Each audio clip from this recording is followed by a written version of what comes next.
that power, Florabella stands tall. Every drip, every drop, watch the haters fall. Channel sharp as thorns, ain't taking no mess. Scroll through her feed, feel that queen's finesse. Vines tangle tight, but Flora breaks free. Roots so deep, can't mess with her tree. From the mud she rises, roses from the dirt. Every comment section she lays down hurt. Flora's anthem, blooming under pressure. Resilient, resolving, no lesser. Florabella's reign strong and relentless. Beauty in battle, queen sure defenseless. From the garden green to the concrete wall, Florabella, unstoppable nature's child. Leaves whisper secrets, she's the loudest shout. From the channel buzzing, she never backs out. Seed of strength, through seasons she grows. In the face of doubt, her spirit glows. Cameras ain't a limit, she branches out. Thorns in her crown, she wears it no doubt. Flora's anthem, blooming under pressure. Resilient, resolving, no lesser. Florabella's reign strong and relentless. Beauty in battle, queen sure defenseless.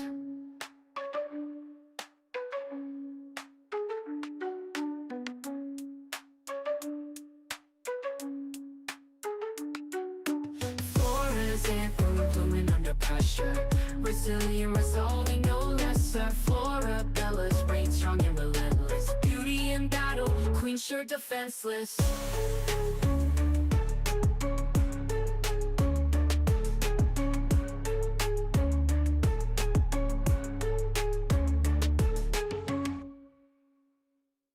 Please talk to someone else, cause I can't talk to broke boy. I can't talk to broke boy. I can't talk to broke boys. I can't talk to broke boy. I can't talk to broke boy. No. I can't talk to broke boy. I can't talk to. That nigga's crazy. Hopping in, bitch, and I saw it to be. Snakes in the grass, so they harder to see. My brother would give up his life to the O. He told me he'd go be a martyr for me. Said that she ready to corner the 6. I hit up Pauline, the chart of the P. Ain't really leave, but I'm back. I'm back. I'm back. I'm riding around in Atlanta with sad, cause that nigga been going harder than me. Nothing to change, I'm just harder to please. Ferrari is making an SUV. We ain't got a choice, we ordering these. Shout out Noel for recording the V's. He know where this shit about to go, cause nobody touching the flow. They say you alone at the top, but it's gotta be lonely below. You just getting ready to diss, but don't even mention the hoe. And don't even mention the foe, unless you was trying to go broke. Whoa, I got more strikes than Adidas. Yeah, I got the stripes to fuck. I don't chase bitches, I leave them. Hoes screaming like I'm just a beat. I don't get mad, I get even. Treat you niggas like a puzzle beat. I don't get mad, I get even. Treat you niggas, then you Whoa, all that foundation she wearing, she thinks she QC. Tell her I might sneaky link you with me. You must be Coach K, cause you ain't P. I'm on the jet like my last name Lee. 2 sticks in my hand like I'm playing a Wii. G-Block babies will spank you for free. We rough niggas up, now they begging for peace. baby. Stepping on shit out in French in my toe. One and I told, I'm so OVO. Halloween coming, he wanna dress up, but he don't need no costume. I'm turning on ghosts. She called me mucus, I stay in her throat. Still hit that boy, got his ass hitting notes. My niggas were mad, So you know where this shit about to go, cause nobody touching the flow. They say you alone at the top, but it's gotta be lonely below. You was getting ready to diss, but don't even mention the hoe. And don't even mention the foe, unless you was trying to go broke. Oh damn, man, you niggas is the worst. Savage snatch you out your crib, then drop you in a hearse. Baby, please, man, me nervous. Stop reaching in your purse. Nigga went and bought a house when he could've bought a verse. Niggas dumb as fuck. Imagine if I did that stupid shit when I was coming up. My crib feel like a hedge fund. I be in here just thumbing up. No, I'm SM1 till I'm done fucking London up. Niggas made me nauseous. I had enough of broke boys. I can't talk to broke boys. I can't talk to broke boys. I can't talk to broke boys.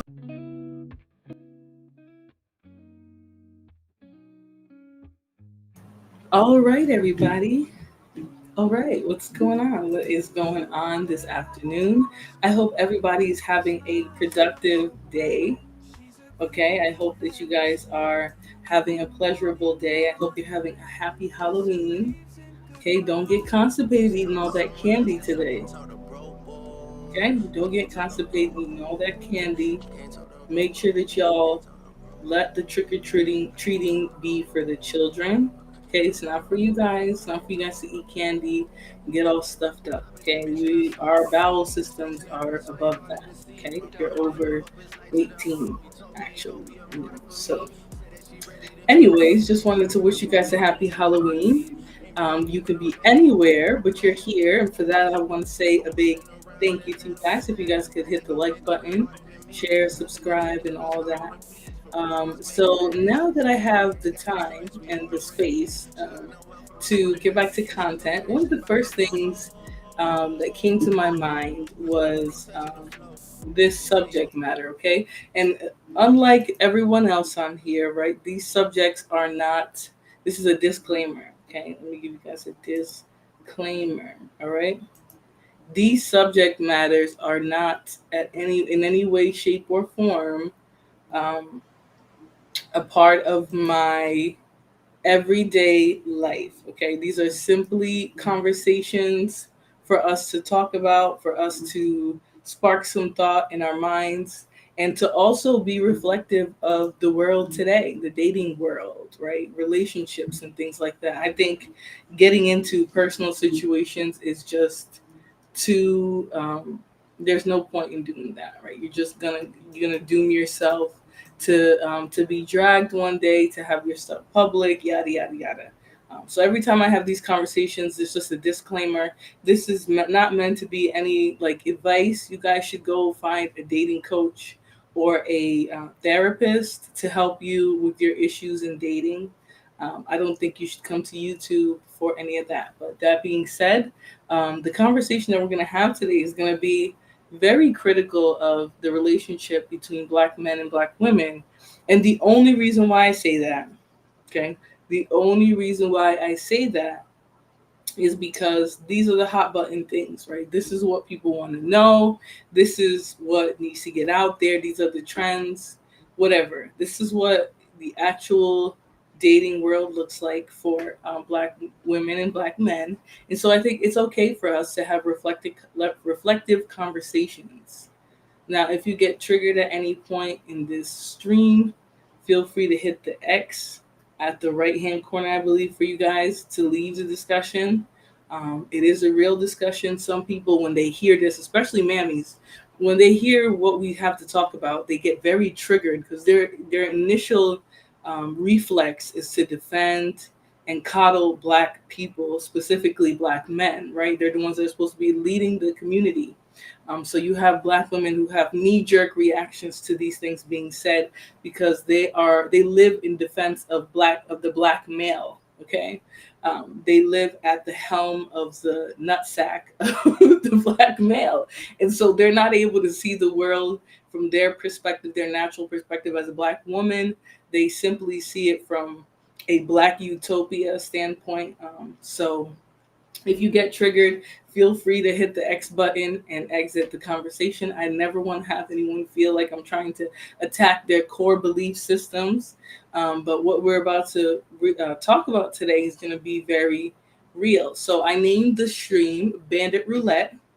And when I say Bandit Roulette, I just mean we're going to kind of just go through some random topics. And not random, but they have a similar theme, but they're sort of random videos about Black men, Black women, their relationships, and just sort of all the hufflepuff that we hear all over the place. Okay, that's what we're going to be talking about today, a variety of topics. Let me say hello to everybody. We had Asa here nice and early. Mr. Swish, what's going on? Happy Halloween. Okay, after I get off with y'all, trust and believe, I'm going to be watching every last horror movie that I've watched over the last 15 years, decade and a half, whatever you want to call it. I have been a horror fan since I was very young. Even though it scared me when I was going to sleep, I've still been a diehard horror fan. I choose to watch it during the day now, just to not even mess with myself. But yes, I said hit the like button, so make sure y'all do it. We have Miss Lana Love. Hi, Lana Love. We have Empress Kia, and we have the victorious one. And I just wanted to clue you guys in. MJ says, "Are you a cat? Happy Halloween." Meow. Meow. Yes, I'm a cat. I'm a little kitty, okay, because I couldn't find my deer costume. My nun costume is left behind, so I don't have any Halloween gear, and I wasn't about to waste money buying another one. So yes, I am a kitten for this Halloween. Next year, I'm going to be something more elaborate. But I just wanted to clue you guys into something new that YouTube has steamrolled. All right, so they've steamrolled something called goals, super chat goals. Now, I know the reason why they've created this is so that content creators who aren't necessarily getting ad revenue or anything like that can continue to get support for their really, really hard work. So if you guys take a look at the goal that I set in the chat, okay, it might be a frivolous goal. You guys might think 50 super chats that are at least $2 is a lot, but I don't think it really is, honestly. The amount of time that we spend here allowing our space to speak, giving people a platform, creating a conversation, I think it does deserve some financial support. So if you guys are interested in supporting my YouTube channel, make sure you guys check out the goal. The goal is to have 50 super chats of at least $2. That would be I would be extremely grateful for that. But whatever you guys are able to support with, I appreciate that as well. I also have my Cash App that I'm going to be scrolling soon. And that's just, again, in case anyone's interested in donating to content creation. Okay, I don't intend to do a lot of reviews of the stupid conversations that people have here. I think a lot of the conversations that you see in these type of sectors are fabricated. You don't really get to talk to a lot of authentic people. And people who usually are well liked have certain talking points that are safe. They have certain perspectives that they know is safe for their audience. So you don't get a lot of real conversations. So please support those of us. I'm a content creator. You have conversations with MJ. She's a content creator. Just people who really come out here, put ourselves out there and try to have a real conversation. Just look at those goals and think about supporting, okay? Regardless, my lights will be on. Rent will be paid, okay? All right. Cell phone will be functional, okay? Have service outside of my house. All of that, regardless, I'm going to be living my prosperous life. But if you guys could please support the channel, that would be great. It would also help for me to continue to do this hobby, this free hobby, as frequently as I really would like to. All right. Victor says, happy Halloween. Happy Halloween, Victor. Happy Halloween, Tiny Draws. You were asking about a wrench the other day. Why don't you support the channel? And then I'll consider giving you a wrench. Okay? How about that? But yes, Victorious One, happy Halloween. Dr. A, in parentheses, Dr. G says, every relationships come with hardships. Look at the stats. And the pot is calling the kettle black here. Again, I don't know who you are, Dr. A, parentheses, Dr. G. I'm not sure who you are. But like I mentioned to you, my personal situation is not up for debate here, right? We're going to talk about content. So if you're interested in, dropping a gem in the chat for people who are interested in having the conversation, feel free. Okay, but I will not tolerate you coming here trying to talk about personal drama. There's plenty of bandit channels that you can go and have those conversations, and they will love you. Okay, you could even get on the panel and start running your mouth too. Roy says, what's up, Flora? He says, why did you? Yeah, so here we go. This is what people do when they see somebody.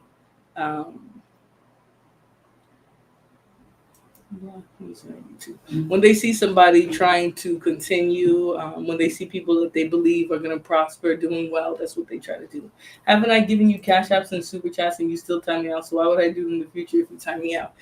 You have not. You probably have run your mouth a lot more than you donated. So it's up to you if you do, but don't come here asking for chat first, for wrenches and stuff like that. You're not really supporting the channel. But anyways, more bandits. So we'll make sure we get rid of these bandits before the conversation starts. Let me see. Oh, you can reload the chat. Damn. So it refreshes for me when I do that. Oh, my bad, y'all. I just lost all of you guys's. Oh, moving forward with good content is the goal. Thank you very much, Victorious One. Black Sector Smoke. Can you imagine somebody who takes a shit on camera, shows you guys that he doesn't wipe his ass, does many other tactics without showing any proper hygiene, saying that somebody else has bad hygiene. I mean, what else can I say about that one? So, anyways, let's continue the discussion because I'm here to be petty, but I'm not here to chat with the bandits. All right. So now, next we have the first conversation that we're going to be focused on. You two were a dusty couple and belonged together. Whoever decided to make you a human being and not a piece of follicle in a nut rag. That's a dusty couple. Okay. These people are crazy, Victor. They are. They're crazy, but they don't know that I'm crazy too. Like, you're going to come at me crazy, you'll get the exact same amount of smoke back. All right. So anyways, we're going to get into this conversation here. I'm going to share my screen. And this conversation is actually one coming from I'm only going to assume, well, I have to be a little messy, Victor. Who would I be if not a little messy? All right. So we're going to talk about some of these different conversations that have come up, a few videos that I found just in a roulette style, sort of doing basic content, and this stuff sort of popped up, or thinking about different subject matters and this stuff popped up. All right. Y'all are doing too much in the chat. Miss Jill says, hey, y'all. Hey, Miss Jill. I hope you're having a good afternoon so far. It's a happy, happy, happy Halloween. Okay. We're having a very happy Halloween here. We're going to be a little silly. And then I'm going to let you guys go when the night falls, or when it gets close to nightfall, because it's Halloween. I need to watch some scary. Victor said, not a nut rag. Some people should have been either swallowed or disposed of on a rag. But here we are with these motherfuckers.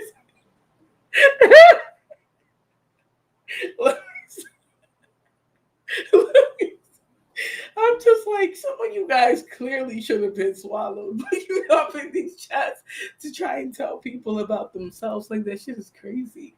You're the one that brought the red dye. You mean cop syrup. Okay. Anyways, I'm not going to be too messy with you guys anymore. I do want a good conversation to come out of this. So again, guys, check out my goal for super chats in the chat, and we will start the conversation. So anyways, this is, Victoria, I'm literally like, a lot of y'all should have been swallowed, but here we are. Anyways, so... All right, so this dating coach, he's a Black man. I'm going to let you guys make whatever conclusions about him that you want. I don't know that much about him, but I know he's a dating coach. And he comes up with some really good reasonings and understandings for why pairings between Black men and Black women, why they look the way they do. I honestly think that there's a lot of context to why there's a poor relationship outcome between Black men and Black women, but we never really sit down and have the hard conversation. When we start to, a lot of bandits start beating their chest and they get all triggered about it. So let's start the conversation. Girl, Black men are the hardest group of men to date. And if you don't believe me, you can look at the divorce rates. Black men that marry Black women get a divorce rate that's at 100% higher than the average. Black men that marry white women are at a 200% divorce rate increase. Black women that date non-Black men are anywhere from 20 to 44% less in divorce rate. Why am I saying this? I'm saying this because most Black women are dating and marrying Black men, and there are certain challenges involved with that I think are important, so I wanted to share this with you so you understand.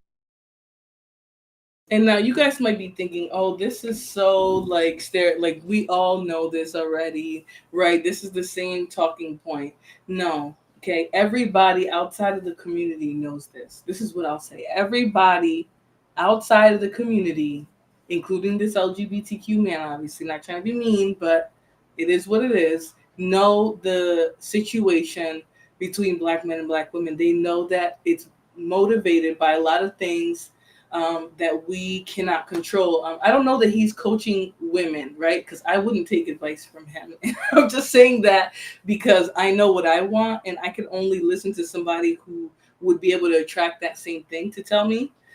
So I don't think that he's giving women advice. I think he's giving general dating advice. Sin 7. And sorry for calling you the B word. I know it really hurt your feelings because I saw you in chats talking about it. But Kevin Lee says, I know this guy. He's already been debunked all over TikTok with data. You can't debunk what he's saying. But I know that those of you who come in here to have a triggered conversation versus listen to the truth, are going to hear like he's just like talking out of his ass. So anyways, let's continue on and hear what he has to say. Understood. Am I saying that I don't want you to be with a black man? Not at all. 2/3 of my clients actually end up with black men, but I want to make sure that you're vetting them very well so that you get healthy, healed black men. Okay? Okay, so what am I talking about? First, let's talk about mom. Girl, in the 90s, 75% of the households, black households, were single mother households. So black men generally have 2 relationships with their mother. Either they were a mesh, so entitled, and they think that they're the prize and they are looking for women to be mothers, or their mother was very highly critical, judgmental. So a lot of black men are actually running away from black women because they're running away.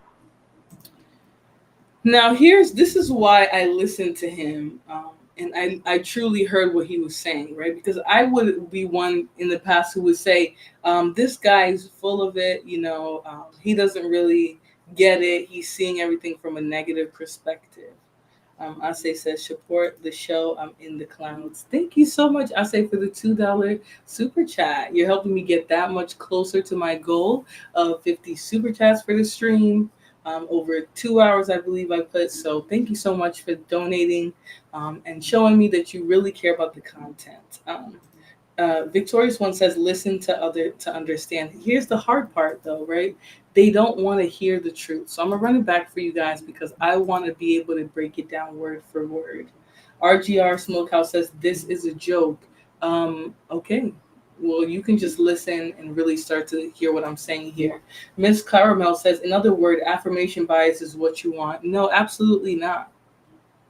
Absolutely not. Because like I said, I've had a different perspective from this, right? Before. I've once been the person to say, well, he's saying he's only highlighting the negative aspects, right? But what we're seeing in the community is an abundance of the negativity, right? There's very few men, black men, no matter the socioeconomic status, that are able to break out of this general mold. So even though I know, and you know, if you have a brain and critical thinking skills, that this doesn't apply to every black man, it applies to enough.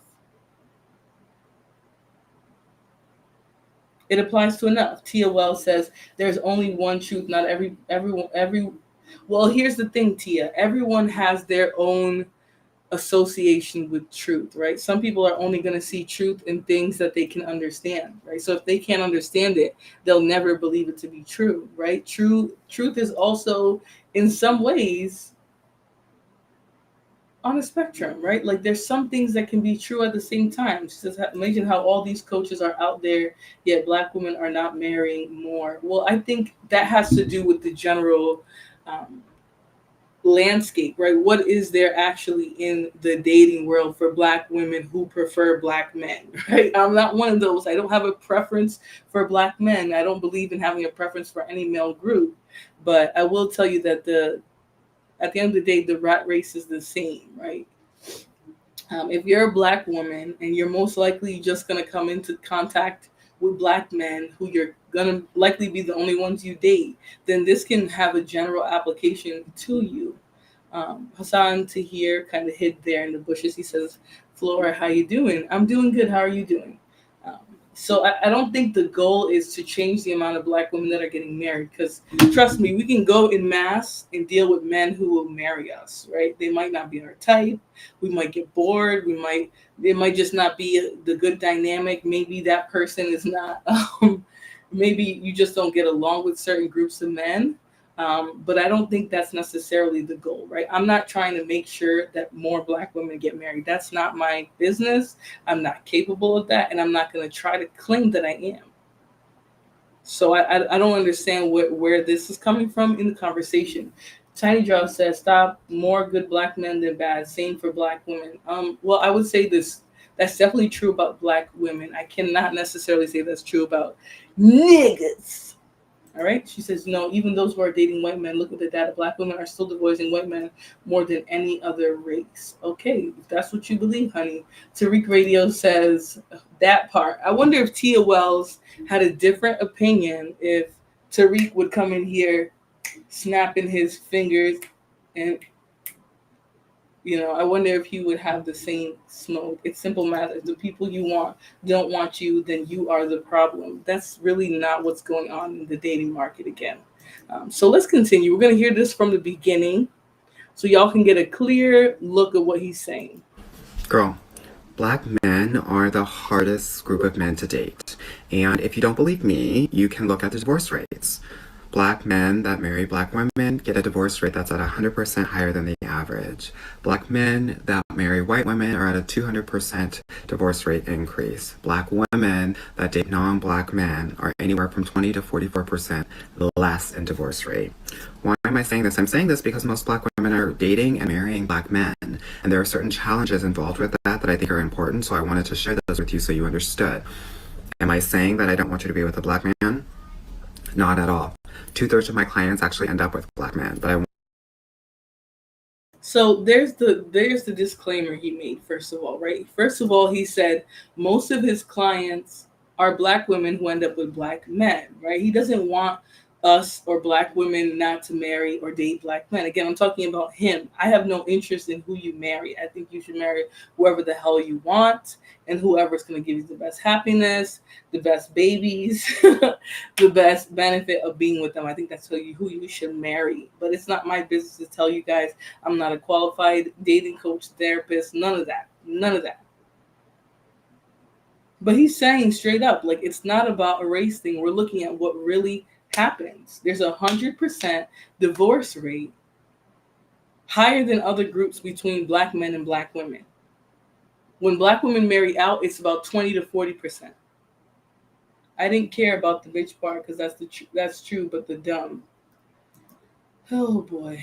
The disclaimer is I'm not racist. My friends are Black. These coaches don't move the needle. These are for money and views. I don't agree with that because, again, he's talking about real statements, right? He's talking about what's really actually happening. He's not just up here like, oh, let me cape for Black women. No, he's like, this is the situation. He lends the right amount of credence that the racial environment that we both live in adds to it, all of that. So anyways, if this video is making you mad, then I don't know, you might want to bow out for the rest because there are plenty of people who've touched on this particular dynamic and they're not coming from a hateful or we don't want Black women to date out place. Hey, I am the single one. I hope you're doing good. I saw your emails. I didn't respond to them because I was overwhelmed with the amount of people reaching out to me. But, I hope in the future there's something that we have a commonality to want to talk about because I would like to continue to diversify the spaces and people that I interact with on YouTube. So good afternoon to you too. All right, let's continue to listen to what he has to say.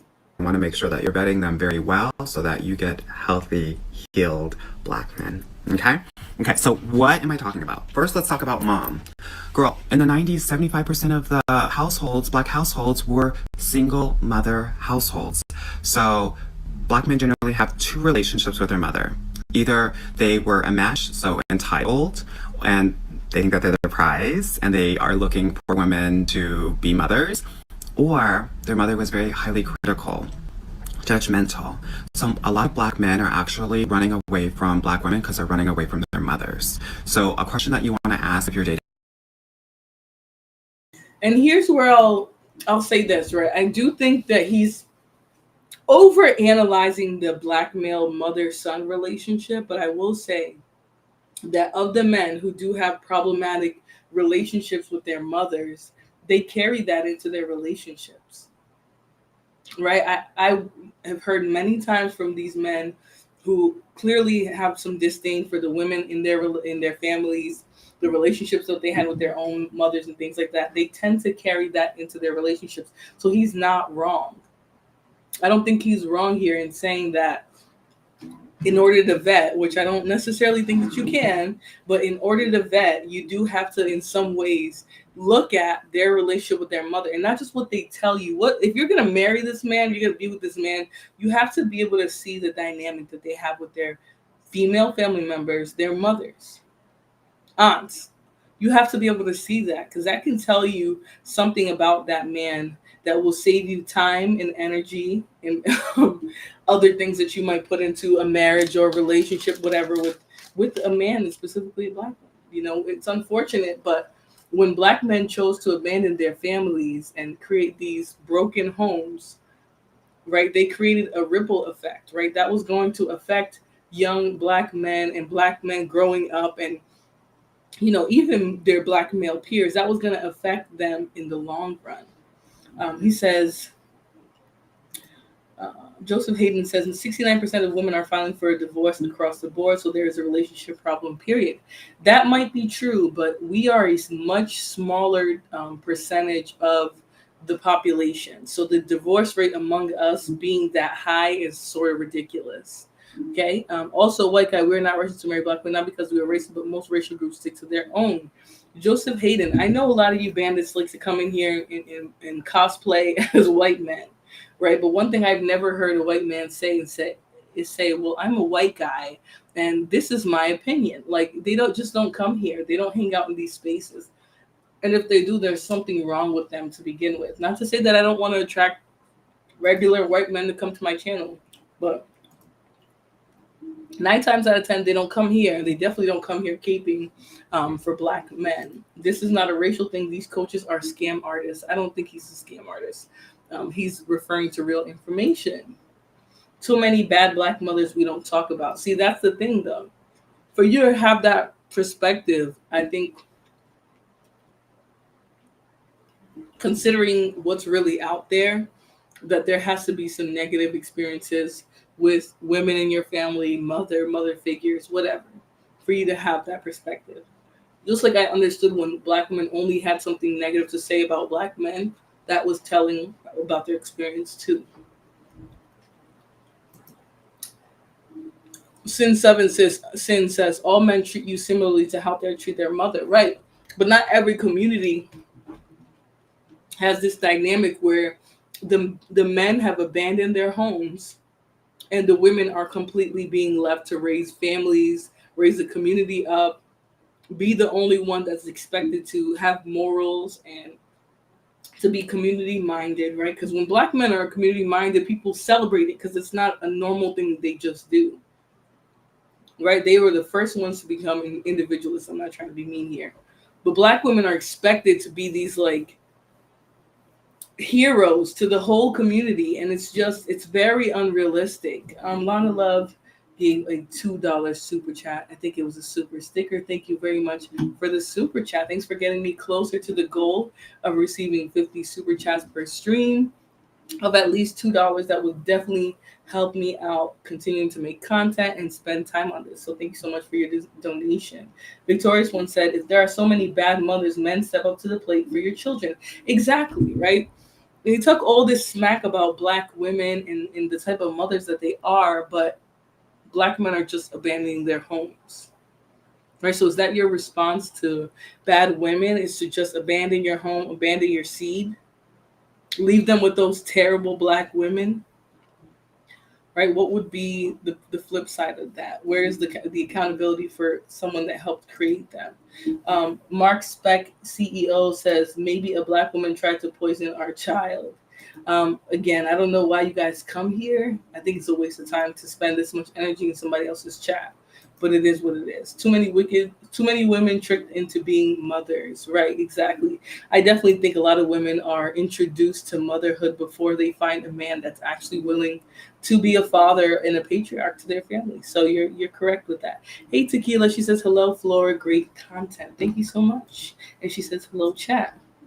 Yes, that's true. A fatherless home is not considered the fault of the mother in other communities. Exactly. In other communities, they're going to be saying, okay, well, where's that ain't shit ass dude who created those kids? Where is he? While we harp on black mothers. Anyways, let's continue the video. dating a black guy is ask him about his relationship with his mother. Yeah? Okay, number 2, money. Unfortunately, because black men are less educated and some, systematic prejudices, racism, discrimination, black men are not making as much money as probably they need to be. But also, they're making less money than black women. So, and this is the only kind of racial group where this happens. And so it is very hard to find a black man that is making more than you. And if that is the case, oftentimes, black men will feel emasculated and often try to humble you and control you because they don't feel like they're in financial control. So that makes it a little bit challenging when you're dealing with black men. You want to ask him what he does, right? You want to ask him, and then you want to glass door that mofo, bro. You also want to ask him how many people he manages, right? Because if he can't manage people professionally, you probably can't manage people personally. Thirdly, you want to black men will feel emasculated and often try to humble you and control you because they don't feel like they're in financial. So this is another big one, right? And I'm going to read Mike Mills' Returns comment. He says, 2 people are irresponsible, and since the woman doesn't get an abortion, she gets the blame, which makes sense. It doesn't make any sense, right? Other communities don't just look at the single mother as the person who made the mistake, right? They're also looking for the nothing-ass daddy, right? Because you knew she wasn't going to get an abortion if she didn't get one, right? When she got pregnant and had the baby, you became a father. Once you let go of your seed and present it to somebody else, you have just as much accountability. But for some reason, in the black community, and not all in the black community, but in certain parts of it, especially the dustiest parts, the men don't take any accountability in what it means for you to offer up your seed to somebody. And especially, they'll admit they didn't know the woman. They'll admit they didn't love her. They didn't care about her, but they're sitting there with no protection on. They believe that men have zero accountability for their sperm. This is what a lot of these bandits really think. Everywhere else in the world, they're going to look at you like, hey, you stuck your dick in her. So at the end of the day, you have to care for her and her children if you make them with her. And if you don't want to care for the woman, don't fucking do it. But you still made that kid. That kid wouldn't be there without your ugly ass. You got your ugly ears. Got your big old head. That's your responsibility. Black men still out earn black women, LOL, by $25. Show me some of those black men. Show me some of those, and then we'll talk. Sin 7 says, black men really want to dispute that they make less, but it really seems true in what I see around me. Exactly. That's a fact. We all see that. I am the single one says, I agree it's important to investigate how and where a man is leading in his life. You have to know. He talks about managing, right? Like who do you manage in real life? These men who are still at the very bottom of their careers, right? They'll be regular dudes working a regular entry-level corporate job, and they will feel above women. They'll feel like they're ready to lead a home, a woman, her children, the community, and they have nothing. They have no experience, right? I'm not going to get hired as a supervisor if I have no supervisory experience. That's just, it is what it is. Somebody would have to give me a chance at being a supervisor without knowing me. That's very less likely to happen than you moving up naturally from a position. These men will be grown as hell. We just saw a passport bro. And shout out to LTTV. We just saw a passport bro getting fired from his job because of attendance, because he wanted to go trick off in another country. He is a bottom level employee that had 3 total vacation days for the whole year. Excuse me. And he thought he can get away with skipping out on work. He thought that they were going to keep his black, impunctual ass on payroll when he just disappears for 5 days, when he wasn't even approved for the vacation. These men are at the bottom of the totem pole at every level. Even the ones who are up there feel below. I'm going to go over a video today of something Corey Holcomb said, right? And you have to wonder why somebody who's successful, who's among the upper echelon, the 1%, I just don't get how people don't. How do people not see that that is a product of low character, right? How do they not see, or why do they pretend like they don't see that these people are just of low moral character, and it doesn't really. There's nothing really that women made them become that way. That's just who they are.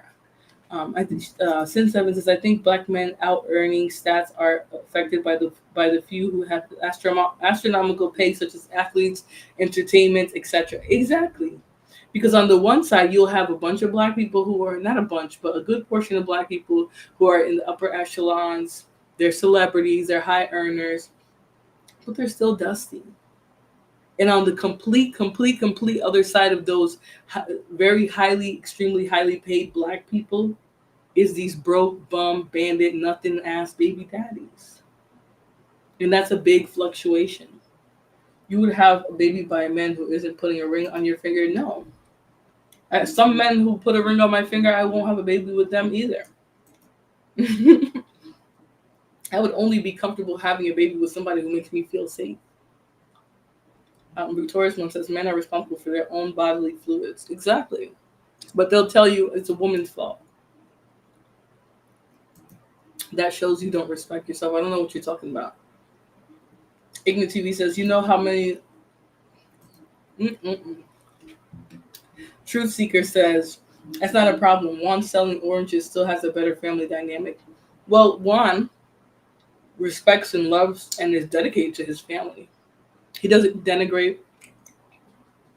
He doesn't abuse. He doesn't mistreat. He doesn't lay aside the needs of his family. A lot of these bandits will have a woman and a child, and they have atrocious behavior. And they can't maintain that. They can't keep somebody with them because they're just astronomically disgusting character people. They lack ambition and tend to not move up in the ranks except the military. Even the military, some of these people will be in the military 20 years at E6. My theory is all this advice and divestment black women will still not least sought after. I don't know what you're crying about, truth seekers. Are you? I think you're just here to cry and defend black men, even though I'm not generally speaking on black men in general. I am speaking on black men, I'm not going to lie. But at the same time, I'm not here with vitriol. I'm just talking the facts. You guys seem to be very upset by that. Propose before you expose the hose. That's a good point. All right, let me see.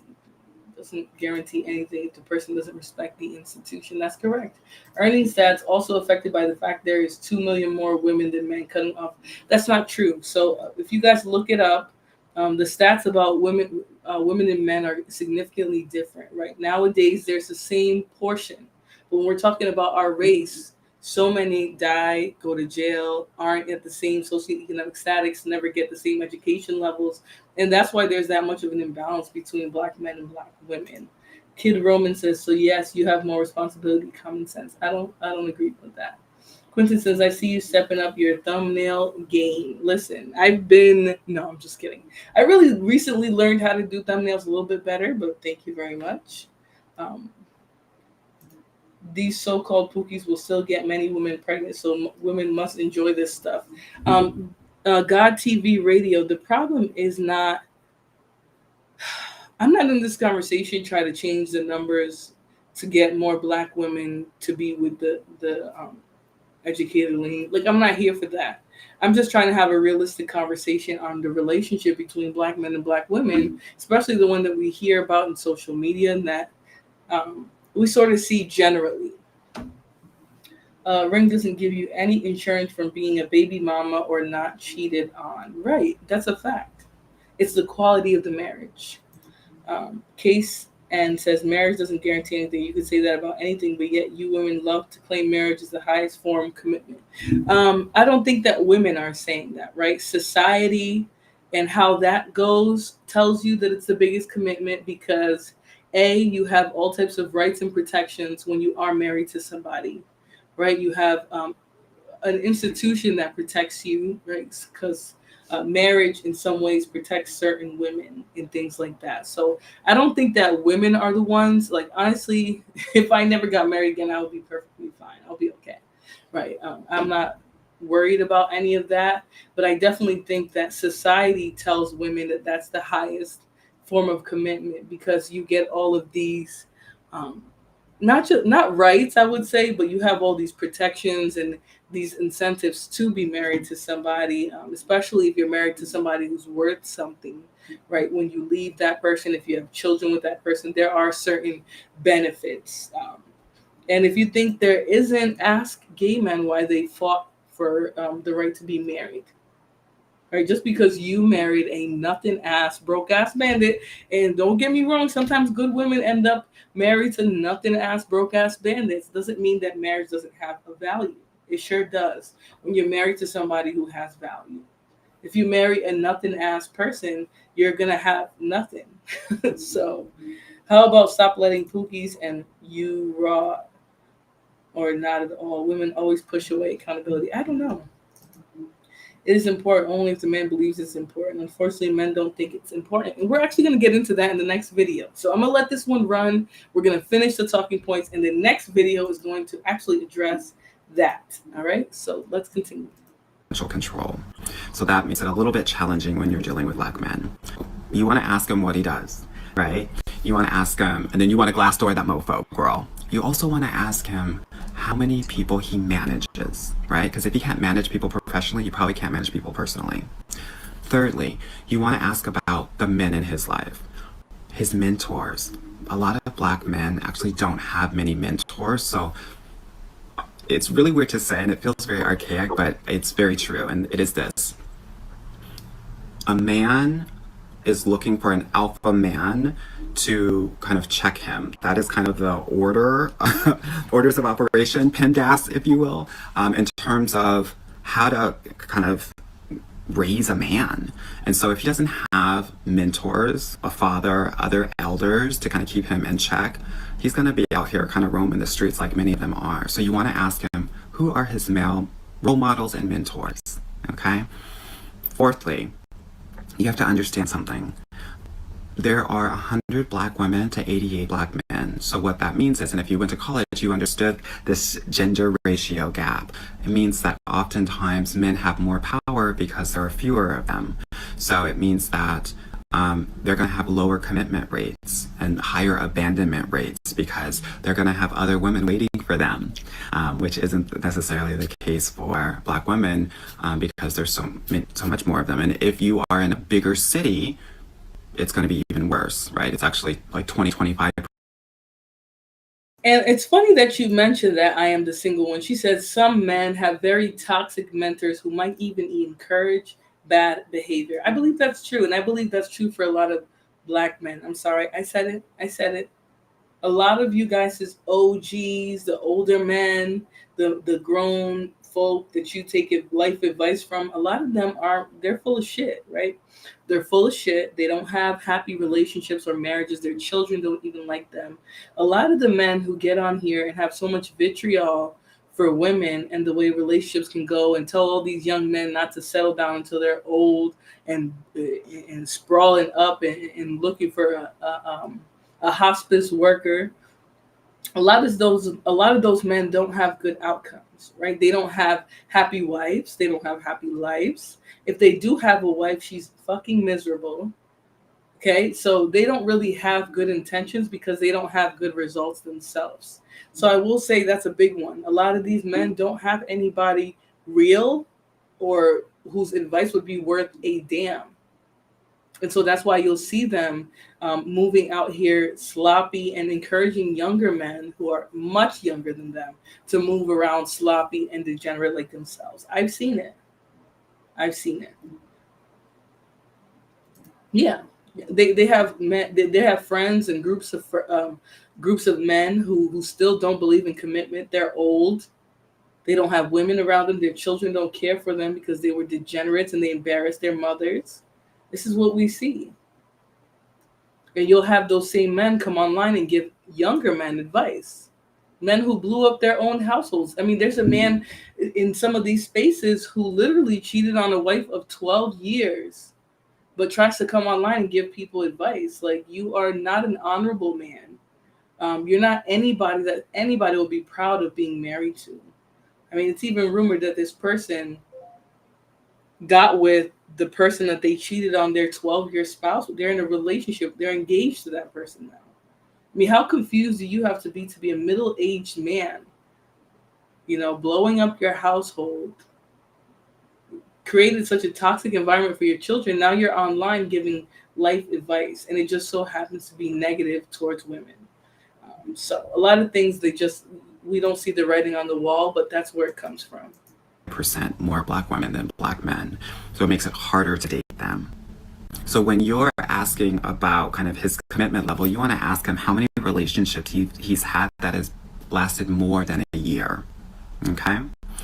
And finally, the reason why it's kind of harder to date black men is because of the micro and macro aggressions that they have to face, similar to what the aggressions that you have to face. But oftentimes, those things will lead to depression and anger for men, and they might bring it home, which can make it very hard for black women to be with them. So you want to ask them how they deal with those sorts of aggressions on a daily basis and how they manage it mentally, intellectually, emotionally. I hope this is helpful as you evaluate black men. And also, I want you to date everybody, right? I know that the biggest flex and in terms of being able to find success in your dating life is to be able to date everyone. I hope this helps as you navigate your dating journey. And if you want help with that, definitely book a call with me.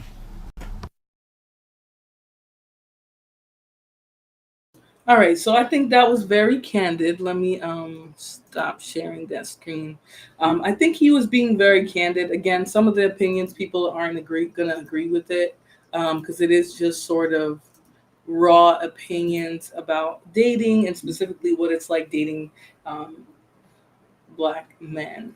Who says homosexual prattle? It's funny that you just paid attention to his sexuality when he actually didn't talk about that at all. So perhaps you have a deeper interest in gay black men than you thought.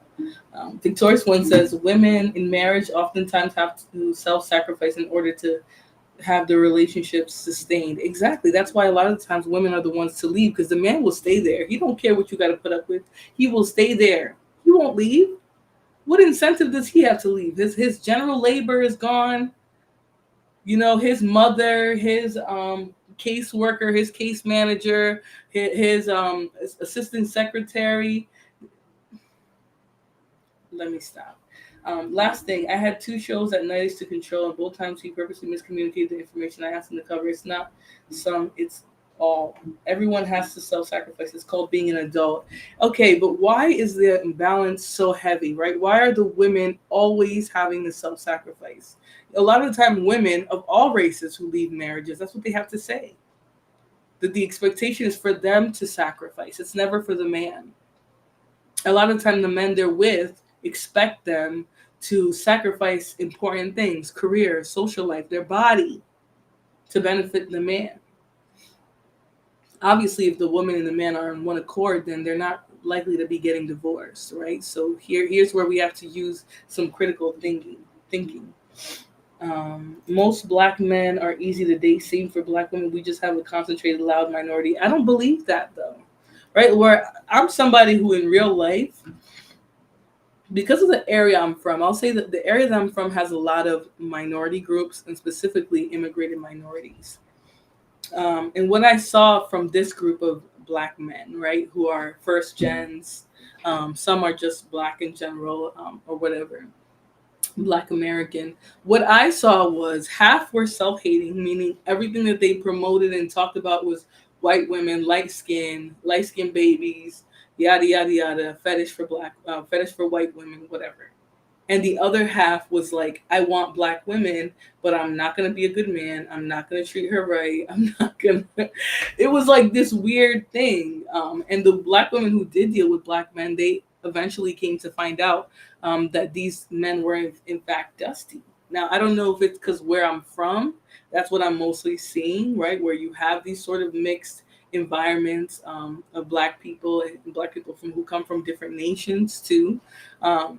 But like I mention this all the time. From the time I was dating age, like aware of dating, to now, the most men who've ever tried to pursue me, the healthiest relationships, I hate to say it, the most longevitous, whatever relationships that I had were not with black men. And it's not because I didn't want it. It's not because I avoided black men. I've dated black men. I've dated Africans. I think the African men, they're some of the more delusional group. One, because they do oftentimes have the educational level, but they are very, they tend to sort of align with some of what you hear from American Black men, especially if they go to institutions or they then go into environments where that's how the Black men think. So because I was in an area that was sort of mixed like that, the Black men from here had those stereotypical, like, I just want a light skin, white, whatever, propping up anything non-Black. And the Africans, even though back home where they're from, there wasn't necessarily a color hierarchy, but they did prop up women who were like ambiguous, sort of looking, the lighter skinned African women, things like that. Like those type of men are also problematic, and a lot of times they would align with Black American men in that ideology. I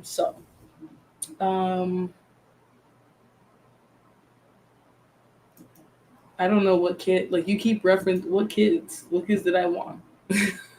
I don't have children, but I would say of women who do have children, a lot of the times they desire that, because I know a lot of Black women who the man in the relationship was telling them, oh yeah, I want to have your baby, I want you to have my babies, da da da da, and then they disappear when the relationship's over, poof, gone. And now they suddenly don't want to be a father anymore. And a lot of it was predicated on the ability to control that woman. So when the woman stops giving him control, they feel like, oh, in order for me to control you, I'm not going to be around my kids. I've seen that. Women sacrifice their bodies, mental health, and generally their right to solely focus on their needs. Women must make self-love a priority. I agree with that, Victorious One. I agree with that wholeheartedly.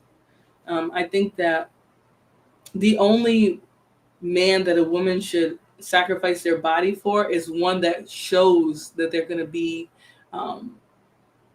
that they're going to keep them, that they're going to do everything that's necessary, they're going to work hard, right? That's something that is a stranger to a lot of bandits as well. I think Black women need to be able to see more from men before they decide to have a kid. If we'd done that, the community would look a lot different. So anyways, I'm going to continue on to the next video. Like I said, this is like a roulette style. So I'm going to be doing a bunch of different kinds of videos, but they have a similar theme. So this video is actually JR reviewing average Black men are too broke to date Black women. Now, this conversation can be kind of controversial. I think people don't really like this, but I do think there is a financial aspect to the relationship between Black men and Black women as well. So let's get into it.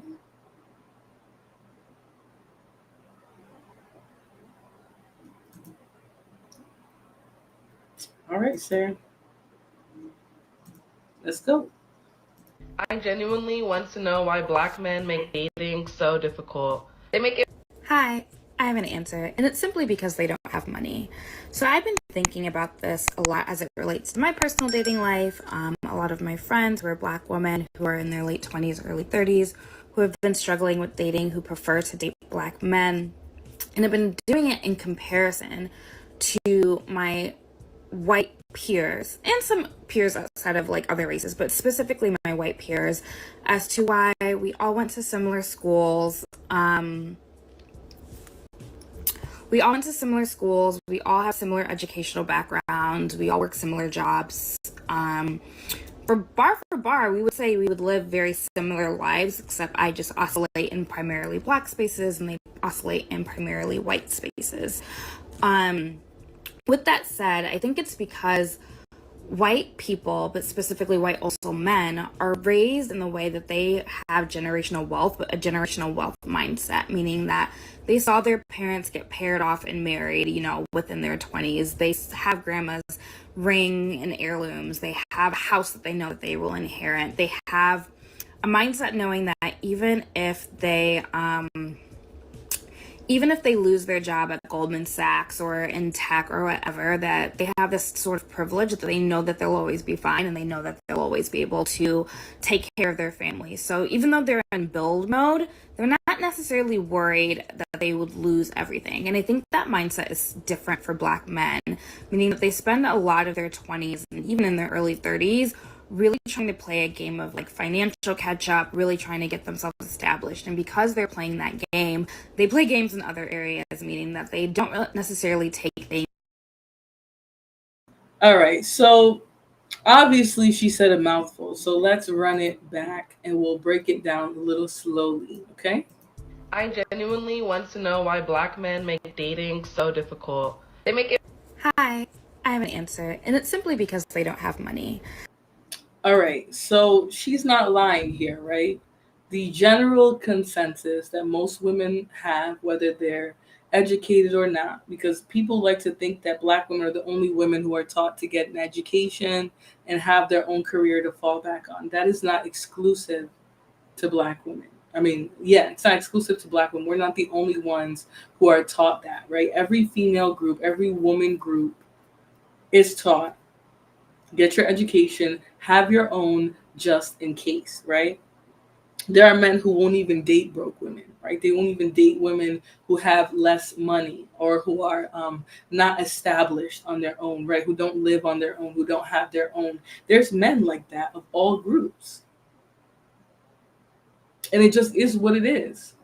That's what we're taught. Women, sorry. We're all taught like that.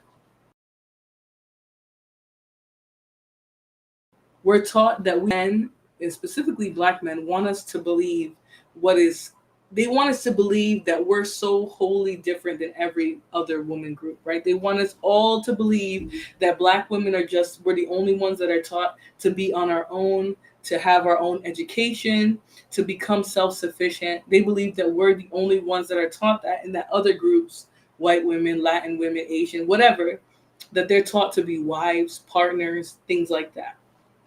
All right, so here's where you guys are wrong, right? You are wrong. Every woman of every group is taught to have their own education and their own stability to fall back on, even if they get married. Hey, Mel, even if they become a wife and a mother, even if one day they decide to stay at home, we're all taught to have the education and the self-sufficiency to fall back on no matter what. No matter what. So even if we get with a man who has it all, they can take care of us, when it's not true. Mel says, yep, when it's not true. Yeah. You just generally don't hear other groups of women having their men complain and say, oh, your man didn't teach you how to be a woman, how to be a wife. Because they understand that women need to protect themselves. There's been a long history of men, when women are in a bad situation or when they're done with that woman or in a way to control the relationship, they will use their finances against that woman, or they will use it to manipulate a woman. That's what most men know. They know that that's the reason why women have to have their own. Whether they believe that they have the capacity to treat a woman like that or not is not up for debate. But they know that women have fought extensively over time to have their own, to be competitive in society, to be able to make their own, because when men have all the power, things tend to not go well for women. Even when we so-called believe that it's equality, women are still the most disenfranchised group. The poorest man is still making more than the poorest woman. That's just not going to change, right? That it is what it is. So I think regular, reasonable men understand that. So at the end of the day, what she's going to speak on and what she gets into in this whole video is factual. And I bet you that she has been a preference to not preference. She has dated black men.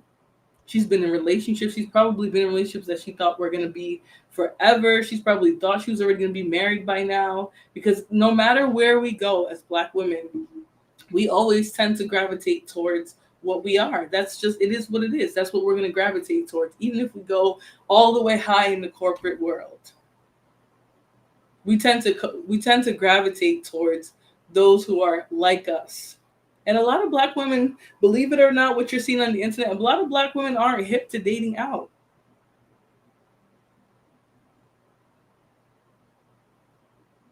And our dads aren't dumb. Exactly. Mel says they wouldn't set their daughters and sisters up in that way. Why would they tell us to rely on a man?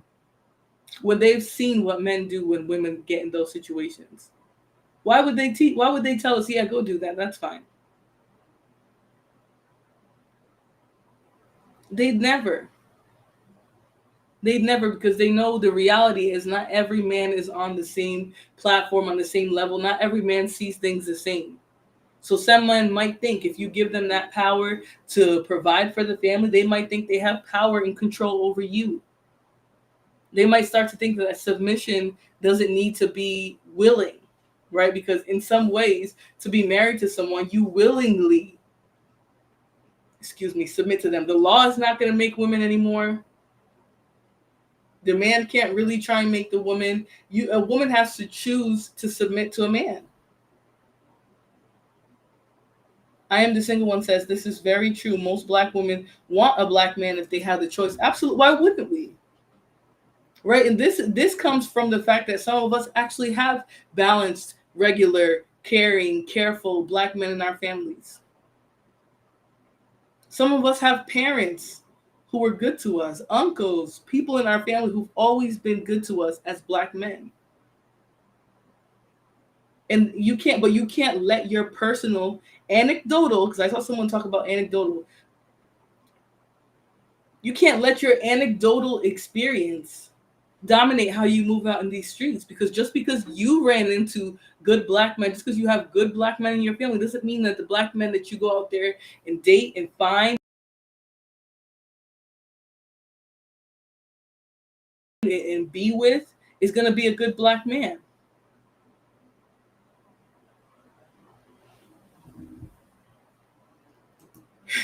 Mel says, so all women in their families could possibly end up destitute. Makes zero sense. That's exactly what could happen.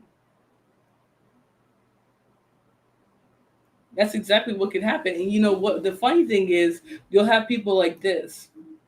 Look at how low the number is of white men dating Black women. It's so low, it's not even relevant. I'll tell you this. The number of Black women who are willing to date out is so low. Way lower than white men's willingness to date out. White women, Asian men. Black women are the least willing to date out. So when you're talking about low numbers, you're talking about women who won't even step outside of the Black utopia. They won't even look at a man outside of the Black utopia that they've been sold their whole lives. So of course, white men aren't going to be getting with Black women like that. They're not, because Black women don't want that. And people can get up here all day and say, look how many Black women are divesting. Go to the places that are most saturated by Black women. That'll show you what it's really like. Don't go to Alabama or wherever where it's like 2% Black. not Alabama.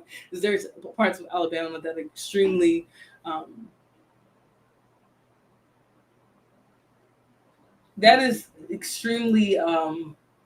stupid, like I said, because again, you cannot deny what doesn't seek you, right? So if Black women as a whole are not really seeking any other group of men, what are we talking about? What are we talking about? Now, you're correct that most races prefer their own. That's where you're right. But when you threw that in, oh, outsiders don't desire, you don't know a damn thing what outsiders desire. But here's the thing, in that small statistic, Black women, when they marry the opposite, white men, they have the most longevous relationships. Longer than between same race relationships.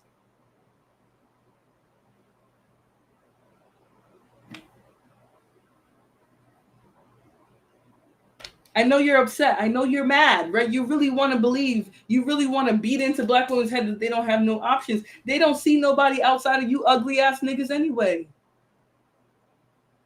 They don't see anybody outside of Black men. As a whole, the place is most saturated with Black women. 9 times out of 10, you're not going to see them with anybody outside of their race to begin with. They're not even looking there. They don't even see themselves on the same astral plane as white men.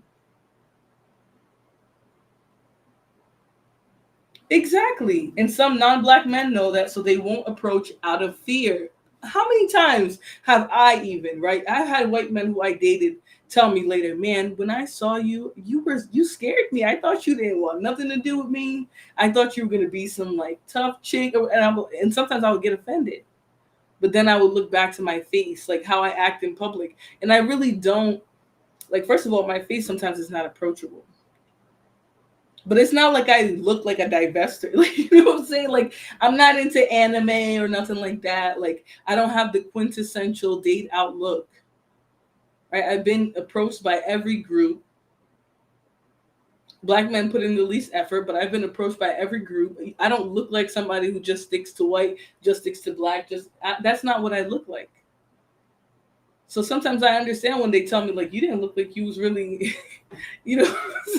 And sometimes you'll catch me on those dates that I look like I'm going to play basketball. They're probably like, oh no, she ain't.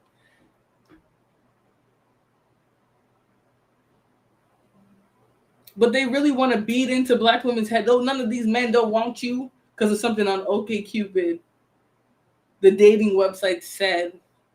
The dating websites also say that most men aren't going to be swiped on by more than 90% of women. It says women are 99 times going to swipe left than they are right. Women are literally leading online dating. They're the ones who lead those conversations. Most men aren't going to get as many swipes as even the ugliest woman. But yet y'all come here and want black women to feel like nobody wants them, not even black men.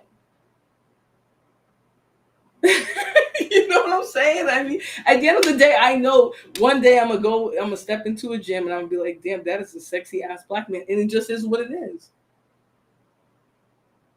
I'm not gonna sit here and act like I haven't been attracted to a black man at some point, just because maybe they have poor dating outcomes and experiences. Maybe I have bad experiences with black. I'm not gonna come on here and lie because of that. The difference is y'all will be in heavy pursuit of the same women that you claim have no options.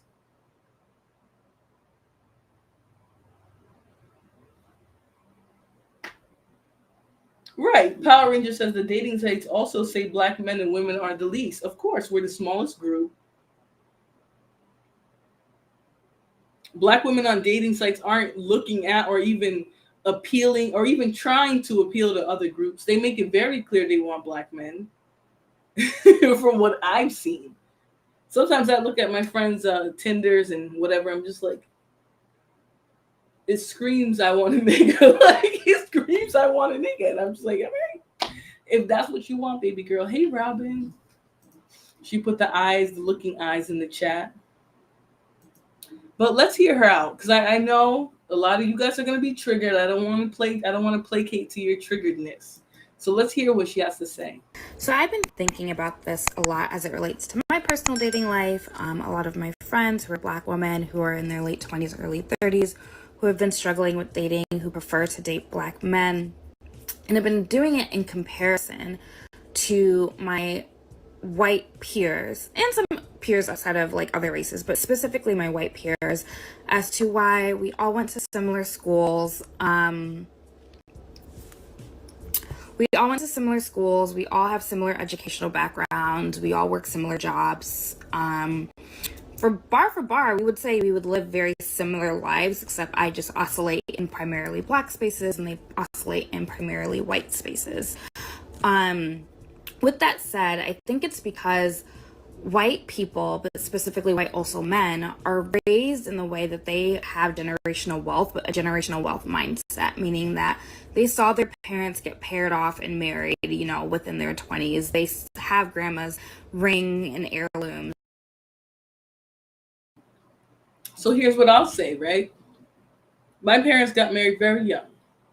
My mom was 18, my dad was 21 or 20. Very, very young. My dad came to work in the government when I was very, very, not when I was very young. When they were very young, my parents were young parents. Now, just because my parents ended up divorced doesn't mean that I didn't see that. My mom got remarried, my dad remarried, and he's been married to the same person since he got divorced. I see that. So imagine her having likely come from a well-to-do black family. Mom and dad paired off in college. And that's what she thought she was going to come into. And then she gets to college and she sees the game that these bandits play. Whether they're athletes or regular black men, there is a game. There's a mindset that's not matured the way other groups are, right? This is not to say that white men are running to get to the altar at 27, right? But it's more realistic that a white woman's going to meet her husband in college than a black woman, right? The enrollment rates are closer to each other. Now, women still are more enrolled than men, but the difference between black men and black women enrollment is significantly different. So yeah, it's feasible that a black woman will go to college. I mean, a white woman will go to college, or a woman from another group will go to college and likely meet her partner there. It's not feasible for black women. You can't believe that. In fly-infested apartments listening to Sinji, where do you see flies? Where do you... I mean, you guys are so accustomed to hearing people jump on here and bash that the only thing you can do when you hear me having a realistic conversation is try and bash me and where I'm coming from. Mel says, tell the story. It's just not realistic. The amount of black women enrolled in college trying to further themselves versus black men versus black women in terms of enrollment, it's not likely that black women are going to go to college and meet their husband there, even if they go to HBCU. Even if they go to an HBCU. As a black woman, I wasn't necessarily opposed to dating out, but I did worry about being able to discern between genuine interest and some form of fetishism. You see, I would say early on, I didn't realize when it was a fetish, like when I was young. Because like I said, as I got more into my early teens and things like that, I was more so being approached by men of other races. I wasn't really being approached by black men like that. Right? And it is what it is. At first, I couldn't tell when it was a fetish. I would just think, oh, he likes my body shape. He's so like attracted to me physically. He must like me. And then I started to realize that with certain white men, and this is not that I needed to date a bunch of them, but I started to realize the way the white man approached you would tell if he liked you. If he approached you and tried to get a genuine interest, a mutual general interest, or if he tried to conversate with you or converse with you, however you say it, then you knew it was genuine. If he came at you more in like a sexual way, like there was a lot of sexual tension, then you realize it's a fetish. If they act like they've never seen a black girl's ass, it's a fetish. It's a fetish. It's a fetish. I want to ask the girls, how can you tell? Listen, every black woman, and I know a lot of black women who are married to white men, they will tell you straight up. They'll be like, if it's too sexual, then he got a fetish. Don't even waste time. He has a fetish for you. If he's talking about your ass, if he's always complimenting your body, it's a fetish. He's not used to seeing women with bodies. He's not used to seeing ass. He don't know what a ghetto booty looks like. Right? It's a sexual fetish. Regular white men who date black women, who date other women, who don't have a preference for any group, they just date women they find attractive, have never not seen a ghetto booty. They know what it looks like. So if they're treating your booty like it's the biggest booty they ever seen, it's a fetish. Like, it's a fetish. You're a fetish to them. You're a big old booty black chick for them. And you might be asking myself, well, my ass isn't that impressive, right? But if that's all they're focusing on, if they're so hyper-focused on how sexy you are, how beautiful your body is, how gorgeous, how womanly, there's something wrong with them. And it's usually because there's a fetish. Of course not, Sin 7. Of course not. We know that these black men like to cosplay as white men. We know they do. They be in these computers looking up stock photos of white men trying to jump in these chats like they don't want you. Okay. Shit. Let me go to downtown. There'll be a few white boys falling over you. But they want you to believe that they don't want you because they want to make it that big, like, oh, white men, they just don't got a thing for black women. Trust me, if you are beautiful, if you got a beautiful body, men of all races will be interested in you. It's not like it's only black men that be like that. It's only niggas. And don't get me wrong, nigga adjacent, because that's what JR is. I wouldn't know, mostly dated black men. Yeah, I mean. But yeah, exactly. Since 7, black men fetishize black women too. We all gotta know how to twerk. We all gotta know how to make greens like their like they fetishize us as well. But you definitely know when there's a fetish coming from a white guy, especially if you've dated others. They're generally in their 20s getting married. Most black men don't really get married in their 20s. Yep, they mostly get married in those 40s, late 30s, once they're on their way to hospice. Then they want to think about a wife, late 50s, I mean, this dude's 55 years old on YouTube still having relationship conversations. Clearly never been a successful husband, barely were a father, barely were present for their children, let alone present for a woman to be in a marriage with them. Some people take on marriage as like a talking point and as a strategy to aha other people. We see it all the time. But let's continue listening, all right? The triggered ones have stepped away for a moment. They have a house that they know that they will inherit. They have a mindset knowing that even if they lose their job at Goldman Sachs or in tech or whatever, that they have this sort of privilege that they know that they'll always be fine and they know that they'll always be able to take care of their family. So even though they're in build mode, they're not necessarily worried that they would lose everything. And I think that mindset is different for black men, meaning that they spend a lot of their 20s and even in their early 30s really trying to play a game of like financial catch up, really trying to get themselves established. And because they're playing that game, they play games in other areas, meaning that they don't necessarily take things seriously in terms of getting married, having kids, buying a home, starting family, because those things require money. And if you don't have it, they're not necessarily going to, just take those things seriously. And again, I was just really thinking as to like why I'm in my late 20s. A lot of my friends are in their late 20s to early 30s, and we're still like dating and on dating apps and dealing with games and all the shenanigans that come with dating black men. But then when I look, exactly. So this is the one thing I wanted to highlight too, right? Even though she's being super candid about black men, she's still stating, probably for the 3rd or 4th time, that she only dates black men for the most part. She's talking about the shenanigans that come along with dating black men.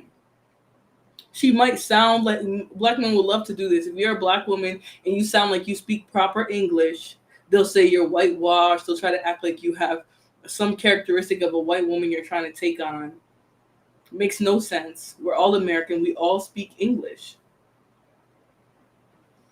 JR talked about seriously considering deleting his ex-wife. They are violent. Watch when you hear the rest of this conversation, because let's just listen. Hold on.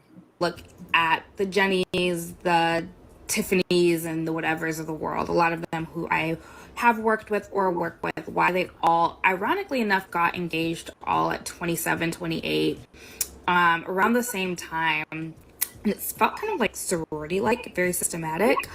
And again, it's that peer influence around them. If they see all their friends doing the things, and this goes for men too, they're going to go do those things as well. If they saw their parents do it, they're going to go do it as well. And I don't think black men saw it from their fathers.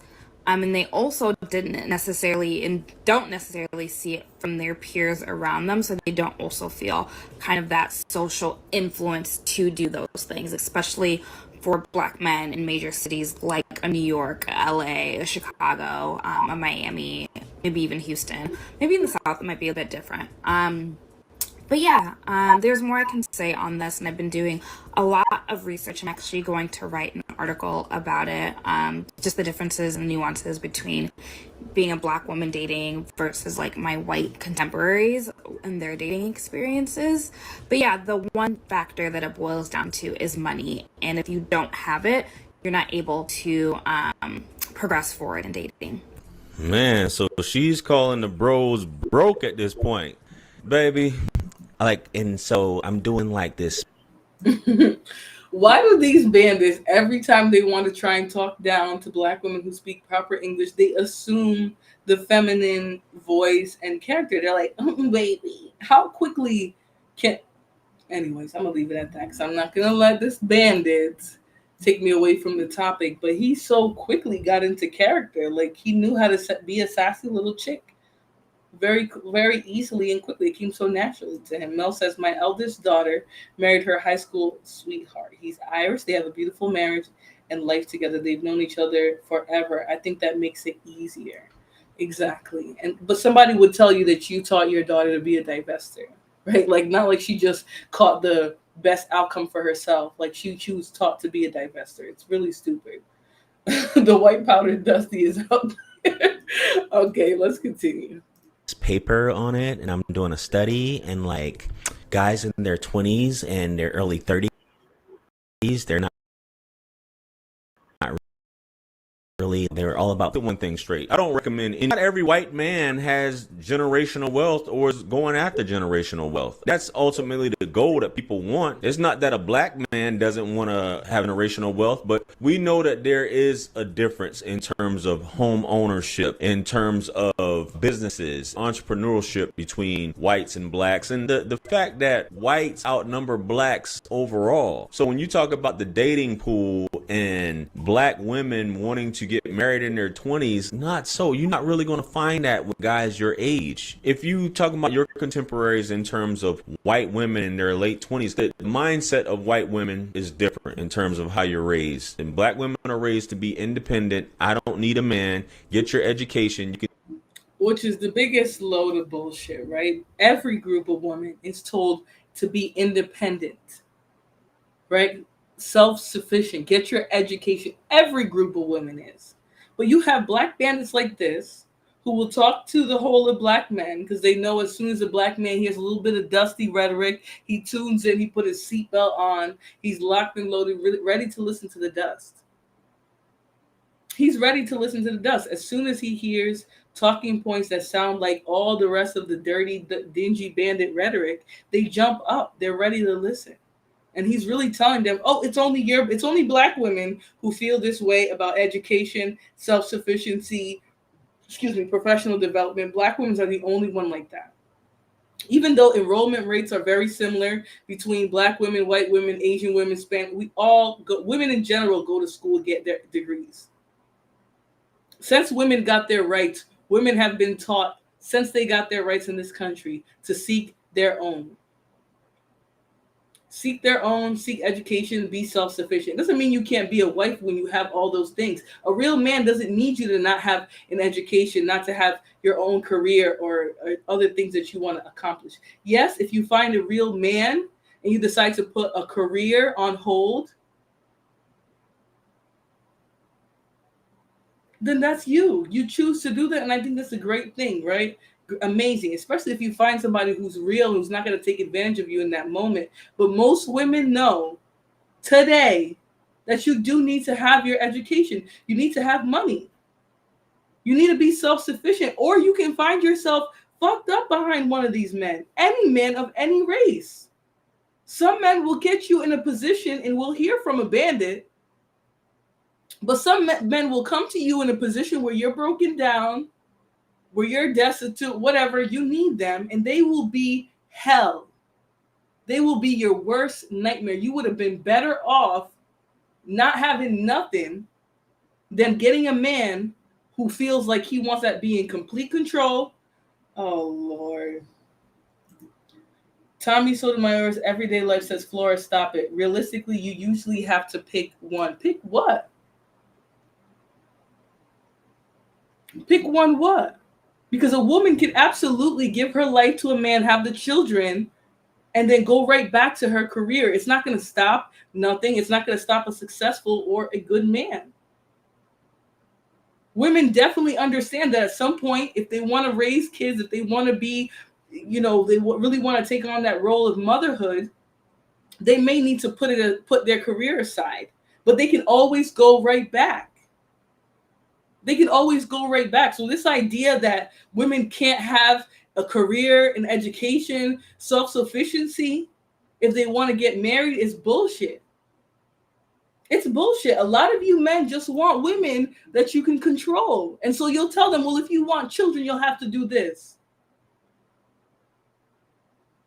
If you want a man to give you kids and take care of you, you got to give up something. The man does too, right? He has to put you and that child before everything else. So I understand there's a time and a place, but there's nothing wrong with women being self-sufficient. There's nothing about that would turn away a good man, especially one that doesn't seek to control you and to use your womanhood against you.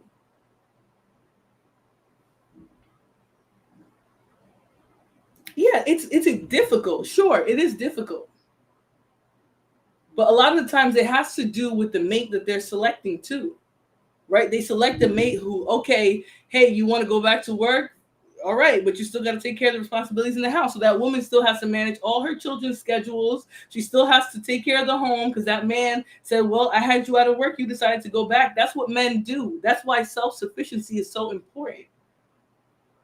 You can't rely entirely on a man because once you're in that position where he has complete control, some men go awry. Some men keep you safe, right? Lana Love will tell you she's a stay-at-home mom.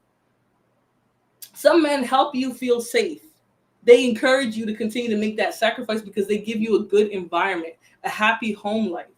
And there's nothing wrong with that. Lana Love, great point. Unfortunately, sometimes men can't afford to cover the full load anyways. And that's a fact.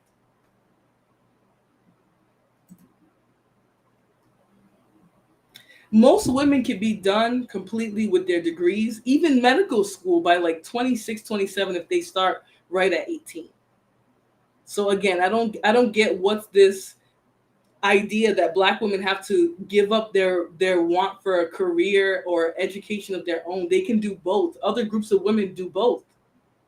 And some groups of women actually have men who support them and help them maintain that family while they also have a career. Yeah, they might take off the early parts of their children's lives just to have a balanced life, just to be perfectly there for kids when they really need it, which is that developmental phase. But once a woman decides to go back, good men aren't out here being like, you got to choose one, you can't have both. No, they're letting the woman do what's capable to them, what's comfortable. Some men will hire nannies, home support. And that just is what it is. I'm not being idealistic, but I think you're trying to encourage women that if they want to get with a man and they want that American dream of like a happy life, white picket fence, that they have to give up education and self-sufficiency. That's not true. If you can't rely on your partner, then why are you getting married anyways? But both women it's perfectly okay for a woman, a self-sufficient woman, to get with a man. Because if that man cares enough about her, he'll make it safe for her to be home and take care of the kids when that time comes. I know some women right now who literally just had they're my age, just got married, had the kids after that point. And that man is like, okay, I'm cool with you being out of work for a couple of years to take care of the small kids. But if you want to go back, you can go back. What happens if the man loses his job? The extra check can cover for it. Exactly. They never take that into account. We're not living in an archaic time where men are able to carry the complete load, or that it even makes sense for the man to carry a complete load. When kids are young, for some families, it doesn't make sense for both people to go to work. It doesn't sometimes because the daycare price, the cost to your family, the kids losing out on time, sometimes it doesn't make sense for that. But then it gets to a point in your marriage, okay, the kids are old enough now, they're in school, let's both work so we have a big safety net. Sin 7 says most all women work in some capacity, right? But men will have you believe that you have to be completely dependent on the man financially in order for you to become a wife. That's not true. Some of the best marriages are between people who are on the same socioeconomic status. Those are some of the best relationships. But let's continue in this conversation, because we know once you start seeing bandits in the chat, it's because they're triggered. They're all riled up by the topic. So let's continue. Can take care of yourself. You're going to college to get your education. You're not going to college to network or find a husband or to get in those different rooms or access to those different rooms. You're looking to compete. The white woman's not looking to compete, even though they created the whole feminist movement. She's not looking to compete. She's going to college to network and to find a husband, not. I promise you, right? Because unlike black men, I have been in great friendships with white women. Still am, have been at the same level competing in education with with white women, and none of them say that they came to college to find a man. None of them. I know some white women who are freaking nurses, and they're at the top of their field because they've been competing. They're not over here thinking, well, in college, I came to be a nurse. I did all the fucking work to get into nursing school just for me to find a husband. That's bull. But because y'all really don't know white people like that, you don't really know white women like that, it's easy for you guys to get on here and act like this is what's going on. You know, this is how black women feel. And everything that they feel has to do with their hatred of black men. And they always want to compete. It's not our fault you guys can't compete. It's not our fault. Some of it's societal. Some of it is cultural. And some of it is y'all just being broken down, dusty bandits. My dad was 20 years old and married to my mom. 20 years old. Came to work in this country as a government official that young. So at the end of the day, it's not really like y'all. A lot of you guys really just don't understand that women, especially women of other groups, it's easy for them to go into college and find a partner. Because a lot of times they can find men that are on their level. A lot of black women who go to college are not finding men who are on their level. And if there is some black men, they feel like a hot commodity because they know majority of these men in this college is not black. I went to a PWI. The black men there acted like a gift on God's green earth just for us to graduate college. And a couple years later, these dudes sliding into DMs and inboxes. That's what we get. Mel says we do not trust these daycares. Right. I think that's the reason why there is even still a lot of women who won't work while their kids are young. Because the daycare system is extremely overrun between single parents and women who actually decide to go right back to work.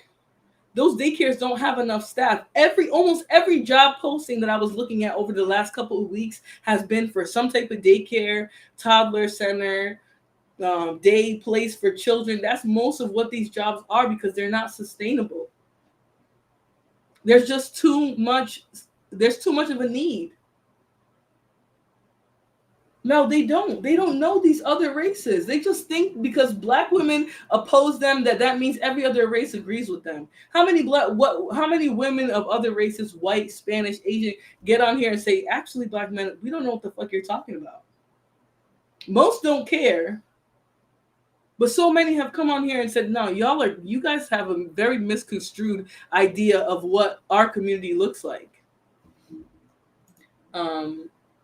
Lana Love says, most of the women in my family work. I just refuse to because of my perspective. Luckily, I have a husband who can cover things. But if he couldn't, I would be working too. Exactly. But that's your situation. You are able to find that. Every woman who gets married isn't going to find that.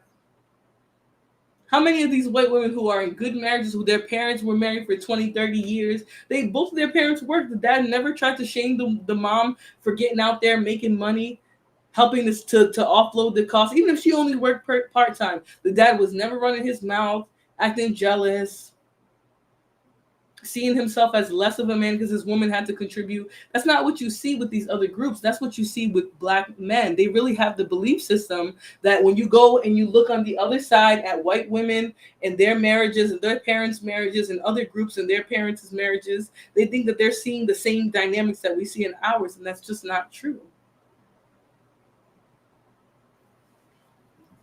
Exactly. And if you can do that, that's amazing. I'm the one who won't trust daycare. Trust me. My mom was very similar. She was lucky enough for most of us, except for my little brother, to be able to not work while we were young. My dad afforded that. He didn't want that. So there's unfortunately, fortunately, there's some men out there who have that, who are able to do that. But most of these dads will not tell their daughter, "Oh yeah, just let a man completely take care of you." No, he'll be like, "If you don't go out there and get you your own, yeah, you can be with this man after you have your own, after you get your own education, after you get yourself to be self-sufficient, then you can go run over there and find a man. And if something goes wrong, you got me." That's what a lot of these dads are saying. But these black men, because they have this weird, unbalanced thinking, they never be around white people like that. They think that it's so different on the other side, and it's not. Right. I don't have an issue with anybody's preference. If black men as a whole came out tomorrow and said, "We have a preference for white women," I would tell them, "Congratulations. I hope you find one. I hope one wants you as much as you want her." Right? Because I know in reality, it's not about race. It's about how the person treats you. But imagine somebody coming out there to state a preference like that. There's almost always the underlying need to make women feel like, "Oh, well, we don't want you." That's how a lot of these bandits operate. The more success black men have, the less they marry according to stats. Exactly.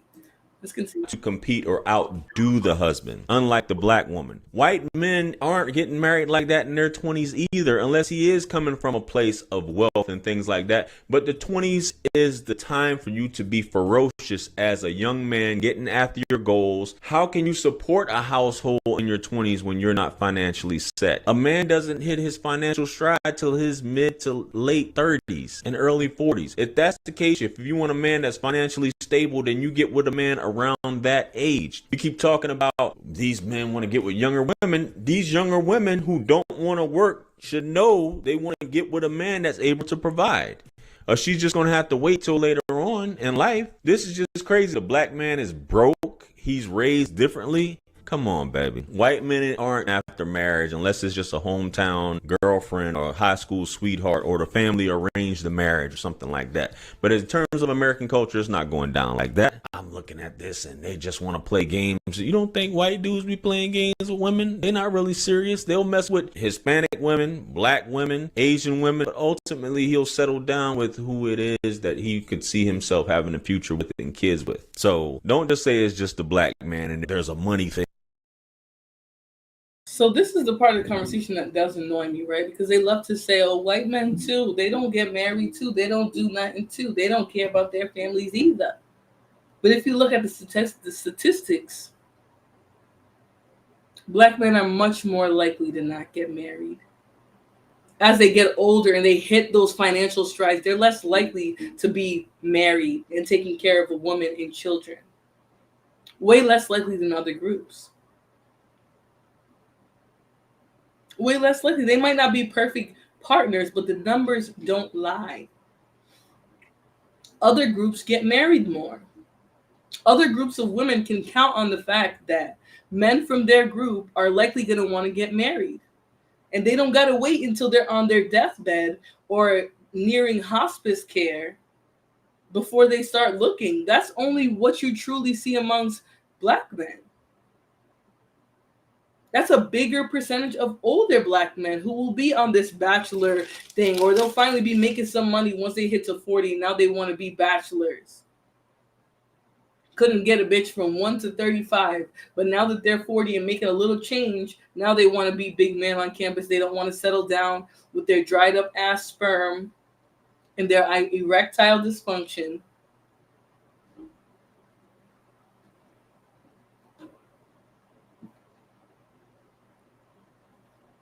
That's a fact. And that's not just black women saying it. So when I hear men making these type of emotional arguments, I feel bad for them. Well, here's the thing, Joe, right? My personal business is not your business, right? But I think every woman, when she marries somebody, is because they see something in that person, or maybe even that person did a good job of convincing them. Now, whether that's delusional or not is something I'm not really willing to discuss with you in the first place. But I think every woman who gets married to a man is because they see a life with them. Maybe that person showed them something completely different than what they show to people online. Maybe that person even had the potential to be great if they had some sensibilities or money management skills or temperament. When things go bad, it's easy to say, well, why did you do this or why did you do that? But what if things would have went good? Then it would be a different conversation. So I think, why anybody marries anybody is up to them. What do you want to do about that super chat? Nothing. I mean, they can say whatever they want. I'm not one that's gonna get mad. Obviously, if people start being egregious, I don't care if it's a super chat, you can hide them from the channel. But I think when any woman gets married, their belief is that they were going to have a good life with that person, and they don't have to qualify that or quantify that for anybody else. So you can leave that one though. All right, let's continue the video.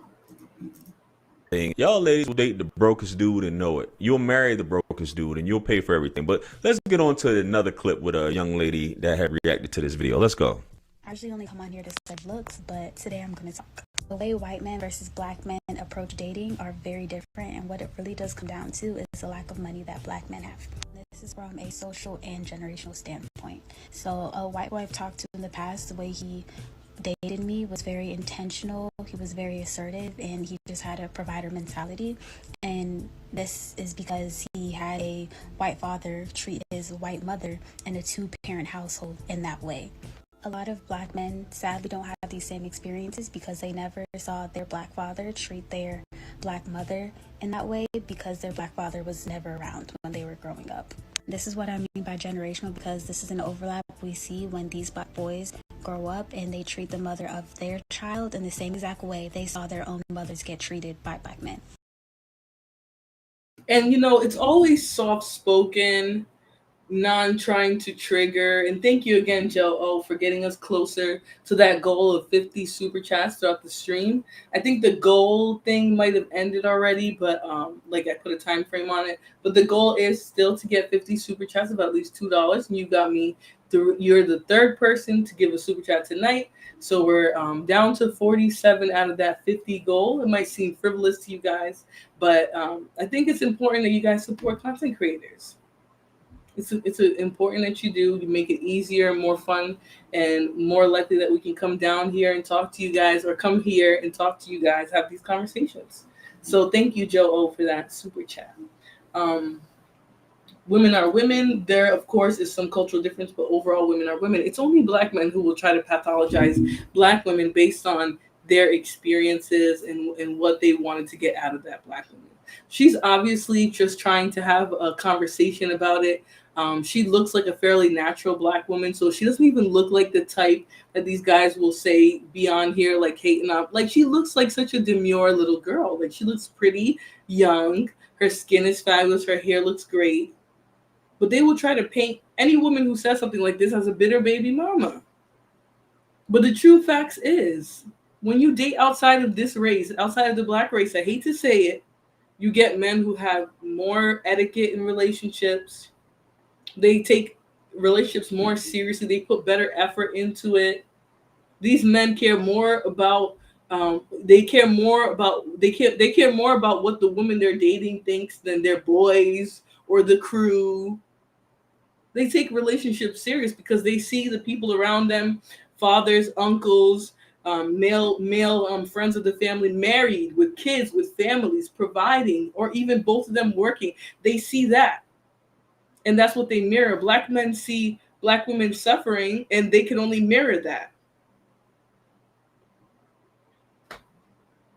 They can only mirror the suffering that they see. They're not able to think ahead, right? Like, let's say they come from a family that doesn't do the two-parent household. The man doesn't take care of the woman and the children.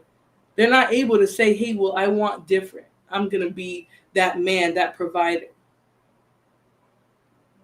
They're not able to see that in the same ways. Even when white men don't see that, some of them still seek out marriage and family because they see it in their community amongst their peers. Their peers are pairing off, having families, having children. In my community, my family, we say that it's about orgullo, about being proud of where your family is, where you come from, and what you're building. A lot of these black men don't have no pride. They don't care. They don't see their seed as a complete extension of themselves. Maybe they don't even like themselves. I hate to say that. The courting process is very different. Yeah, but if you say that, they'll automatically assume that you're bashing black men. No, it's just the reality. Hey, Ariel, she says, evening, y'all. Hope you're doing good tonight. That's a dumb argument that women keep putting up. Sons never saw their mother being treated well by their father. Most kids are born out of casual sex. That is the woman's fault. Most kids are not born out of casual sex, actually. A lot of kids are born in relationships that go awry. So even if that woman ends up having the child and taking care of him by herself, she was still in a relationship. That man just chose to leave. He didn't want the child. He didn't want to raise a child. Maybe because they never saw someone raise. Maybe because no one raised them. William Graves says, why women and men are becoming good friends? Why a friendship culture? I don't know about that. Tiny Jaw says, women foolishly paint up false narratives about the relationship they have with the man and then get pregnant and then put it on the man that he failed the relationship. There never was one. Again, if you are choosing to go up inside of a woman that you have no intentions for, bust up in them, give him a baby, and then blame him for that, you are the problem. Your seed shouldn't be going to any woman that you don't take seriously. I don't care if it's a part of nature and life to bust in women. You should not be doing that if you don't see yourself having a baby in a family with that woman in the first place. You know how many men don't just go around impregnating women? There's a lot of men that have casual sex that don't impregnate women. Why is it that y'all just can't do that? It's crazy. Mel says, without ever asking himself if they were saying is true. Why is that? They like other men more than themselves, right? Nice. I hope you're having a good afternoon. You know, we're just chilling, having a conversation, doing sort of a bandit roulette, reviewing a few videos. This one's almost halfway done, so I'm going to kind of power through it because I do have 3 or 4 more that I want to get to and not spend 6 hours on here because it's Halloween. But I said I was going to go until it gets dark. So I'm trying to let that go, but let's continue, right? And thanks for being here. Black women are married at disproportionately lower rates than white women, and the reason why is because black men aren't really taught to grow up, marry a black woman, and stay for the children.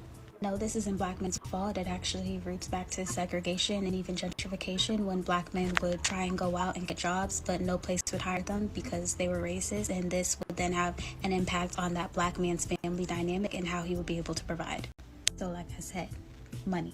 We still see effects of this today, and it's the reason why we know so many more black mothers who are single and were never married than we do know white mothers who are single and never married.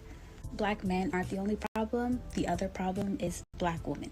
A lot of black women are enablers, and when somebody watches a crime happen and does not stop the perpetrator, the person who watches it happen is often just as bad as the criminal. It really just makes me ask questions like, why choose his partner? Why choose to have a second child? Why stay in an 8-year-long situationship? We really need to ask these. And to your point, Mel, I want to say this. I once was with a man who had 2 children with a woman, years apart. And that man tried to convince me that was a rando woman that they had a kid with. There wasn't no relationship. They were just a bust down, but they have 2 children years apart. This is the delusion that these men trying to put out there. Yeah, Mel, I saw it live. That shit was hilarious. And you know, welfare never has nothing to say because a lot of these problems that men try to go back to and be like, well, this is why today we can't do that. There were women in those times who fought against that. There was a black woman who petitioned the court to end that rule. But today, in 2024, bandits will still try to say the government took black men out the home. They took that $40 a week from the government instead of letting my daddy live in the house for free. He wasn't going to do nothing anyways. He wasn't going to get up and get a job. But she didn't let him just sit there and couch surf and not do nothing for his family. So she ain't shit. She kicked black men out the home. That's what they be saying. That's literally what they should say instead, because that's what's really the situation was.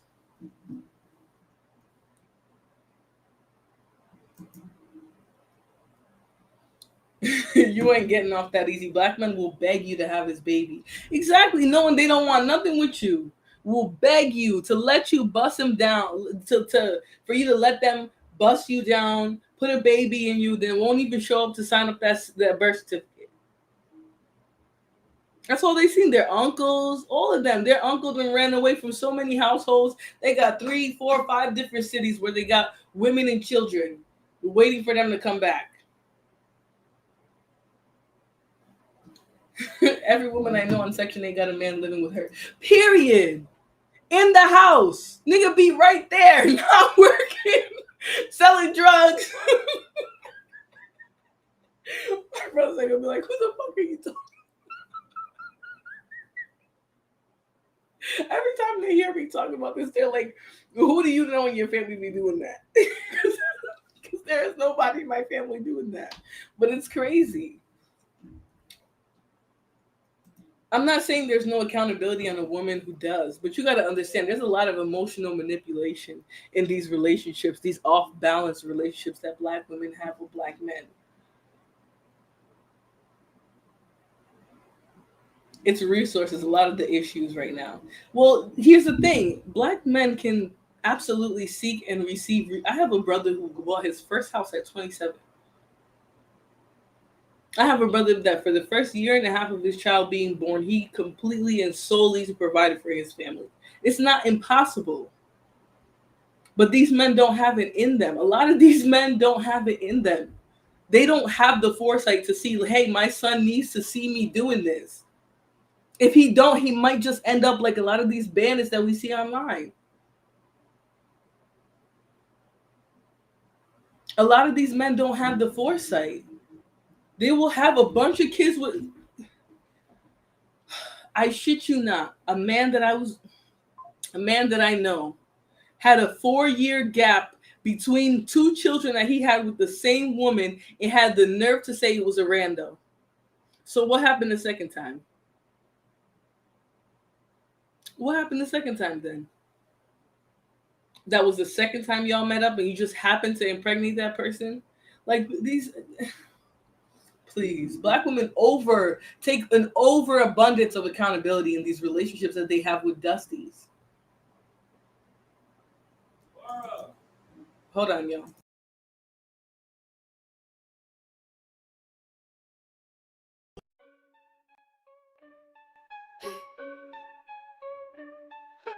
Battles got power, Florabella stands tall. Every drip, every drop, watch the haters fall. Channel sharp as thorns, ain't taking no mess. Scroll through her feed, feel that queen's finesse. Vines tangle tight, but Flora breaks free. Roots so deep, can't mess with her tree. From the mud she rises, roses from the dirt. Every comment section she lays down hurt. Flora's anthem blooming. Right now, she said, if that were really true, where did they go? The thing is, a lot of these people's funky ass daddies didn't go that far.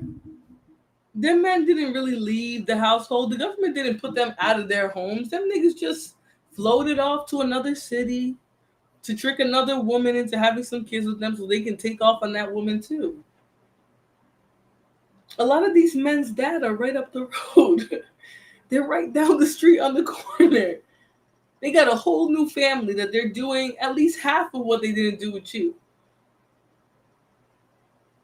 Oh, yeah, Mel. Yep, he talked all that shit just to do it to Iggy Azalea. Just to make her a single mother.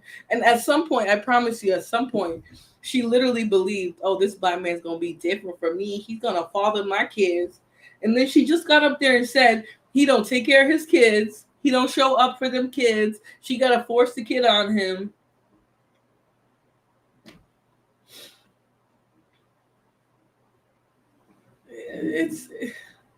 Listen, y'all are not going to convince me of this bullshit that y'all come in these chats with. Somebody the other day was talking about women being delusional, thinking they can hook a rich man. But you seen Chris Brown's baby mama's very average, just saying, look at Usher's baby mother.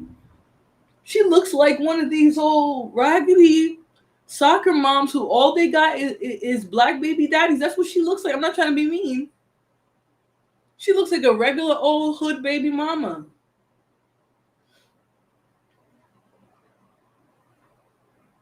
Women can get whatever they want. Hey, Shiesty Bum. Hey, girl. Let me make sure my chat is looking proper because Restream has the chat looking so strange. So I'm going to just go here and make sure my chat looks proper. And shout out to the 39 people here. If you guys could hit the like button, I'll appreciate that. I really will. All right, let's continue. Yep, that's a fact. All right, let's continue to hear this video because she wasn't joking. She was keeping it a buck, and that's really what upset this yellow, black, Naker adjacent bandit here. Okay, let's continue. Questions or generational curses will continue to haunt our community, and we will see a rise in the number of black men who are not taking care of their children. A lot of black men will try and make the point that black men nowadays are starting to date more white women because black women are too hard to deal with, have really bad attitudes, or are too dominant. But when we do see this happening, it's usually black men who make a lot of money, such as NFL athletes or actors who make 7 figures. Of course, these white women aren't going to be hard to deal with or put up with because their black husbands and boyfriends are providing for them. However, the same cannot be said for an everyday black man who is not making even 6 figures, who is trying to court and talk to an everyday black woman. Not to mention, a lot of these black women assume dominant roles because of the fact that they have to go out and be the breadwinner to then come back home and raise their children on their own. Many who are abandoned by the father of their children and also their own father growing up. I think it's important to bring up how white dominance is playing a huge role in this, and these are just the effects of slavery. First of all, let's notice how she eloquently dragged, right? She made it very clear that there were some effects of the community that caused that and things like that. Some of it is systemic racism and stuff like that. But we still have to break the curse, right? She calls it a curse. But I do think that continuing to hold up these live life in a way because of how we were raised, or the life instead of black people building and doing better in their relationships because they had bad relationships or their parents had a bad relationship, the obvious would be to do better, would be to have a black family. But here's my thing, Sin 7, and I'm also going to say dating pool roast reactions, because in this space, mammies and nakers pay to troll. But here's the thing. I never got on here and said I was a relationship expert. I never said I'm giving you advice in your relationship.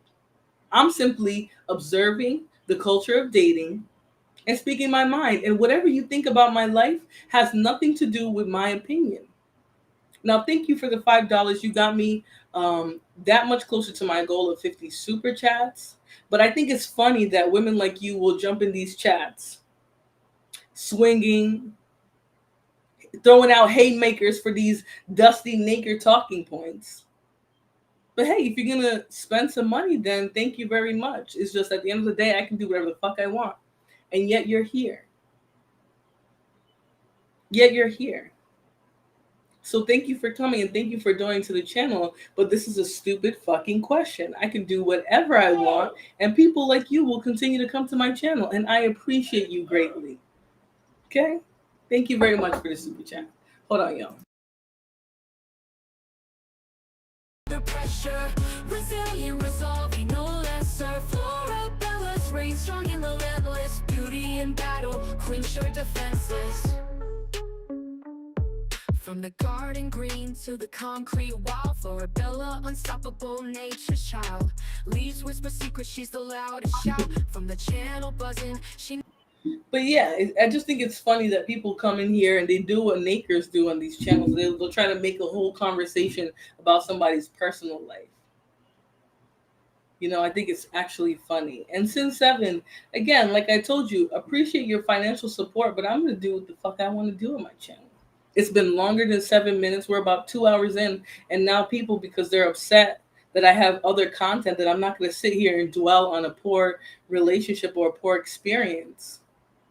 Now they feel like they can come in here and troll. A lot of y'all are flying monkeys for nakers in the manosphere, in the nakersphere, I should say. A lot of y'all are flying monkeys for their talking points. Those men will drag you in a heartbeat the same way that you're trying to drag me. She says, tell your brother you're busy. Well, I stole something of his, so that's why he was interrupting me. But yes, he knows I'm busy. He just likes to be annoying. Have upped our standards collective. Y'all crying every day about it. No broke men. And listen, some of us might be dumb enough. We might fall. We might have some bad experiences. But that doesn't change the fact. Jamel, I've dated on the spectrum, the spectrum of bandits and black men, right? I've dated upper echelon men with education, career, life. I've dated bandits who cosplay like they have everything going on good in their lives and really are just impulsive, psychotic, overly temperamental grown children, right? The experience isn't that different. Yeah, Mel, they want content creators to believe that they have to be angelic. We have to have the perfect dating record, reputation, everything. Most of these people, if we knew who they was with, oh boy, do I tell you. If we know who impregnated these people, who these people were married to. I'm never going to forget, I saw someone in this space called their wife a 4. So nobody's going to sit here and try to convince me that my personal life, it has to be on display while I'm having these conversations.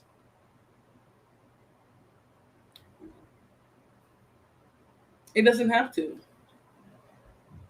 I understand you guys get upset, Tiny Draws. You guys don't like the facts. You don't like what you're hearing, but a fact is still a fact. I think all of you guys do. By trying to imply that the situation between black men and black women isn't as dire as it is, you guys want them to date black, broken, poor character bandits. And one really big way we can see this is through our own music. We do this in the way that we portray black relationships. We don't promote marriages, we promote baby daddies, and we also overly sexualize the black female body, and this comes from not only male rap but also female rap. Many black men, of course not all, are not able to afford marriages, let alone afford dates. I will even go to the extent of saying why a lot of black men want to be pursued first or be the ones who are provided for is because this is what their single black mothers did for them when they grew up. Treated them like a husband. Many black men were just not able to have the opportunity for a black father, a black man to be in their life and teach them how to treat and court a woman the same ways we see other races treat and court their women. Now, she said a mouthful there, but I do like that she didn't ultimately blame the black man and say everything is the black man's fault. And I'm not implying that she coddled black men at all. But I think she even gave too much of leeway, right? Literally sitting there talking about, oh, well, the system, the black man is a target of the white man. The white man want to take him out. Even some of that was too much. Nothing is stopping a lot of these black men. Nothing's stopping them. You can see it because some men will transform themselves. Look at an Anton Daniels sitting there chasing bags, teaching these people to chase bags while he's making a bag off of them. Stacey Brown says you got single moms and baby daddies judging for when they worse off. Right. At the end of the day, I'm still me. I'm still young, childless, educated.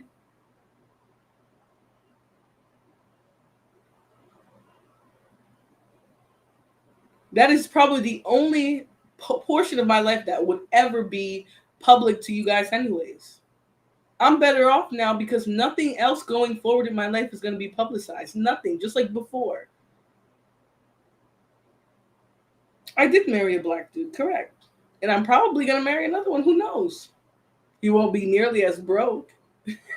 He won't be nearly as temperamental or impulsive and aggressive at all. But I never got on here and said, don't marry black men. I never did. I can attract every race. But when you guys hear these talking points, especially, or these conversations, especially coming from Black women, it upsets y'all. Y'all want to tell us that we're lying and we're gaslighting and we're all of this. It's ridiculous. We're having a conversation, and look at how many people came into one windmill already swinging for Black bandits. Since 7 said they couldn't get worse, only way to go is up. And I completely accept that level of trolling. She's dead ass. Honestly, it's not even a troll. The only place that I could go is up. Red Wine says, JP reminds me of a welfare queen, except he's a guy. Listen, I'm not here to defend nobody. If y'all saw him as a welfare queen, then he was a welfare queen to y'all. But nobody can look at me in this situation and try to other themselves. A lot of you guys are pathetic, even those of you who claim to be married and happily so. The environment doesn't cater to people in healthy marriages. It just doesn't. It's scot-free. Listen, okay, womb intact. Intact.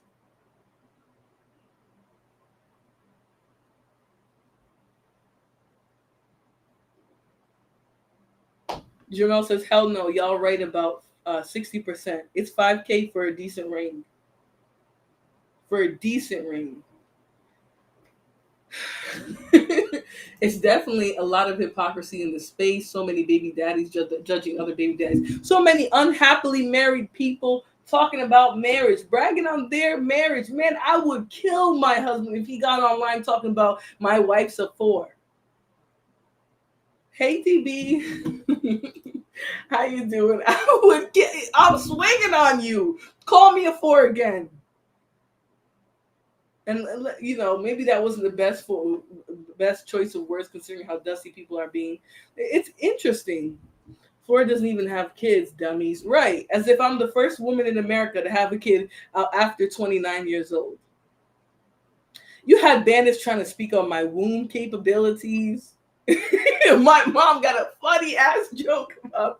She got the funniest joke. I'm not gonna tell y'all because at this point my mom's a savage. She's gonna be a savage her entire life. She's been saying that since I was younger. She said it towards her sister in regards to a man that she was married. Listen. Right. Out here raising babies by their damn self on here talking about me. About to marry a nigga on YouTube talking about mine. Imagine.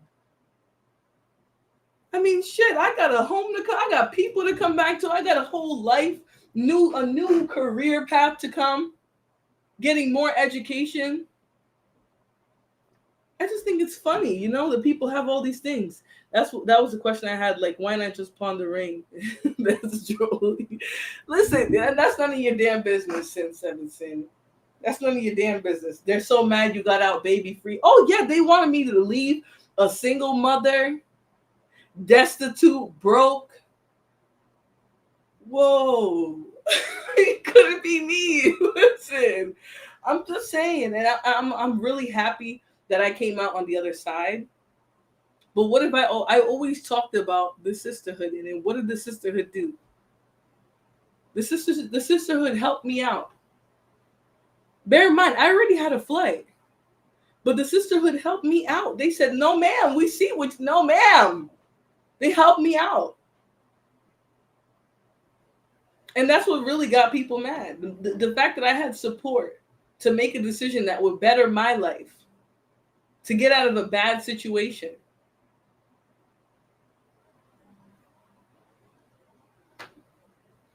She said, I was happy about that with you. Tracy Bum, when my baby mother got pregnant, I was at every appointment. I took care of her financially until she passed. She never paid a bill in the house. Well, that's good for you. That's good for you, Tiny Drops. Honestly, I think that's amazing. If you took care of your baby's mother, then that's amazing. But you're not going to sit here and try to project and say, oh, all black men are like this. Yes, Jamel, the sisterhood. You can be mad at it all you want. All them black women came together behind me. Yes, there was a few men involved in it. And if I did the statistics, It was a couple black men, a couple white men, and the rest was black women. The sisterhood came through. Y'all said there is no sisterhood.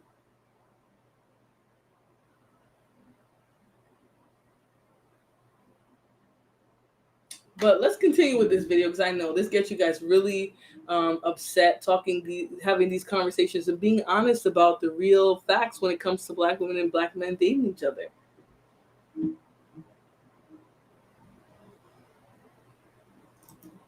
Well, you've been crying so much, Tiny Draws. Nobody knows what you're really saying.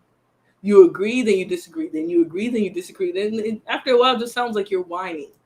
But let's continue.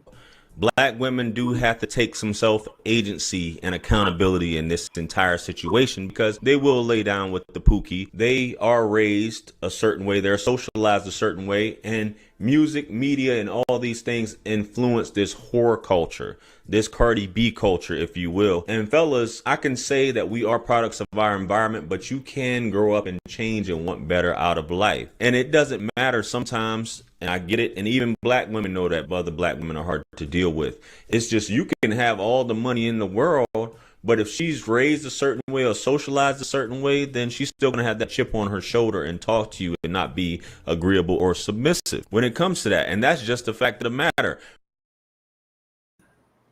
My goodness. Nothing irritates me more than hearing black men talk about submission. Nothing irritates me more. DB's right. He is always on here crying, and he's all over the place. You can't even figure out what his real opinion is because he will say so many contradictory things. Just like we had Tommy Naker Mayor in here a couple minutes ago crying his eyes out. Real tears. I'm just like, what are you even talking about? Excuse me. Shout out to Joe O for the $10 super chat. He says rap hip hop made most black women want to be like ladies they seen on MTV. I own a few expensive toys and these ladies want to know my wealth ASAP, sadly. You calling men bandits doesn't help. But here's the thing, like, men who aren't bandits don't get offended by that, right? Because they understand that when a woman says, oh, bandit, they're talking about a particular type of man. But because in the black community, it's hard to distinguish, right? Because these men of the upper echelon who have a lot of education experience, life, money, whatever, they always align with those same dusty ass talking points. Yes, he was here, Robin. He was shaking his ass in a circle. Like, he always comes in here to cry, saying, oh, if black women want to get married, they got to give up education, self-sufficiency, all that. Black women are the only ones that are taught to get an education. Yes, in 7, at least he makes a living doing all that crying because bandits will pay him. Bandits pay a pretty penny to be pandered to. A pretty penny. Listen, a lot of these sectors are alive because men want to be pandered to. All the people who watch Team Pegasus, who watch even the Sharon show, all those, they want to be pandered to. It makes me cringe too. She said a hit dog. The hit dogs holler. Yes, they do. They holler nice and loud. He was in the chat shaking his ass, talking about, oh, black women are the only ones who are taught to get an education. White women are taught to go to college and find a man. That is not even remotely true.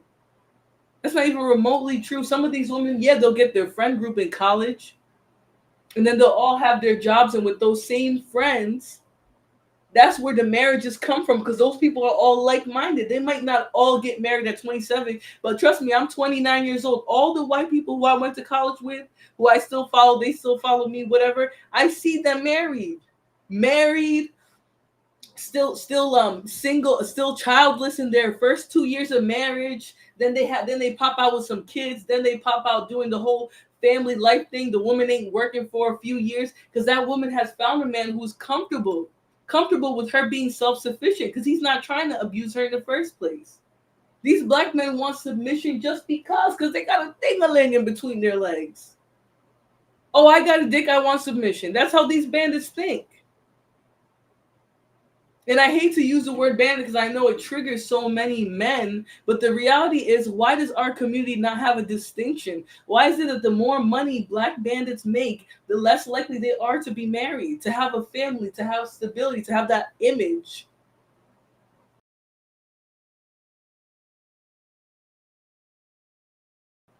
that white men with money usually have, the other protector provider. Another regurgitator. They all do it. It's like they're on one accord with the same dusty talking points. If you want to make a black woman jump out of airplanes, have a black man tell her not to. Okay. I have nice toys and I just use them. I may buy a bottle, but don't flash. Joe, I think you're one of them, like, let me just say this, and then I'm going to leave you alone. You, like a lot of black men, have some money, and so you feel like you are gold. You feel like you're a gift to black women just because you're a black man who got money and education. Black men with money don't ever think about being good partners. A lot of bandits, like some of the bandits you'll hear in the next videos, talk about how when they got all this money, they go and seek out the brokest women because they can control them. And a lot of y'all agree with that. And that's the biggest problem. Yes, some of you guys will be able to tell when women are trying to use y'all, but some of y'all, what y'all got ain't even all that, and you still try to conceptualize all women as trying to use you. Shiesty Bum, he be asking everybody on a vacation. He be shooting his shot at everybody because he just thinks he's a gift. It's ridiculous, you know? But they want to impress other men because they are lovers of men. Yes, let's not get too deep into the Rim Brother ideology because, you know, I truly believe that, but I just think because it's such an extreme talking point, men are never going to understand what's actually being said. So let's continue the video. Money does accomplish things. And then nowadays, how many black women really want to get married? I know 1 in 4 black women will get married in their lifetime. That's 25% of all black women. But how many of them would rather be a baby mama? And I'm just being honest with you. Just use a man for his seed, send him on about his way. You talk to him any kind of way, don't want him to see his child. You make it hard for him to see his child, and you talk bad about him to the child and deal with multiple men because you want to be this fairy tale doll out of a cartoon or out of a movie who has every man sexualize them or look at them as an object or thing of. Now, this is the most delusional shit I've ever. There are some women who will buy the food, but get the clothes, get all the things so that the men will see their kids. They will literally set it up to where the man just has to show up and be a black man over there with his kids. What do you mean black women want to be single mothers and raising kids? But y'all are full of shit. On the one hand, y'all are saying black women are in a hurry to go put you guys on child support, this, that, and the third. But now you're saying black women just want to be single mothers. Well, he's bandit adjacent. You know, that's what I was saying earlier in the stream, DB, is that you'll have some of these men with their stiff-ass beards, right, and their pale-ass skin, who are just very deep in the ideology of black men, usually because they're mixed. Or they're culturally aligned with black men, and they will have these dusty ass talking points that they know they can't take this conversation over to the. You just can't go and take this conversation over to the white community. They're not even care what you're saying. So a lot of these non-black, yellow bone, mixed race, exotical black men or mixed race men, whatever you want to call it, they'll be the first ones to jump into this dusty ass conversation because they know there's a hierarchy. Right? They know that these black men will trust what he's saying because he agrees with them. But if it were another light-skinned guy, they'll be saying, that nigga, he ain't even black. But there's black bandits who will look at him and see a black man just because he's saying the same thing as them. You know, so these black adjacent bandits, they can be just as dusty as the rest of them.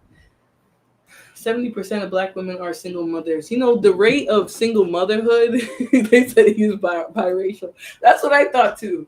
The rate of single motherhood is not that far behind. Exactly, Mel. And I promise you, you will never catch Tommy in real life teaching his daughter, oh, don't go out there and seek a career in education, go to college to find a husband. Never. He will never tell his daughter that. Even if she watches one of his videos and says, well, Dad, you said not to, she'll be like, shut the hell up. That was internet bullshit. You better not rely on one of these niggas. I guarantee you, because that's what all these black fathers be saying. That's the shit my dad said too. My dad said, no. You don't sit here and let these men take care of you. These men are evil. These men are evil. As soon as they got a little bit of control, they will try to ruin you. That's what he said. Candid as hell.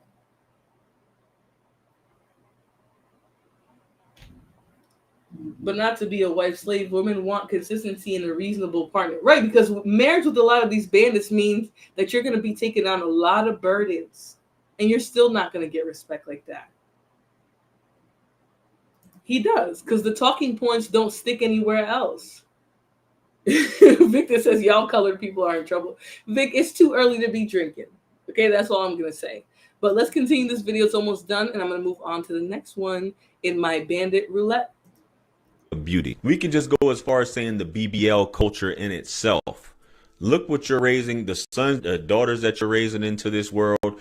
They're seeing that you have no respect for yourself or the man.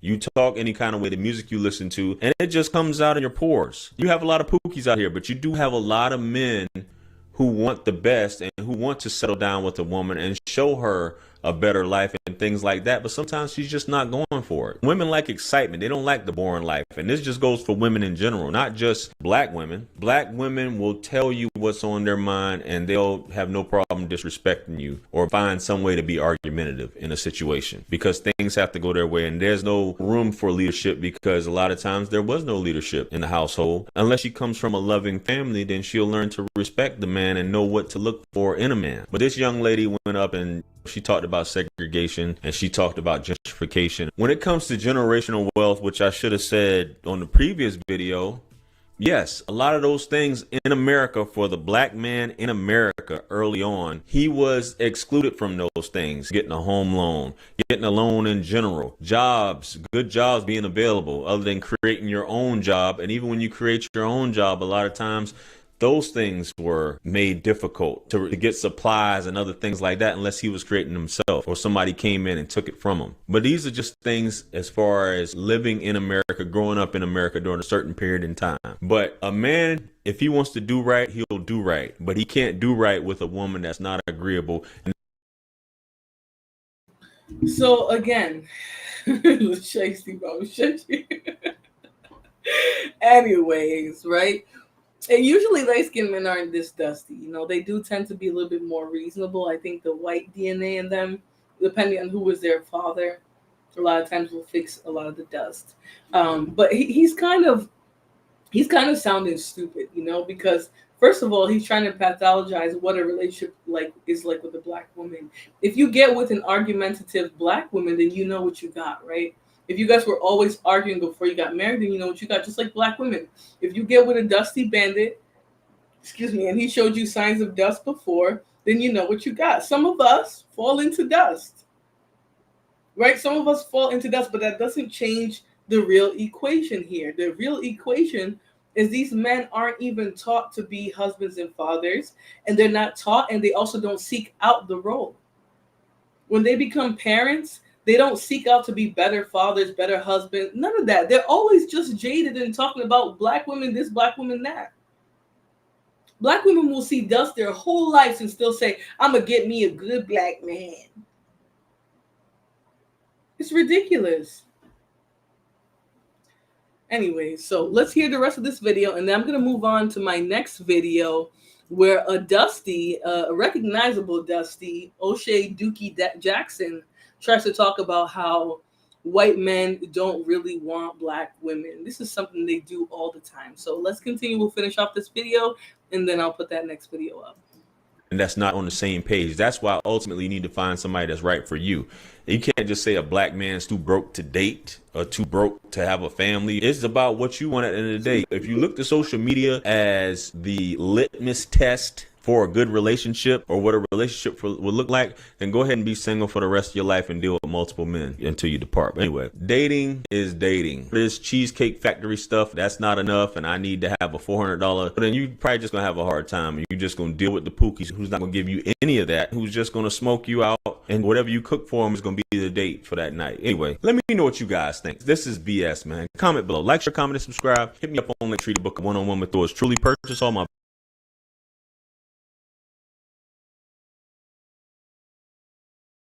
Now notice, I didn't try to sell you nothing. I didn't tell you I was a relationship coach or to buy my book. This bandit just trying to sell you that he can teach you how to get married or to have a good relationship. He can have one-on-one counseling with you. Like, These bandits lie, and they offer up these lies as advice for real, and real people fall for it. Real bandits fall for that. They truly believe, oh, let me call JR or let me email JR so that he can help me find a woman or get a submissive queen. It's ridiculous. But all right, so we're going to move on to the next one, Mr. Dookie Jackson. And let me just say here, all right, when it comes to white men, right, here's my thing. I'm not saying that some white men who have like a super culture like attitude that they're not being authentic to themselves. I'm not saying that that's always the case. Anytime you hear a white man sounding like you just stole him out of the hood, sounding like a brother lover, like he's best friends with a bunch of niggas, that's a red flag. That's a red flag. And not for a fetish, but that's a red flag in general. Okay, he likely has the same mindset and ideology as a lot of these black bandits. He'll try to other himself a lot, which is, I believe, what he was really trying to do in this video. But anytime you hear them sounding like they have a black scent, run.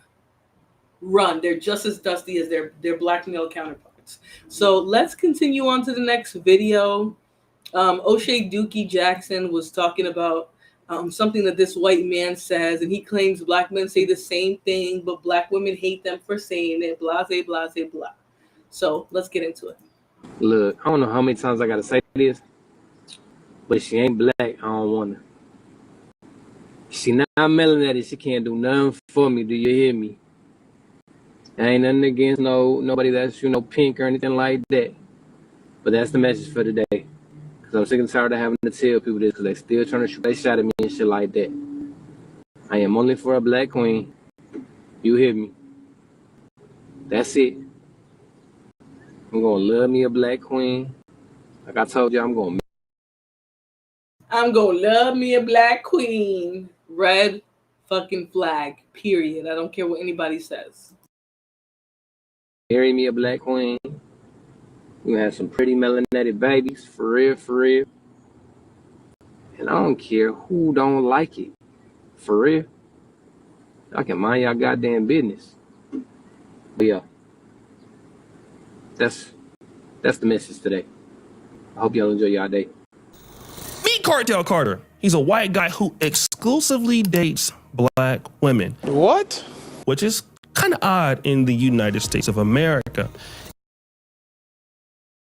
I mean, look at this bandit. Does he look like he's preferred by any group of women? Let me stop. And he loves black women like no other. So people always be asking me, like, where do black women rank in your life? Because you always talking about you love black women and you appreciate black women. And yeah, I'll let y'all know. So it goes God first, black women, and then breathing air directly below that. All right, y'all got it already. I mean, doesn't he kind of remind you of Dr. Umar Johnson, but just white? Black queens forever, snow bunnies never. I said black queens forever, snow bunnies never. I said black queens forever, snow bunnies never. Recently, Mr. Carter went viral for making a very interesting post on why white men don't. MJ says they need to stop talking for other men. Men and women usually date within their culture and race, which is normal. Exactly. And actually what we're seeing, the reason why there is sort of a small uptick of black women dating out is because of where they're going. Right? Once they get educated and their socioeconomic status rises, they naturally age out, group out, whatever of these groups where it's always black men and we love our black kings. They age out of that. They grow out of it financially, emotionally. And so they will start to date out because up there, right, where people aren't necessarily living from these weird talking points and mindsets, where people are actually going outside and having real relationships, we see that race plays a very little part in it when you meet somebody you're compatible with. It's not like these movies and stuff. Someone said hatfish.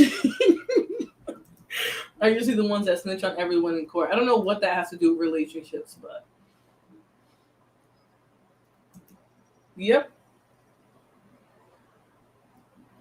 Now here's the thing though, there's a lot of white men that do what he does, and then they'll get up here, and in order for them to compete with the few white men that will have the chance of dating black women, they start saying stuff like this.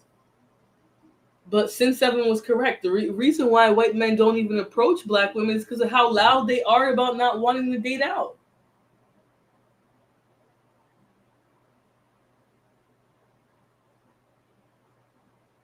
It is what it is. Black women are on the upswing. They will continue to be, because they're becoming the highest educated group, the largest group of entrepreneurs that are growing, all of that. But you have black men who don't even want women to know how to read. You should review Roadrunner's live stream. What is that? Was he also talking about these sort of like interracial dynamics? I hate when it's a white man who's trying to be black that tries to have these conversations. It's no better than a bandit talking. It's no better. Yeah. Switch said them white men not taking y'all fast enough. Trust me, black women are getting in their own way. A lot of black women don't even consider looking at other groups. They think white men are corny. And don't get me wrong, a lot of white men are corny, but a lot of these anime watching, Dragon Ball Z busting bandits, and that's not every man who watches Dragon Ball Z, but a lot of these black bandits that watch Naruto and shit, they're lame as hell. They're no lamer than those white men that you won't date, or those men of other groups that you won't date. A lot of us were kind of force-fed this like, oh, we're only gonna marry and date black men. This idea. So yeah, he cracks me up sometimes, but a lot of the time you can tell that his talking points come from an unattractive black male perspective. You can tell. I know a white man that has told me black men are the ones that were telling him not to deal with black women. Oh yeah, I know a bunch who say that. Trust me, when I was in college, you know how many of these black guys would be saying stuff like that, and then I would talk to one of their friends one day, you know, we would hit it off, and they would be like, yo, they told me not even to mess with y'all, that y'all don't really like them like that. Y'all be using us for money. I was dying, bro. I was literally cracking up. Because they really want to sell it like white men be out here like, we don't want no black bitches. They too ghetto. They too this, that. White men don't really care like that. What they find attractive is what they find attractive. Most people who date out, that's how they feel. It's not a preference for a certain color. That's the shit niggas do.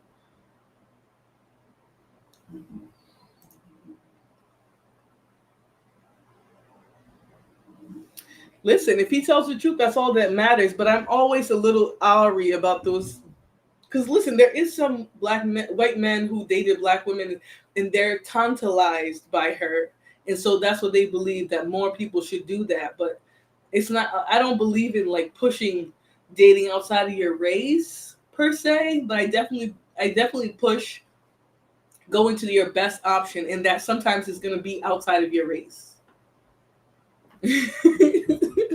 There'll be a backup option. A lot of YouTube men are tricks. That's why they have these distorted perception. Exactly. But let's continue the video. Don't really marry black women. So I'm just going to let this be known. I do not hate pink people. I just dislike.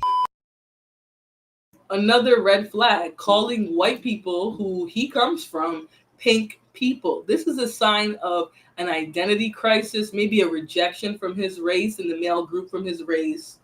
That has nothing to do with his association with black women. He's just been a reject. That's a red flag. No well-adjusted white man who likes black women is calling white men who are his counterpart, pink men. That's a pandering tactic. And he also wants to other himself with the few black women who do want to date out. So let's continue. That pink people do. Like that whole thing with, the pink dudes, telling me, oh yeah, I like, black women too. Whole time, a lot of them don't like black women. They might be sexually attracted to black women, but they don't like them. There's a difference, okay?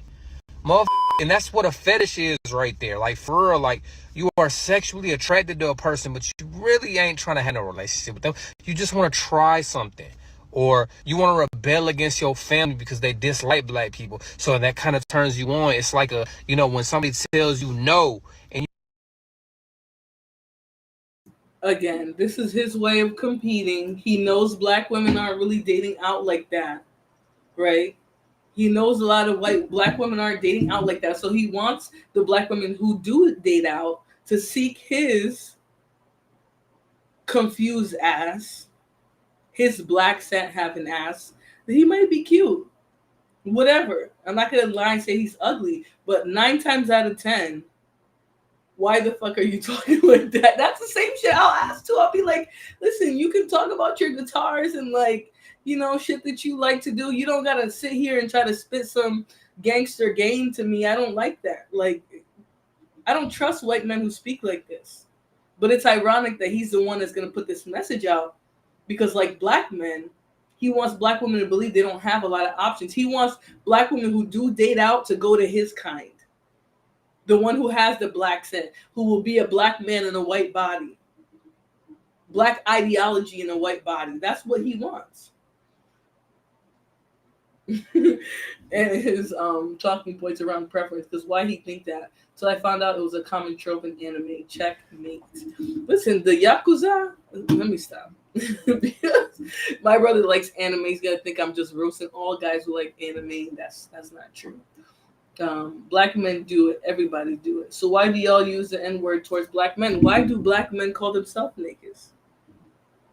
Y'all are all up and down, up and through every single one of your rap songs in your communities, whatever, talking about nigga, nigga, nigga. Don't be mad at me. Japanese women preferring Yakuza members. Seriously, I've never heard that. And I don't believe that because, no. We're talking about the group of women who started the 4B movement. I don't believe that. He do be on these bandits' necks because he'll get up there and drag a bandit too, but he still has too much vitriol towards women. So let's continue. you you want to do it, like ain't gonna tell me no, like I'm finna go do this. You feel me? So that's the type of shit that I dislike. And I'm not saying that I'm the only genuine pink dude out here that appreciates black women. But I just feel like a lot of pink men do not really appreciate black. See, notice how, again, he's trying to other himself from the group that he comes with. You are a pink man. You're a pink man. You can't speak for all pink men, but you're a pink man yourself. Why are you trying to other yourself and act like, nah, I'm the one that really wants you? I'm the one that really wants you, not the one that speaks proper English, not the one who got a job, a 401k, health insurance to transfer to you and your kids, not him, me. I work up the street at the Burger King. That's how these white dudes be sounding, like crazy, wild. And it's all a way to compete with other men. And at least his is not I'm different. MJ, I can't stand the I'm different. You are not different. You're literally pink. You're literally pink. And he took that talking point from women who talked about pink, pale penis, pale peen.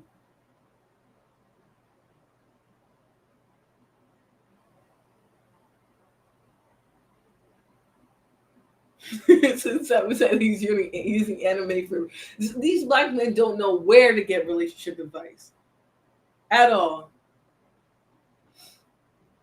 It's ridiculous. But anyways, let's continue because he's pandering and he's pandering hard. He's trying to get black women to really choose him. His friends are black. Shiesty Bob's like, no, y'all ain't about to come with my white boy. Shiesty. Okay, I'm just being real. These type of men will absolutely be the first one to fetishize you. I bet you this man, when he sees a black woman with a beautiful body, he'd be like, baby, you got that big old ghetto booty. It looks so good. I ain't never seen no booty like yours. That's the shit these I don't take these type men. I will sooner take a white man who is uptight, be listening to classical music on his way to work, who also knows he want a ghetto booty. I will take that over these types.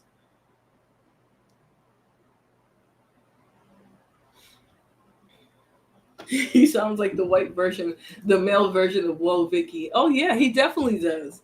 That's how a lot of men listen. The most successful relationships I had with white men didn't talk like this. They were just white dudes who secretly, like not secretly, but like you wouldn't know unless you looked at their dating history what their type was. I dated a white guy who his ex looked just fucking like me. That shit was scary as hell. I was like, oh shit, she looks just like me. Like, this is so fucking weird. I would have never thought that he was the guy. I would have never thought that he was the white guy that would have an ex that looked just like me. I was like, no, this is his man. This is this man's type. And he wasn't no ghetto type. He listened to the music that he wanted to fucking listen to. We would sometimes be in the car and this nigga is playing fucking, and he's not a nigga, but he would be playing like fucking Taylor Swift. I'm like, what are you listening to? What are you listening? I would literally ask him. He was like, like some fucking Taylor Swift. You got a problem? The next album is country, and they like black women. You don't have to search for these. Yeah, I'm your Kang. I'm your white Kang, baby. You don't gotta look for these types. You don't have to, because regular, well-adjusted men of other races will date you too. They'll marry you. They'll put a bunch of babies in you. It's not outlandish. Only black men want you to believe that. How many white women we see with these wiggers? Let's not. How many white? Look at Wade Wilson. How many little raggedy white women he had around him? Wade Wilson, yes, the guy who deleted 2 women simultaneously. How many white women he had fighting over him? How many meth heads did he have in his rotation?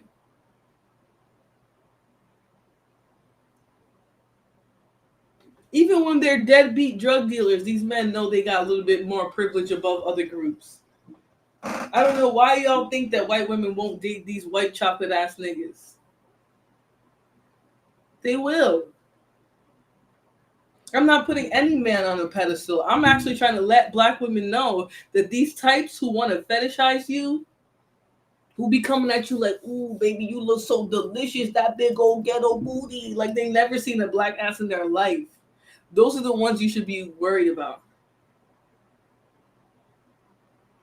And Mel said it's literally a mating strategy for the pathetic. Right. It's really just the culture. This degenerate part of our dating culture today is toxic. Yeah. There's a lot of toxic dating practices that we have today.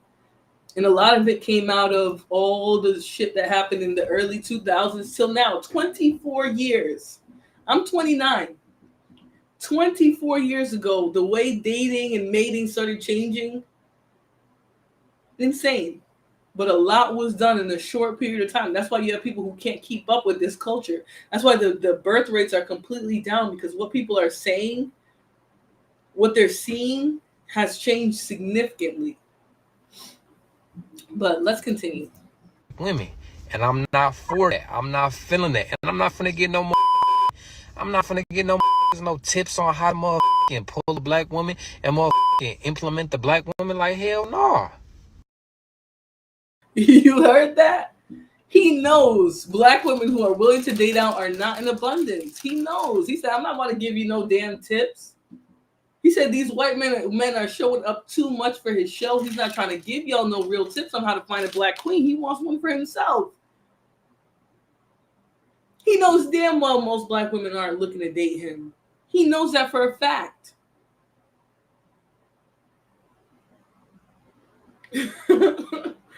Let's continue.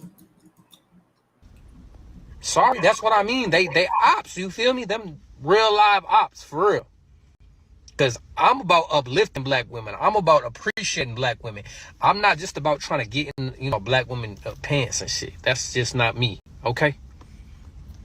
Now, don't get me wrong. Like, I definitely, I ain't saying, like, again, I am sexually attracted to black women, but that's not my goal, for real, for real. But yeah, I just thought I had to, elaborate on that, for real. I hope y'all enjoying y'all day already. So you know me, I had to do my research in the comment section. Now, let me just say, does this look like a black man who has been preferred, who has had the pick of the litter of women? I'm not trying to be mean here. Like, I'm really not. I'm just trying to be real. Does this look like a man who could get whatever woman he wants? Does he? You guys tell me, does he look like... I'm going to continue because this question is not going to get answered. That's the one question. Exactly, DB. I don't even like black men who talk like that.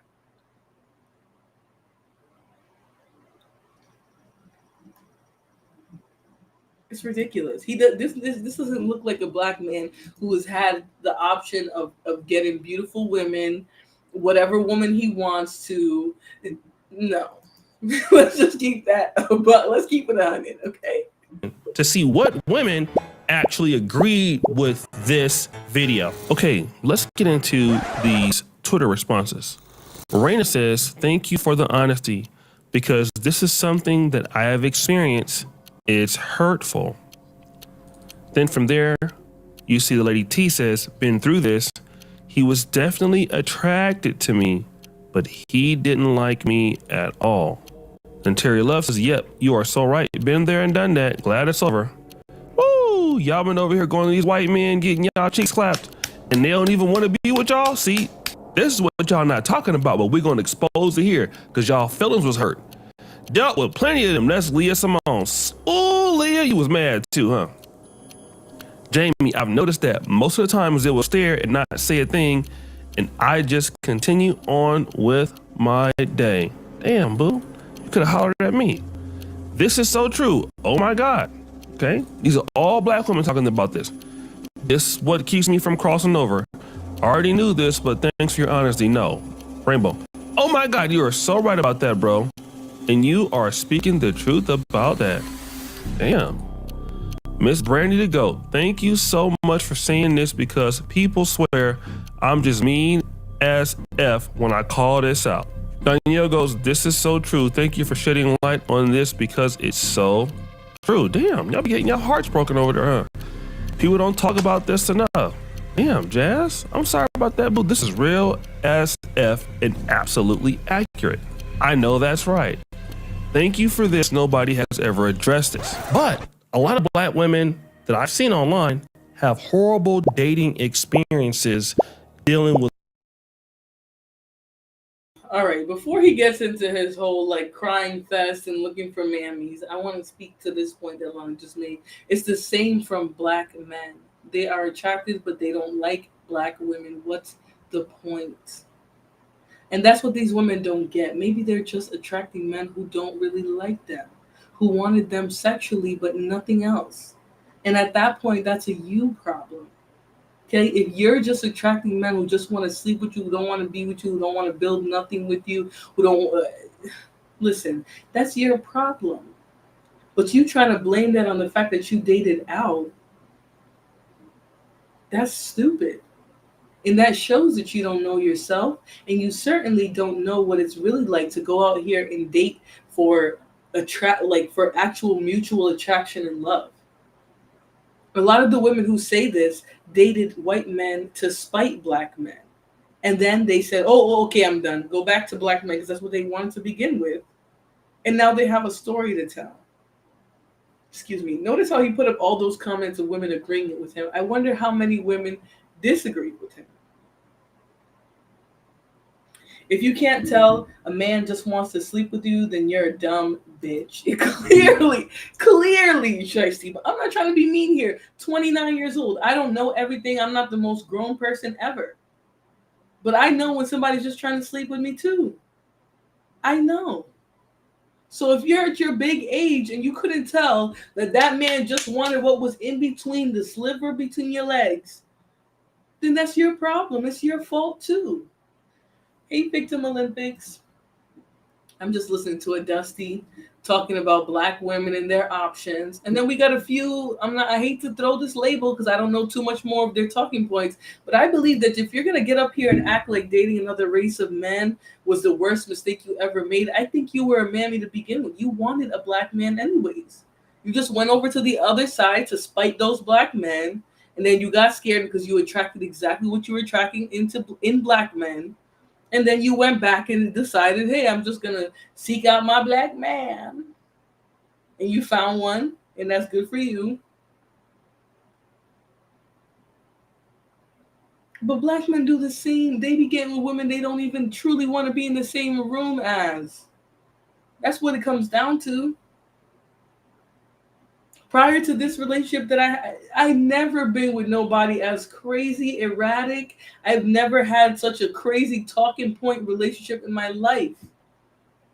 But that's what these spaces do to a lot of black men. They hear these incremental, anecdotal experiences from black women, and they say, see, I like what she's saying, but every other black woman's experience is bitterness. It's they hate black men, but blase, blase, blase.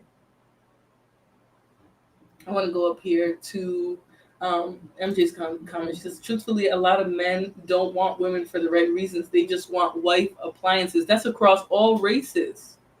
Right? And they still settle for the Dollar Tree until they can go to Home Goods. Exactly.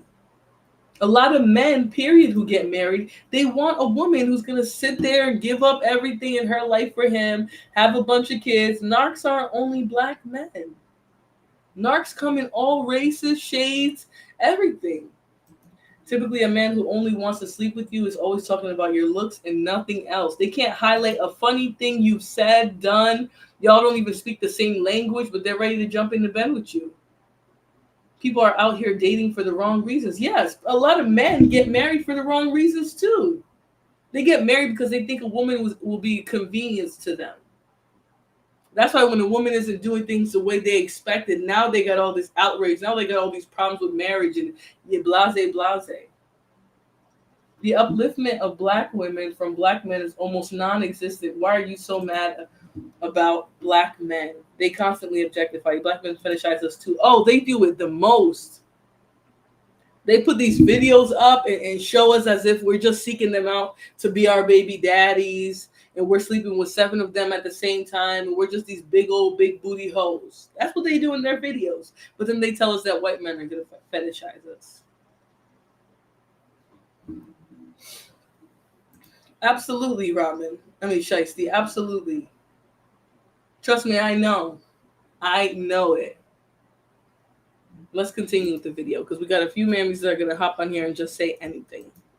With white men, although they felt at first they were going to get better treatment from white guys over black guys. I feel like black men don't really want to have a conversation that black women actually do have more options that are available to them than are ever kind of proposed. Yeah. Because yes, black men, sure, it might be a little bit more difficult, but if you are willing to date outside your race, the options open up. And I do, but wait, I have to give a caveat for this because I don't want to make any presumptions. As somebody who has been very open and transparent about my dating within and beyond black men. And let me just say, I believe that's Claudia Jordan. She's definitely a mammy, okay? And I'll say this because she had felt, you could tell by her ideology, some of the stuff that she says, that she thought she would be like the preference and get the best treatment from black men. That didn't happen because all women get the same black man. I'm sorry, they all do. There is no special black man that a particular race of women is going to get. You all get the same black man. Gore, member for 4 months, says, good evening, Floor. Glad you are back to making content like this. Keep it up. Thank you, Gore. Never in life have I thought about goofy-ish like that. Yeah, and listen, a lot of these men like to tell us that we over romanticize white men and dating. That's not even true. Black women just say open their options, and look at how triggered O'Shea Duke Jackson got. He went and literally plucked out the few black women who get online and say stuff like this, because notice that conversation of women were literally talking about how women have more options. And what did Claudia Jordan, which I believe that's who she is, I'm not sure if she looks like her, jumped out and said, oh, that's Ebony. Or it's, no, wait. Ebony K. Williams. Okay, she's worse, talking about a damn bus driver. But she's going to jump out here and say, oh, the experience isn't better. We romanticize. We yes, there's a lot of black women who date out and they will literally jump up and be like, oh, he's gonna save me. He's gonna save me from that black man, from those bad black men. I'm gonna get me a white man, and my whole life is gonna change. My whole life is gonna change. Yeah, she might be fully black, Robin, but to her, she would still be a preference. She would still be a preference, especially in the community where black men rate women based off their skin tone, their proximity to whiteness.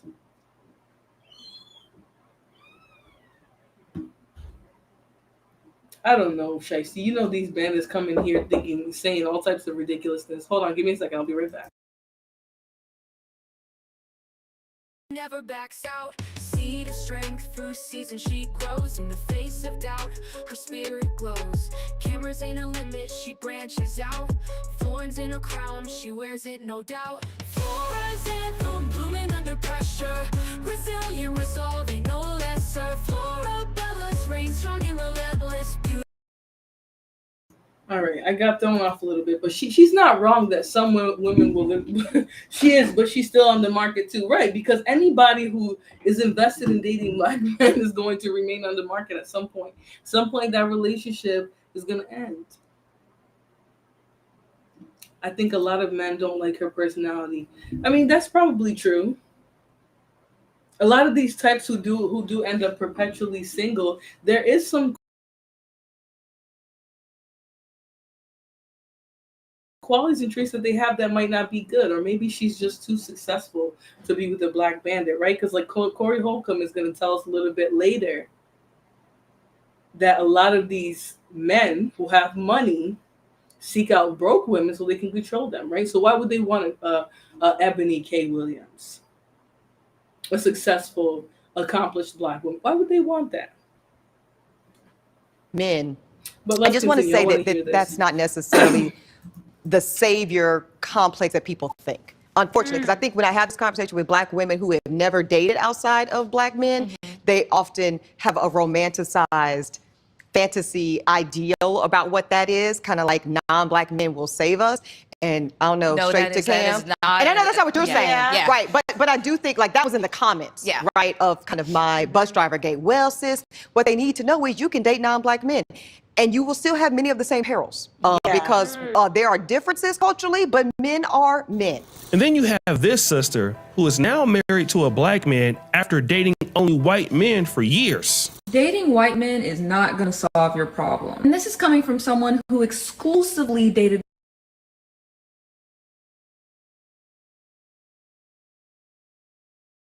Now, before she gets into her little mammy trope, all right, why did she think that dating white men was going to solve her problems?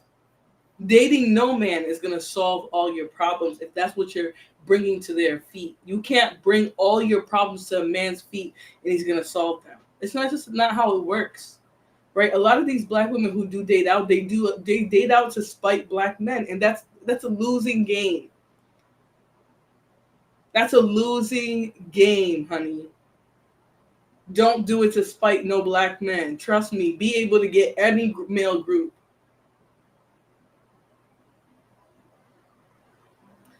Multi-generational, please don't come in here twerking because nobody's spewing any hatred. We're just being real.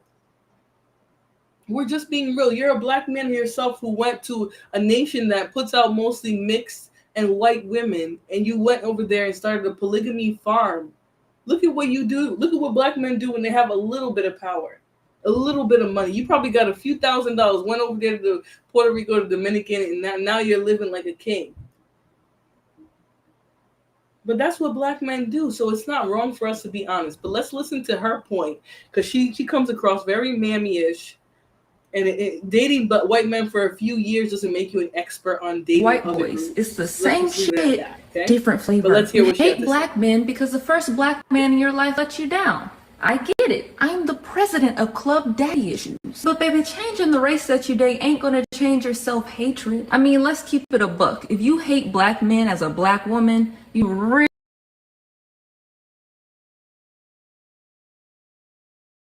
hate yourself. I've been screwed over by white boys. I've been screwed over by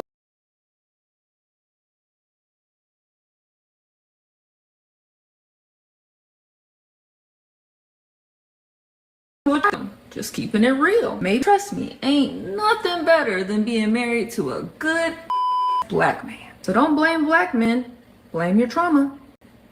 And this next horror story. Listen, MJ, I feel the same way, okay? I hate when these women have some bad experiences dating out because they don't have standards with white men, they don't have standards with black men, they don't have standards with any other race of men that they date. Just for them to run back to the man that they wanted anyways, which is a nigga. And now they want to become this like spokesperson for the black man. That shit is weird. Can y'all not see him in the chat? Somebody may have hit him, but I think what do you call it? I think YouTube lets me see everything. Oh yeah, y'all can't see him. I don't know who hit him. My bad, multi-generational. I'm literally over here reading your damn comments and nobody can see you. She does sound stupid, Victim Olympics, because you can tell that the black man that she's with now is who put her up to that stupid ass shit. You know. And you know she probably went over there to the dustiest white men she could find just because they were white. So she could say, oh, I'm leaving black men. I got options. These women sound crazy. And anytime they come back having those unbalanced talking points now saying, I married a good black man. I married a good black man. You know though, Shasti, I can't see him on my phone. Like on my phone, he's not popping up, but I can see him here. You can if you click all chat. Let me see. You see, on my phone, I don't have the option to do that right now. Oh, okay. Till that Kang kick her down a notch or two. Exactly. But you know what? If her Kang put her up to talking like this, he has no need to kick her down, right? Because she's doing her daily dose of muling that he needs, the daily climbing of Mammy Mountain. She does it. And let me just put up Mulatto's point here. He said, Flora, respectfully, I'm not a black man. I'm a mulatto man, and I'm definitely living as a king. He's here windmilling for black men, but he's half. He don't consider himself one, and he's talking out his ass. Hey, Luna Walker. A full passport sis trying to act like a normal black woman. Listen, just sounding crazy. Now, let's hear this next one because she's also crazy as hell. She's crazy as hell. And I think that where she comes from is literal true self-hatred. So it's always funny that these women are the ones who find themselves on the internet talking. But let's hear what she has to say about her experience dating white men. Takes the cake. I was still in high school. I was so desperate for male validation and attention. I used to have a thing with this boy, and he used to call me the N-word, and I just let him. Not only did he call me the N-word, but he wanted me to call him my master as a term of endearment, and I did. He'll be like, what's up, my little N-word, or my little slave baby? And I'd be like, hey, master. Unsurprisingly, it turned out he never liked me, and I was just an inside joke between his friends. So I had to do some more. All right, so obviously that black woman never liked herself. She probably has deep rooted, she's a child. She spelled it with a D too, child. Listen, because some of these black women, they think that nobody can see when they're damaged goods. Like, it doesn't matter what race you go to. If you go there with no standards, with no boundaries, with no expectations, right? Cynthia's SBE. If you go there like that, you're going to get played just like you would by a rotten nigga because they can see you coming. They can see a dusty black female with black male worship or male worship written all over them. They know all they got to do is swang a little dusty dick, whisper sweet nothings. Exactly, Victim Olympics. She's mentally ill. You don't let a white man call you nigga, my little nigger master. What the? This stream was done for it anyway. But I mean, are you kidding me? This is who you're using too. You're a clown too. Child, he was calling you a nigger. Listen. How do you even have the balls, the gall to get in front of a TikTok video and admit that you let a white man call you the N-word? Girl, please. Girl, Please, you are not every black woman who's dated out. You are not. Not all of us like that shucking and jiving, that white master loving shit. That is y'all. That is a very small portion of black women who actually date out and marry white men. And it's a match made in hell. Two people who fetishize each other. One is more delusional than the other. That's the only difference. That's why that white man can play you, because you're more delusional than him. He has a fetish for what he calls the N-word, and you have a fetish for attention. To have me being listen, Bell Pepper knows O'Shea went all the way to Africa and still can't get a wife. Listen, he had this lovely Kenyan black woman running his show, and I could just see her getting tired. She is gone now. He just be picking up a lady on the corner of Kenyon Road to come do that dating show. Listen, dust can go anywhere. It will still be dust wherever it goes. He can go anywhere in the world. If he has a dusty ideology and pathology, he's going to remain a single childless man. I don't know if he got kids or a family, but the bell pepper nose says no. That ugly ass nose, his ugly face, and his poor attitude says no. Even if he does come on to some women and some coochie. I don't see a woman being married long-term to a man who has this type of ideology. I just don't see it. Many of the diverses in your chat would love that treatment. That's a cap. But I know a lot of you bandits in this chat would love to be called a Negro by these white women who come in these spaces. I see it. Grace had y'all by the tail. Grace was grabbing you guys by your nutsacks. And she's a regular, dingy, meth head adjacent white woman from my same state.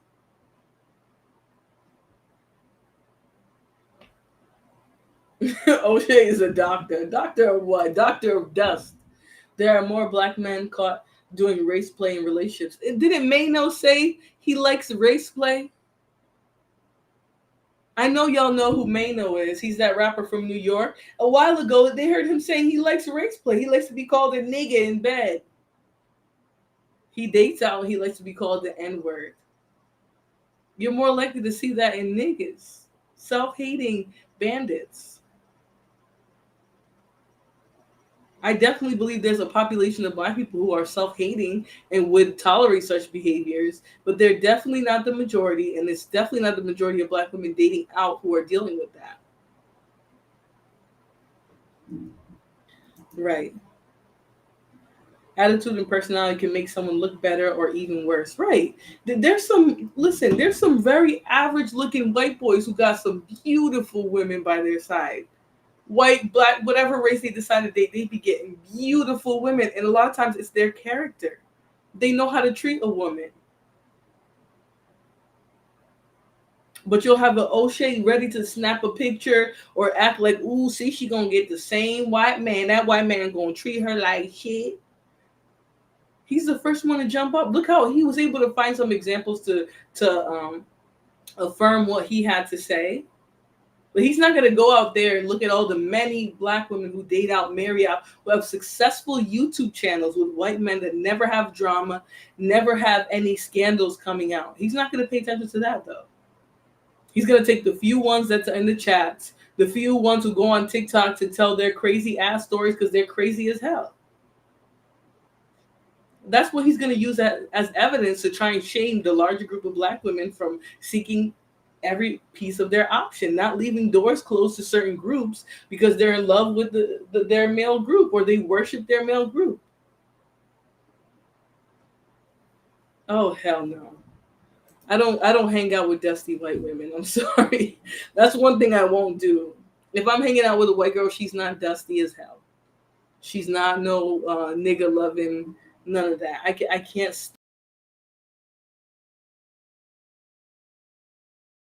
stand those types because they always got a black scent. Then they're not me. I know she's a regular ass white woman, but I couldn't because that backwood shit that she be talking to will get her ass smacked up. Victim Lynn says, black men say it all the time on these panels. They love to be dogged by non-black women. Yes, they have an actual fetish. MJ said it's y'all fantasy to be slaves. Right? We've all walked near couples in the mall and said to ourselves, how did she pull her or him? Exactly. All the time. That be me a lot of times. But let's hear Mr. Dookie Jackson, what else he has to say. Research, and I came across a video by a YouTuber by the name of Diamond Jackson, and the name of the video is called I've Never Been with a Black Girl Before. And I want you to kind of focus on what she's talking about and some of her experiences with white men. Do not care about where I am and the numbers of black, non-black people that you've been with, and let me tell you why.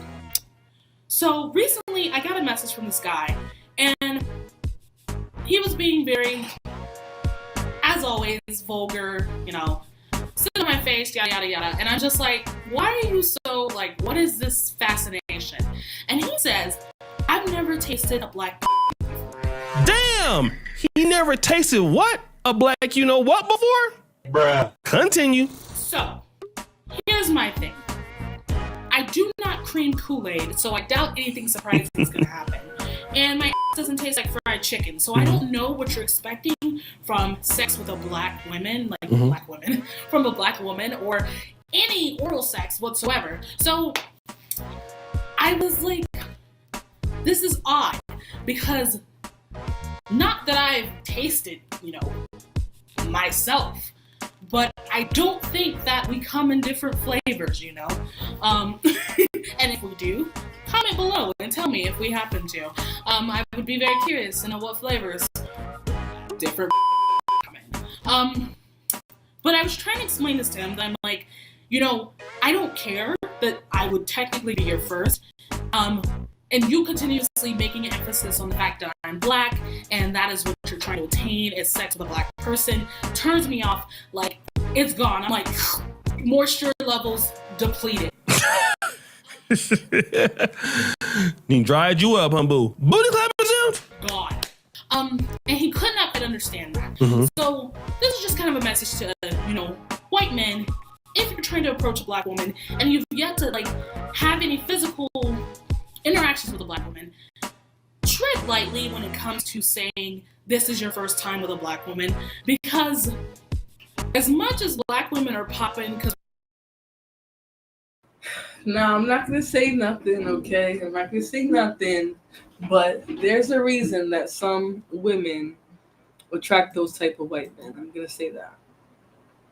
There's a reason why they attract those type of white men, and they be having these conversations, and then it trickles down into race play, right? That's what they're attracting. I've never attracted a white man who thought that he could call me a slave, the N-word, tell me, ooh, you're my favorite. You're the first time I ever had a chocolate queen. Instantly blocked. You will get instantly blocked talking to me like that if you're a white guy. I don't care how much money you have. I don't care how rich you are. Instant block. That's why I said if you're gonna get approached by white men and they're always talking to you about your body, how sexy you are, acting like they've never seen a ghetto booty before, 9 times out of 10 you are a fetish. But sometimes these women be thinking they know what they're talking about when they get up here and tell these stories. No, you're attracting that. How many men have I worked with in my field who have I been around, lawyers and things like that, who would just be flirting out of nowhere, and I would be like, oh shit, I didn't even notice until after the interaction was over that this dude was flirting with me the whole time. My coworkers would be like, what? He was flirting with you? Ooh, I saw that, and I would just be like, I had no fucking clue. Okay, because at the end of the day, all types of men are going to be attracted to you when you're a black woman. But if you have that desperate, I'm looking to date out energy, that's what you're going to attract these men who want flavor women. They want chocolate flavor, chicken wing flavor. Maybe they want you because they really do think you taste like a chicken wing. That's what you're going to attract. They stupid lady. They think women are different flavors of ice cream. Yeah.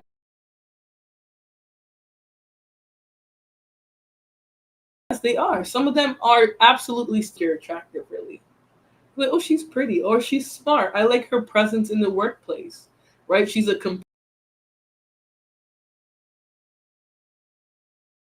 competitive figure. I've had men who were attracted. I've had men like that. When I was in college, I had dudes who were attracted to me because I was a better student than them. Never did their homework, never acted like a mammy for them. But they were like, I think it's hot that you're actually much smarter than me, that you can beat me in a debate in this class.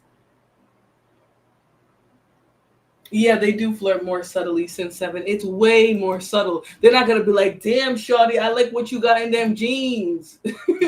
I like what you got in them jeans. They're not going to tell you that. They're not going to say, damn, baby, all I see is your ass from here. Like, they're not going to come at you like that. So if that's the energy you're getting from other groups of men, that's what you're attracting. That's what you're radiating, is dusty energy, that you like dusty men. You like the approach of dusty men. But if you're like myself, who's a bookworm, I don't proclaim to myself to be a divester. I don't ever get out here and be like, I like white men. No one has ever heard me say that. They'll just notice, oh, you guys seem to have like similar quirks, or oh shit, like he's laughing at every single last one of your jokes. You guys seem to be that's what a lot of other women will come to me and say when they see my interactions with white men. They'll be like, oh, you guys seem like, I thought y'all knew each other. I'll be like, no, this is just me being myself. But you have these black women who truly believe that a white man's gonna approach them the same way that the nigga is. That the white man's gonna come in like, ooh, baby, I love them jeans. Like, you look so good in them jeans. No, that's not gonna happen 9 times out of 10. And if it is, then you should have knew what it was. The Black Sand says, interesting conversation. I had a few Latino and Filipino friends who know they all dated black women, but my sister was talking about women of other races who hang out with sisters. Okay, white guys are least aggressive than black men. Yeah, they are. Just to get close to black men. That's sad. MJ says, let me hit the road. I'll listen in. Have a good show, Flora. Thank you very much. And thanks for popping into the chat. Tracy Bum says, all my white friends got white men. Right. And I'm not going to sit here and prop up the race of white men. But they're not going to flirt with you like aggressively like that. Some of them will approach you aggressively. Don't get me wrong. Some of them, even when you be like, hey, I'm not interested, they'll push up. I've had that experience. I've had some white dudes just think that I wanted them just because they were white and they had money and they looked good in this particular environment. I've had that. So I'm not going to sit here and act like they're just the most respectful, nice, sweet guys. I've way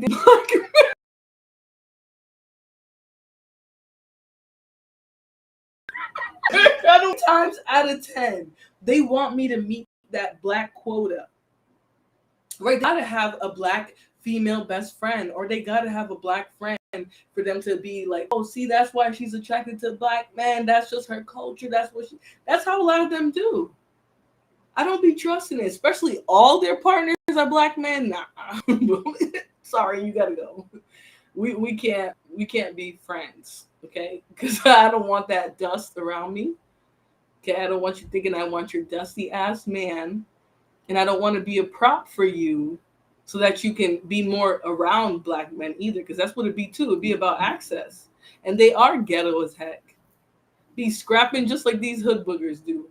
White men tend to build rapport with you first before trying to date you. Absolutely, they'll come and try to make a joke. They'll buy you a drink. They'll stand in your vicinity. They'll be talking about their job. They'll be trying to communicate with you. These men, here's the thing that bothers me the most, is when you're clearly in an environment that there's successful people of all races, you can tell there's not the same dynamics of like, oh, black guys going after the white. Like, you can tell it's not the same dynamic. And then black men will be so mad if you like play the room. I don't like black men with white male friends either. And it's specific black male friends I meant. Specific. Because if they got them ghetto hood booger ass niggas, nothing ass niggas, those are their friends, I don't trust it. But if it just be like a speckle, like they got a diverse friend group, oh, okay. I'll leave that one alone. Black Sam says, I had a white buddy more black women than I ever did, but maybe it was because we hung out. Listen, he was probably super laid back when he approached those women too. And let me tell you, some of these white boys, they know.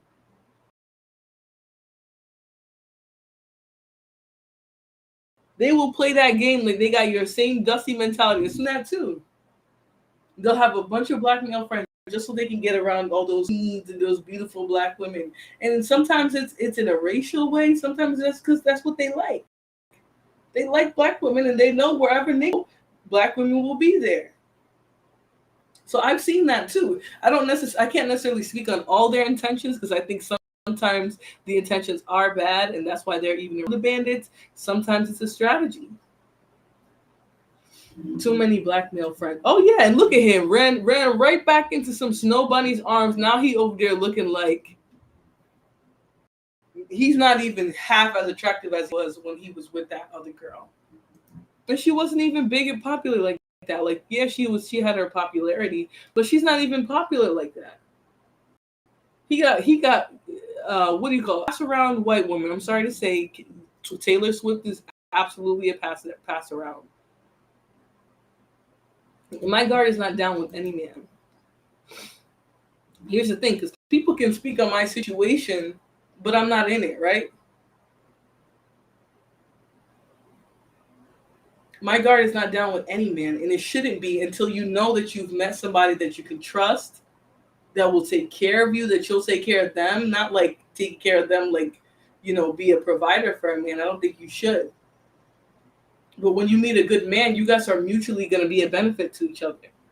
And a lot of women will let their guard down with any man before they know if that man will even be a protector. Taylor Swift is a cornball. She's been passed around. John Mayer done tossed her around him and a few friends. She's dated so many white men. It's ridiculous. She is basic. She's basic because I've seen white women who are serving, and they don't act like Taylor Swift. They also don't date black men. You don't see them with black men. You don't even see them with black billionaires. Yeah, Keelan Nicole is beautiful, and I bet you she's not going to have another problem finding a white man if she wanted one. She could find another Wookiee just like her man.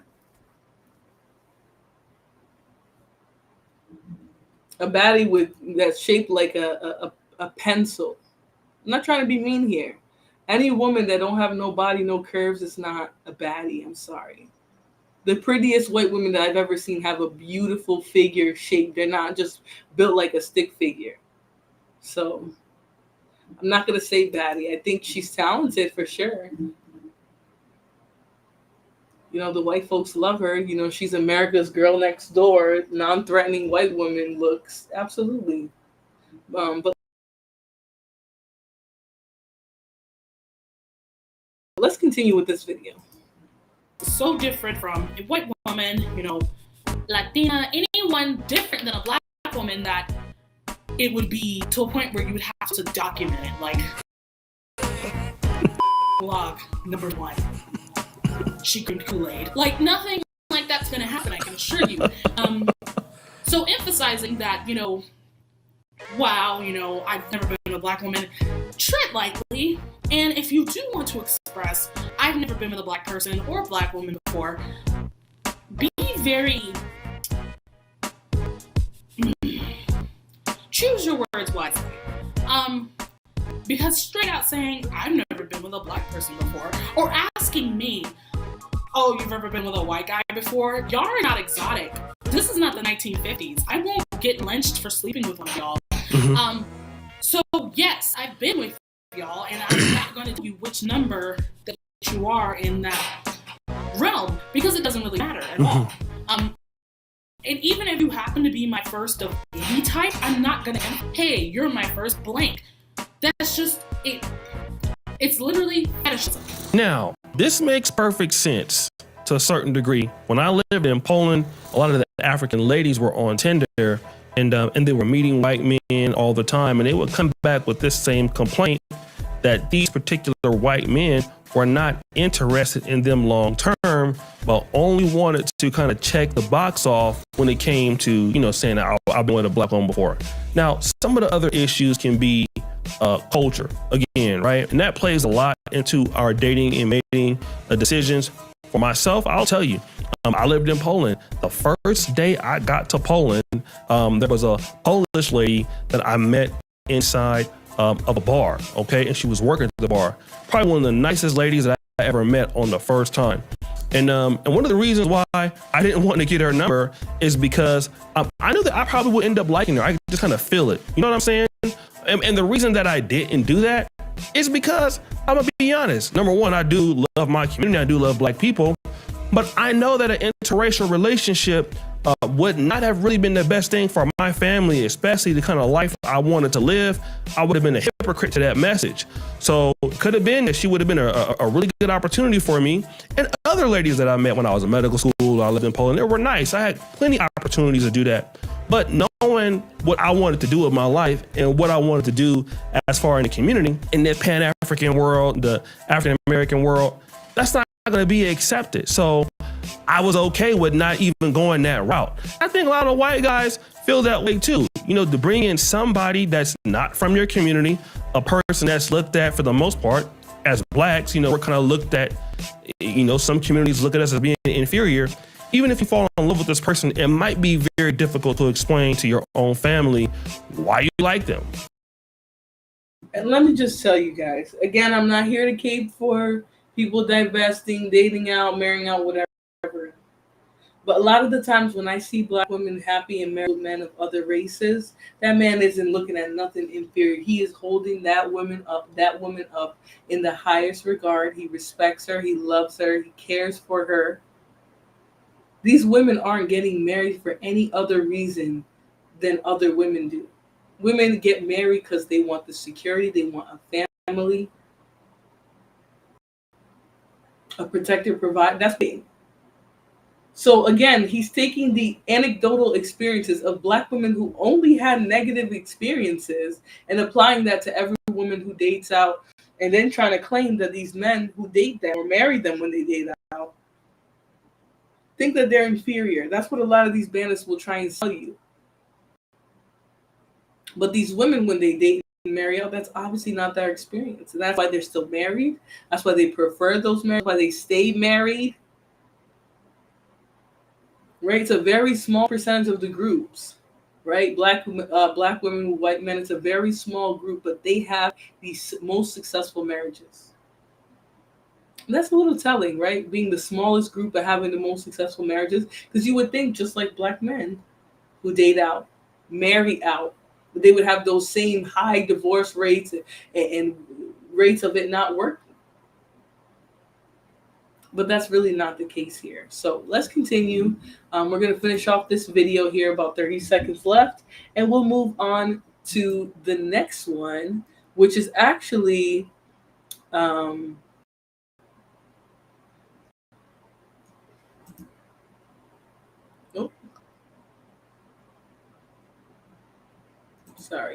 it's by Chrissy. She's actually reviewing a couple of things. She's reviewing Corey Holcomb and what he says, and she's also reviewing some of the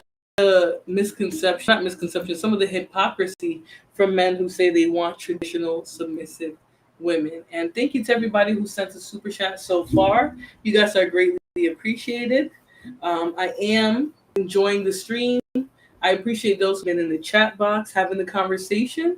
And I'm going to continue off with this video. We'll finish on the next two ones. And I might open the conversation up if it feels like it's come to a conclusion and it's not going to get dusty any longer. Or if I do, it will get dusty. I will just be ending the show. All right, so let's continue. Why you want to deal with them, right? But secretly, if the world was perfect, you might consider different. There are many factors of why this may happen. Let me give a shout out to JR Wisdom. He did this video originally, and the name of his video is called "White Guy Reveals Why Black Women Aren't Marriage Material to What." Check his video below. Let me know what you think. And as you know, I appreciate. And let me just say, these bandits with similar ideology, they always support each other. these bandits be on one accord. They stay on when it comes to their dust. Let me just say that. But let's continue. And no, Kuma, it's not too much truth. No one just gives a fuck what you're saying. That's it. Thank you for all that you do. Thank you for watching the episode of Fair Use. We're out.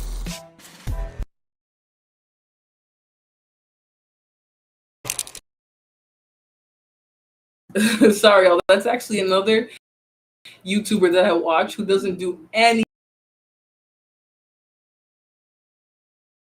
dust content. One of the funniest. He has some pretty good insight to bandits, although he doesn't call them that. So I'm gonna skip over to the video about Corey Holcomb and some of the talking points that he put out, and sort of how detrimental it is to Black relationships.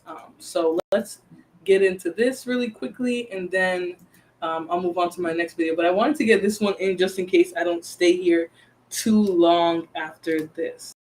All right, so I'm gonna play this video and we'll get about why broke, desperate women are easy targets for low quality, high earning men. And what inspired this video is a recent clip that went viral from an interview that Corey Holcomb did with Cam Newton. Women in poverty, I can control them better. A girl who can't afford to say, fuck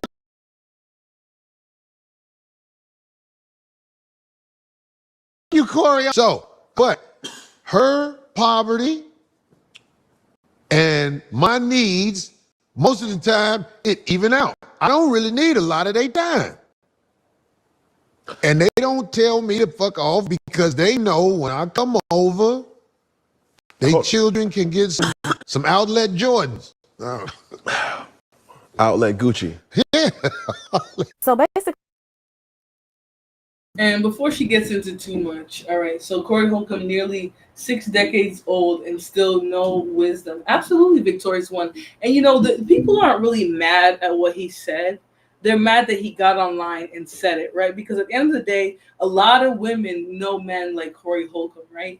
He will literally be a nothing ass nigga, dropping off D, tricking on these women. And he knows he can do it because he knows certain women are in positions where they will accept him and his terrible attitude, his terrible behaviors, because he has money. Because he has money. And a lot of women think that they have to tolerate men like this to get money and support whatever, because that they just believe this is their role. There's a lot of women who bought into what he says. Well, he's the one bringing the money. He can come here. He can control me. He can tell me what to do. Because at the end of the day, he's going to buy me a purse. He's going to do this, that, and the third. This man is a certified trick. And he's getting on there bragging about it. These are men who are in the upper echelon, the top 1%, whatever you want to call it. This is how they carry themselves once they get some money. I promise you, before he ever made it big, he was probably doing the same thing with these women. Hey, I'm going to be a dust mite. I'm going to be a nothing-ass bandit naker. But I got some finances for you. I can take care of you and your kids. I can buy y'all some Christmas presents. I'm going to take you to the hair salon. I'm going to order you those 7 wigs that you wanted. They literally will choose women who are in positions of poverty or who have children that they need to support, and will be the dustiest, most degenerate bandits ever because they know they can be. They know that there are women out there who have been taught to be dependent on men, who have been taught to use men or who to seek out men for finances to take care of them and their kids and whatever, to each his own.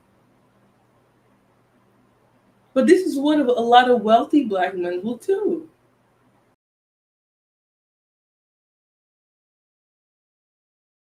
They will live so justified and say, well, I got money. I can help her out. She's a beautiful lady. I want to waste her time, waste her womb, maybe give her another baby that she got to worry about feeding. I got money though. Right? It's a cultural mindset. I'm not sitting here trying to indict all Black men. But if we're going to have the conversation about relationships and what's going wrong in relationships between Black men and Black women, this is part of it. The few black men who do have a little something, right? They won't even be as wealthy as Corey Holcomb supposedly is. These will be dudes in the military acting like this. Dudes with a decent corporate job acting just like this. Because they know they can. They will seek out women in certain situations because they know they can exercise their control and their abusive hand because they got money and they know that woman needs it. Certified trick. And like you said, almost 6 decades old. And he said, imagine who is supposed to be leading your community for real. These older men should have led these younger, middle-aged men into becoming proud fathers and family men. What did they do instead? Certified trick 7 days a week. I bet you got so many uncles and men in his family who acted just like this. And that's why his stupid ass felt so comfortable to get online and tell the whole world that he manipulates women with money, acts like a piece of shit, because he knows that the women that he's going after are going to need it. And even those women discard him eventually. But he knows there'll be another one. That's these type of... That's what these type of men do. Because they really think they're the best thing that ever happened to that woman, so they can just act however they want and say, well, you want my money, you want my resources, well, you got to deal with this. And y'all wonder why our daddies, the dads who care, the uncles who care, told us never depend on any of these men. Get your education, have your own career. Even if you have that man's baby and stay home for a little bit, be able to bounce right back and go into your career. Because ultimately, this is what men will do, especially when they have power. Especially when they have no self-esteem, no self-value. Because a lot of what he's going to say has to do with how other men in society make him feel. Let's continue and listen to it.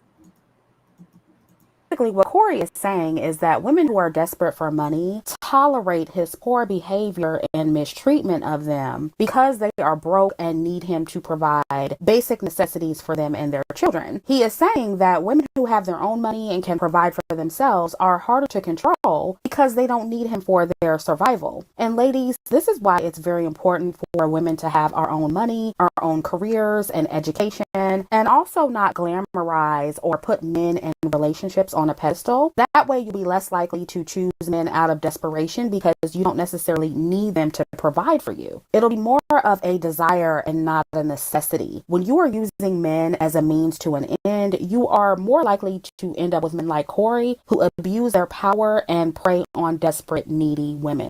And I see women online trying to use what Corey said to demonize hypergamy content as if women can't make their own money and be hypergamous. But I encourage you ladies to get out of the binary thinking. And the funny thing is that's exactly what Tommy Naker Mayor was trying to get in here and say earlier. Women got to choose either the career and the stability and the self-sufficiency or a man. We're talking about the only race of men who will actually even expect that out of their women. And a lot of black men still don't accept that. Northern Bell said he ain't controlling nobody. Those women are using him as a purse and a placeholder, but then they go home and go out with someone else. Exactly. That's why I said certified trick. 7 days a week. Paying bills. That's all he's doing. He thinks those women are in love with him and are letting him manipulate. No, they're just playing their role. They're keeping their mouth shut so you can keep spending, keep swiping. Keep dropping that cash on them while you think you're swinging your little ding-a-ling around in their house. But then as soon as you leave, they're going after that man they really like. They're using your money, the clothes you bought them, the house you put down in their name. They're using all of that to get a better man, to get a man that they actually want. Men like him don't realize that because they're certified tricks. They're too busy going through women being a trick over here, a trick over there, trick up the road, trick down the street, trick up the block. That's what they're doing. They're just tricking. But even that stuff only lasts for so long with women. After a while, that woman done put away so much cash, she don't even need his ugly ass to come back there. They're skilled enough to let him believe that he's manipulating them. Exactly.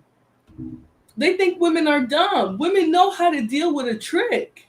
Trick or treat, nigga. Like, they know how to deal with you. You can come in here, flex, act like you're doing all of this, bop, bop, bop. Then as soon as you leave, you see a younger, more attractive, maybe even broke man coming through. And for that, she's dusty too.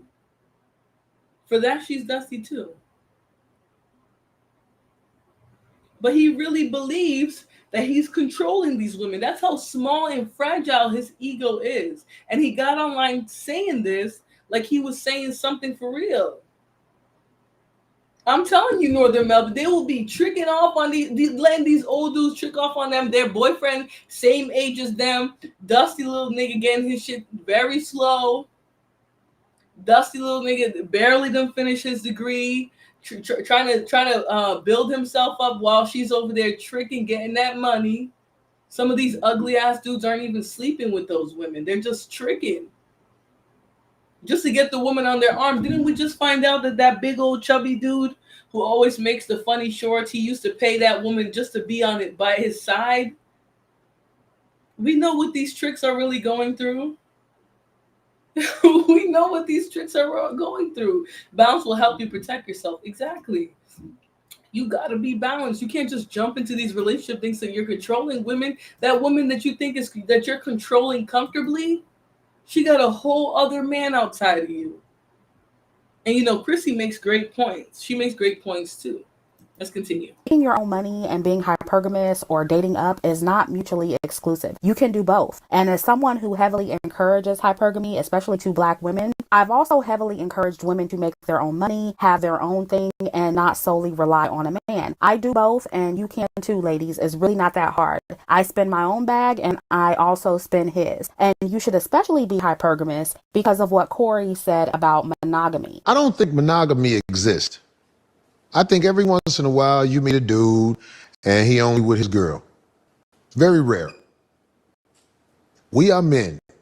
We, especially men who have means, especially men who got money, you got girls. You can't not be with them. It's too many beautiful women in the world to just lie to one girl and be like, look, I'm only with you. Now, this part I agree with him on. For the most part, I believe that men, regardless of socioeconomic status, choose to be monogamous. I don't believe most men and people in general are naturally monogamous. I believe that some people are. Now, here's what I'll say. I think that monogamy and whether or not you participate in it has a lot to do with what you saw. So if you had a parent or a dad, whatever, who acted like he was monogamous, but he had a bunch of bitches on the side, right? Hold on, guys, sorry. If you had a parent or whatever who acted like he was this great monogamous man, but he had a bunch of bitches on the side, that's what you're going to do. That's what you're going to do as a man. Now, if you had a father in your household who was monogamous, he stood by your mother with everything, then that's when you're going to become a more balanced man. You're going to have that monogamy in you. You're going to know that you want a woman to treat you the way you want to be treated, so you're not going to go out there cheating, right? Monogamy a lot of the times is learned, right? It depends on your situation. It depends if you saw people being monogamous with their partners, if you respect that, if you seek that out yourself. But if you had a daddy who was pretending to be honorable, but was stepping out on the streets, getting ass thrown at him day after day after day, then that's who you will become too. I believe that he saw a lot of dusty men in his life, and that's what he's replicating. She peeped his little game in the first conversation and put him in a category. Fool was trick zoned from the start. Exactly. He thought he was getting over on her. He thought because he was bumping his chest at her, talking crazy or whatever, that she actually was letting him control, that she was actually being controlled by him. No, she was letting your ugly ass feel powerful, feel like you have some type of say in her life, knowing damn well as soon as you leave, the man she really wants is going to be snuck in through a window, and he's going to sleep where you should have been laying.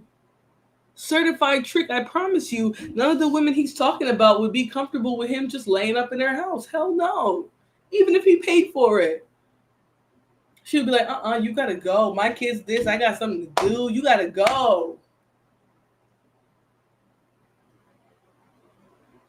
He's a certified trick, and he's literally bragging about it while also telling his pathology. And a lot of men who feel like they can be dusty naturally degenerates monogamous, because they're and most financially of us providing for a choose to woman. be monogamous. And I agree that men have a harder time being monogamous. So if you know that as a woman, this is all the more reason to stop dating and marrying men primarily for love. If there's always a possibility that you can be cheated on, and men are telling you this to your face, and if they're not telling you, they're showing you. So if you know that's a possibility, you should at the very least be getting tangible benefits from the men that you're dating, and more benefits that you can give yourself, especially if you have his children and you are providing your domestic labor in the household. Whether you have your own money or not, you should aim to be hypergamous for those reasons. Men like Corey should not scare you out of hypergamy. They should remind you to also have your own money while being hypergamous. And also, when you have your own money as a woman and you're cultured and you're in leveled up spaces around like-minded people, the conversations that they're having on these podcasts really don't exist. You don't have anything to worry about, and you will find that it is fairly easy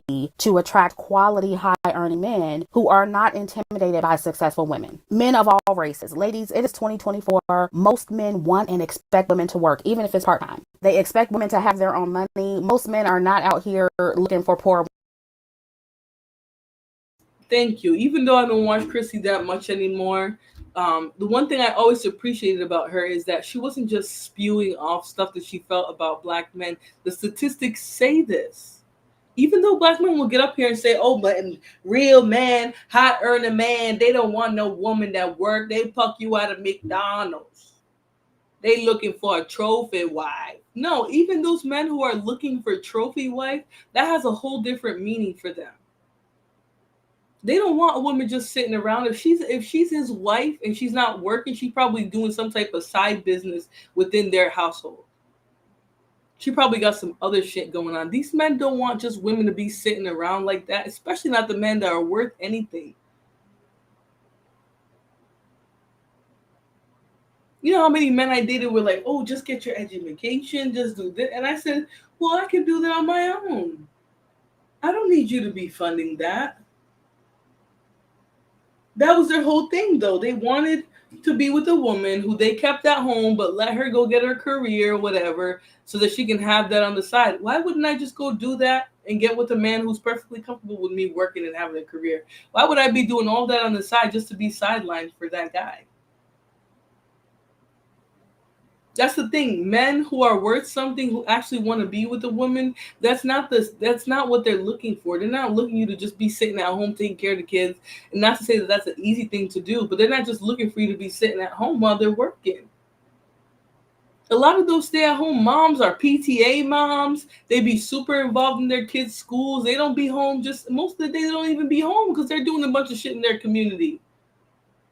Even stay-at-home moms aren't just sitting at home.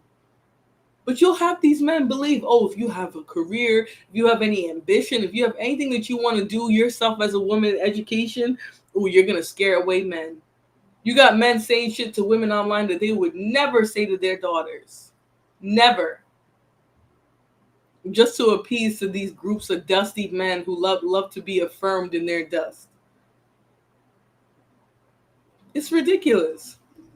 Most men want productive women who are working, who are earning, who are in a career field of their choice. Even when they can afford for her to not do anything, they would prefer that woman who gets up, gets out, and does something. Builds something for herself, builds her own legacy. Okay, your husband making you not have to work, but you got a business that you're getting off the ground. They're funding your business idea, your ventures, all of that. But anyways, let's continue.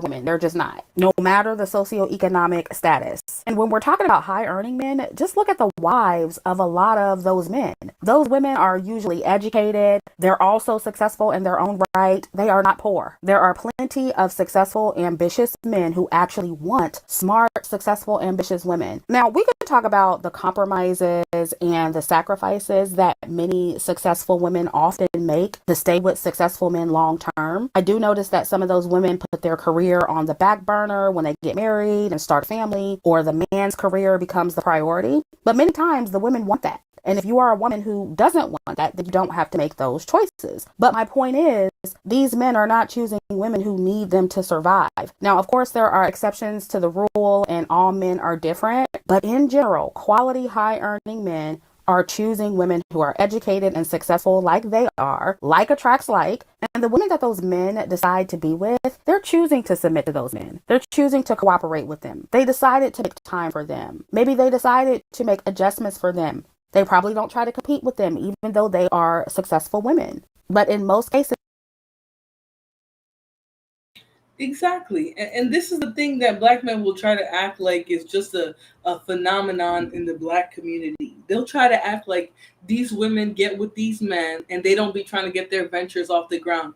You heard Lana Love say, I'm always doing something. I'm in the PTA, I'm volunteering at church, I'm working with other babies, doing all types. You guys really think that this woman's just sitting down and letting a man do all the work while she just sits down? There's a benefit. There's even a benefit to her being able to exert that time in her children's lives.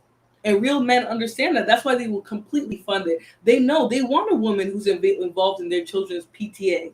She's making decisions at their school. She's getting involved in their school to even know what's going on. A lot of men want a woman who has a community that she's involved in, volunteering, doing things that other women who don't have the security of a man can't do. But there's only certain men who understand that. That's why even a lot of men who can afford for the woman to stay home and do nothing, they don't encourage that. They don't want that. But these men in their delusional mind think that if a woman isn't working, right, because they've never seen that. They've always seen their moms and aunties working 100 jobs just to pay the bill, help their dad pay the bills. Even then, they were the one carrying the main load. They can't even conceptualize that woman is able to pour into their families in ways that a lot of women don't get the chance to. Right? They're able to be present for their children in ways that a lot of women don't get the chance to, and not because they don't want to. A lot of the times the man that they're with just can't cover all the bills, like Lana was saying earlier. They just can't afford that, right? Wherever they live, it's just not feasible. And they would love for their wife to be able to stay home, but they know that she needs to work, even if it's just part-time. They need that extra safety net. With children, you want a safety net. This is stuff that men who don't have any idea of the sanctity of marriage, how important marriage is, they don't have any idea. That's why they will just say any old thing. That's why they will say all this stuff about black women and what they expect out of relationships and things like that. They'll even try to feed black women these lies that if you want a man with money, you got to tolerate all types of disrespect. I've heard that before. These men will get online and literally say, if you want a man, a high earner, you have to sit there and tolerate disrespect, disregard for you. You have to tolerate multiple women. You got to tolerate this, that, and the thing. It's ridiculous. All of that just so that they don't have to step up and be the type of men that women can rely on. Thank you, Victorious One. She says, great live, Flora. I will be in the clouds watching. Thank you much. I hope you enjoy the rest of your day. I hope you have a happy Halloween. If you have children, you're probably getting ready to take them little badass kids trick-or-treating. Okay? Get them all hyped up on candy and then send them to school tomorrow. I know. A lot of you guys have already gone to trunk or treats and you just celebrate with parties on the day of. But nonetheless, I hope you guys enjoy your weekend or your week. It is Thursday. So I know you guys are having a good week on a good day. So thanks for dropping by. I greatly appreciate you. All right, so let's get into a little bit more of this, and I'm going to move on to the next video because she sort of harps on the idea, which I think we sort of get it for now. But let's hear a little bit more about how other women behave in relationships too. Says those women are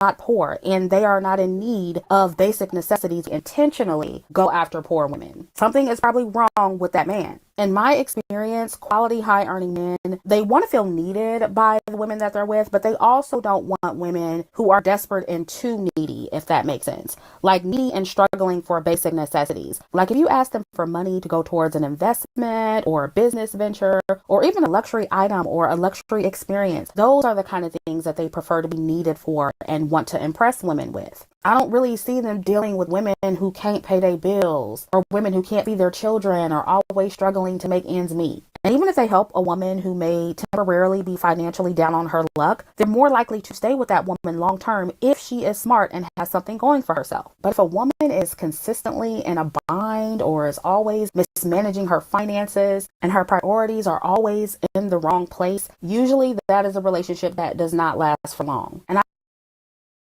And, you know, she's about to speak on her experience of having a friend who fumbled a good man because she had bad habits.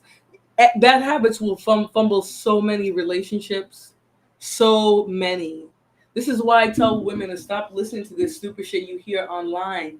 You don't just have to show up, be feminine, fit, submit. No, you got to have somewhat yourself in order too. For you to attract a good man, you being independent and self-sufficient isn't going to turn away the right type of man. The right type of man isn't going to be turned off because if he left you, you would still be able to take care of. No, that's something bandits specifically say and try to impress in your minds so that you can continuously choose men like Corey who don't really have your interests. They don't really care about you or your kids. They're really just trying to come up on a beautiful woman, right? That's how you attract those types, by thinking that you're going to find good men, quality men who want a woman with bad habits or who's just frivolous with their spending and their finance. No.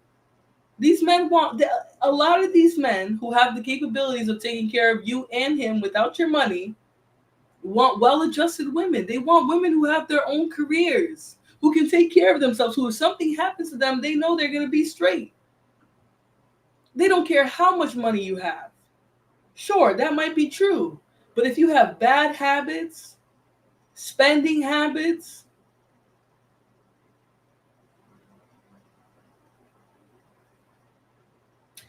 Sin 7 says, sugar doesn't actually make kids hyper. It's the activity that heightens their anxiety and bad behavior. That's not necessarily true. There's very sugar sensitive kids. I was one of those kids that I couldn't have a lot of sugar.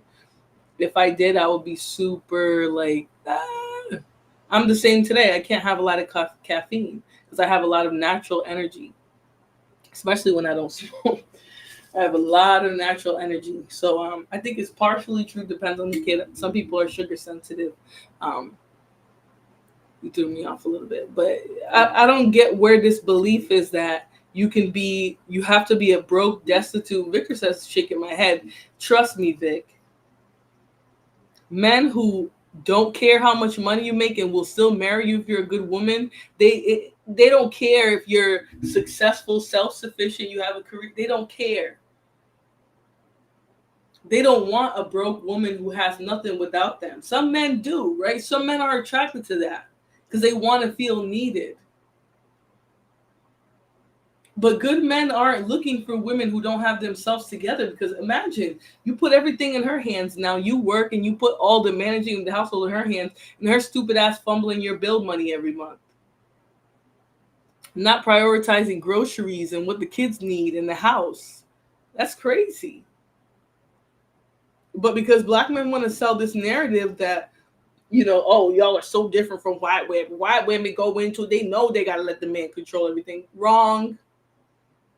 White dads, just like black dads, okay, the ones who are present, definitely be telling women, get your education, become self-sufficient before you ever give your life to a man.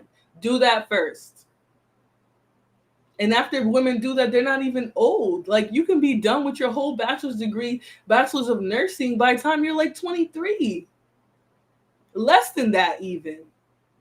How young is a woman still at 22? Like, shit, you could be a whole nurse. You go to school at 18, you could be a whole nurse at 21. Why would he tell that woman, go settle for a bandit? That is ridiculous. Or go settle for a man who makes more money than you, don't have your career, just leave everything on the side. So, no, he would not tell that woman to drop out of college. But that's what they want people to believe. All women are crazy, right? All women are crazy. Especially you deal with a crazy ass man. That man will make you crazy too. But anyways, let's get off of this one. And the last bandit roulette topic that I want to talk about tonight is a black man who's made a huge platform off of being incredibly transparent about himself, his pathology. He's been incredibly transparent about his diagnoses, and he's actually taught a lot of women a lot of things. So his name is Mr. Lee Hammock. And I know when I first started seeing him around, a lot of people were like, oh no, he's just a bandit. He's just trying to get that money. Da, da, da, da, da. Thank you, M. Mill. She says, please hit the like button, subscribe, and share the stream. I would greatly appreciate if you guys did that. But a lot of people, when I first saw him, they were like, oh, he's just trying to get some money. But when they started hearing the way he breaks everything down, I think a lot of people understood the value of his type of content, okay? And I'm not just picking this because he's a black man, but I'm picking this because he's really transparent about his narcissism and how that causes him to treat people. You know, he still obviously sometimes will sound like, okay, he got some, like you can hear the narc in some of the stuff he's saying, but he's very incredibly transparent. And I think he has something beautiful to say when it comes to women who deal with narcissistic men, what they'll do in relationships, how they'll try and treat you, all of that. And I think Corey Holcomb is definitely of those group of narcissistic men. He's definitely not covert about it. Definitely not covert. So let's hear a little bit from Lee Hammock. And I'm throwing this in there, right? I'm throwing this in here because I believe we're sort of an epidemic of narcissists. Like everybody thinks that they're above it, that they're not going to fall for a narc. They think, oh well, you fell for a Dusty. That's not a narc. Until they really start to pay attention to what a narc is, the traits, the behavior patterns, and then it starts to become more familiar to all women. All right, so I'm gonna play this video. We'll chat a little bit about it, and probably gonna end after this. All right, I watch his videos. They are very freeing, absolutely, especially if you've ever dealt with a narcissist. And I'll say, I have been one of those people who has been a natural. I attract a lot of narcissists. That's all I'm going to say. But let's continue. We'll hear a little bit from Lee, and then we'll break down what he's saying, and then I'll probably get out of here, right? So hi, my name is Lee Hammock. I'm a diagnosed narcissist, and I'm here to bust some myths and tell you what it's all about from a narcissist perspective. So my name is Lee Hammock. I have been clinically diagnosed with narcissistic personality disorder. I am 37 years old. I've built a platform of over 2 million people on social media by, discussing narcissistic personality disorder, the traits that come along with it, helping people understand it from the perspective of someone who's actually.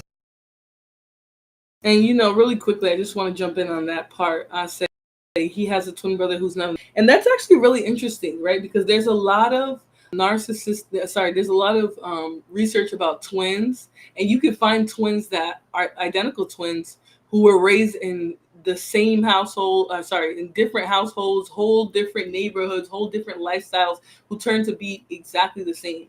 And they've always been a strong argument for the nature versus nurture topic. So I think it's interesting that he talks about having a twin. I don't know if his brother is identical. His brother might be, he might be a non-identical twin. I forget what you call it, fraternal twin. So, but interesting to see. And a lot of the time, just because you have a twin, because you guys are twins, doesn't mean you're going to have the same behavior patterns either. You might, right? There's a good chance. There's a lot of them who do have the same behavior patterns, but it's not always true. But I do think he's a fraternal twin and not wrong. I think I've heard him say that. But let's continue. Diagnosed with it, as opposed to just getting information just from all over the internet or whatever, because there's a lot of conflicting things out there about narcissism. So I feel like the best source sometimes, not all the time, is coming directly from a person diagnosed with it.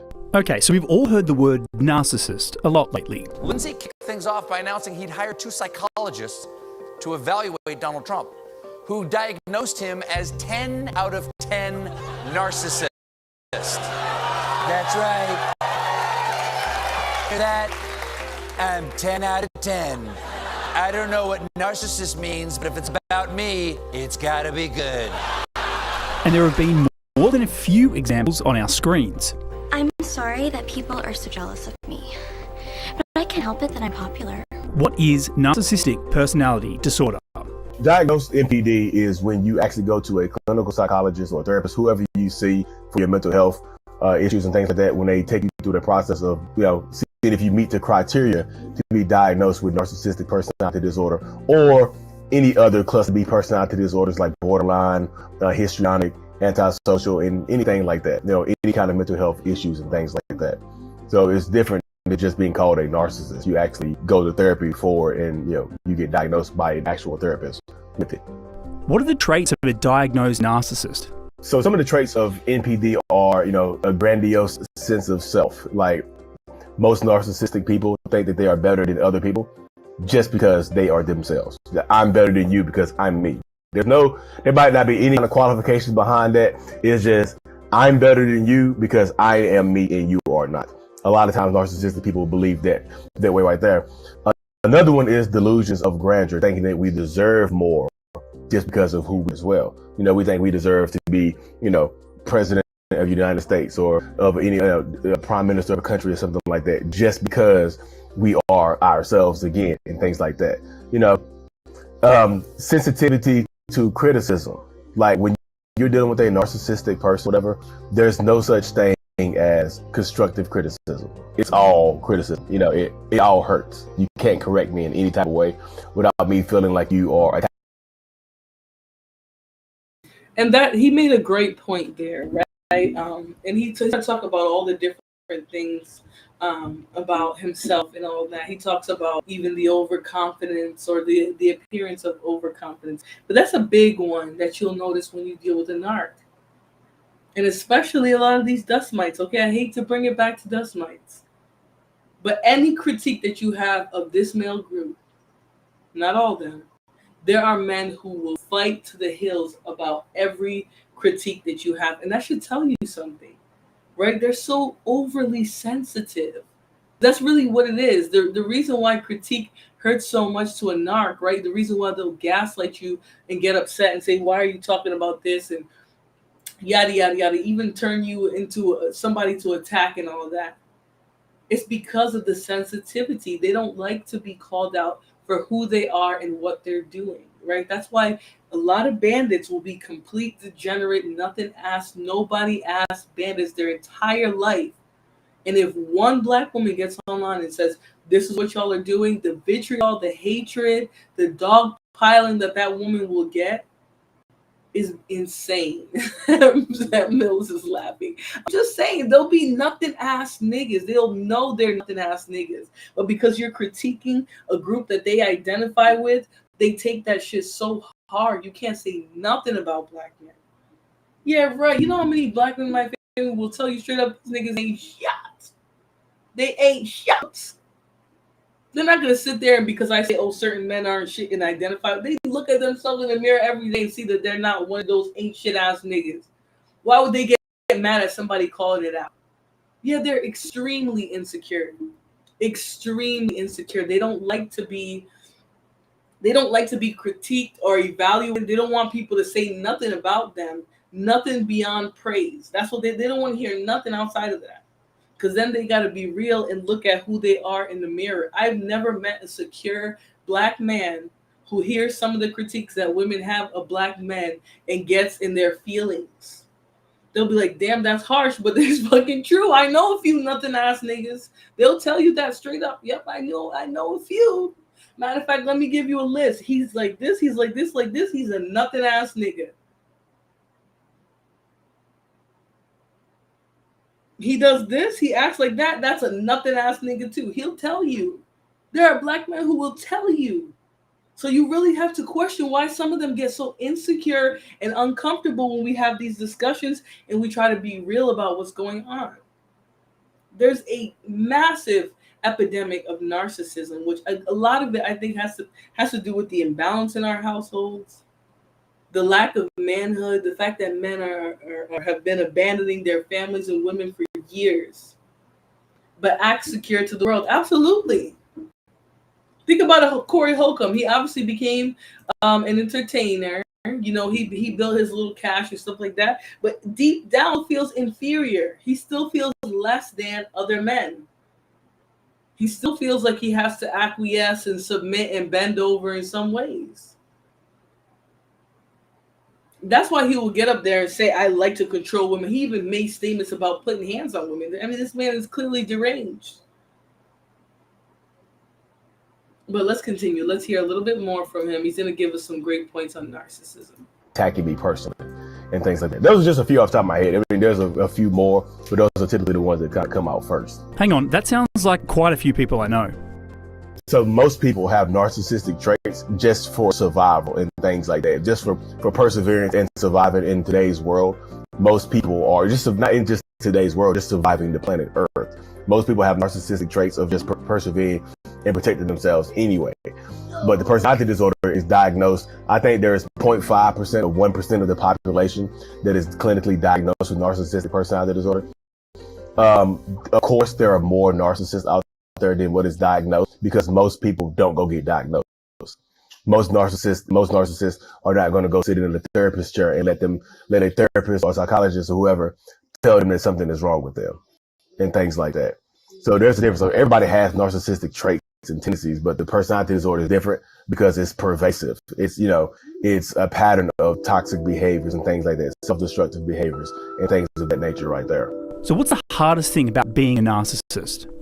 I feel like you're not in control. You're not in control of who you are or what you're doing. You are present of who you are. Like, you know, I'm present of who I am, but not all the time in what I'm doing, why I'm doing the things that I do. Sometimes it feels like I'm on autopilot. Like, and, you know, he talks about feeling like he's on autopilot, right? Like he's not in control of himself. What do you hear that you always hear them talking about it? Like, oh, that's just the way it is. It made me this way. The world made me this way. Auntie made me this way. My uncle, my grandma, my grandmama, my mama. They done made me this way. There's that loss of control that they feel. That inferiority really gets to them. And they start to feel like they don't have control. Victor said, something is wrong with a lot of you colored people, honestly. Whatever, Vic. You know, you can never be balanced in these conversations. You always gotta be saying some dumb shit. You must be hell. Okay, your wife must get so tired of your ass. Let's continue. I'm here. I'm present. I can see you. Like, I'm talking to you right now. But sometimes it's like my body is moving by itself, my eyes are moving by itself, and my mouth is speaking by itself sometimes. Are there any benefits to being a narcissist? So this is gonna sound crazy. I know. What are the benefits of being a narcissist? It's kind of like one of those questions, like, you know, how do you benefit from being a narcissist? So I feel like the biggest benefit for me in what I do is that I can, you know, I honestly think the benefit for me right now is my lack of empathy, my lack of, you know, honestly, it sounds weird, but it allows me to connect to people more on a logical level and explain to them on a logical level as opposed to getting emotions involved in it. You know, because I think I noticed this video seems to be skipping a whole lot on my end when I'm looking through my phone. Is it skipping for y'all? Is it skipping for you guys? I don't want to keep playing it if it's just skipping.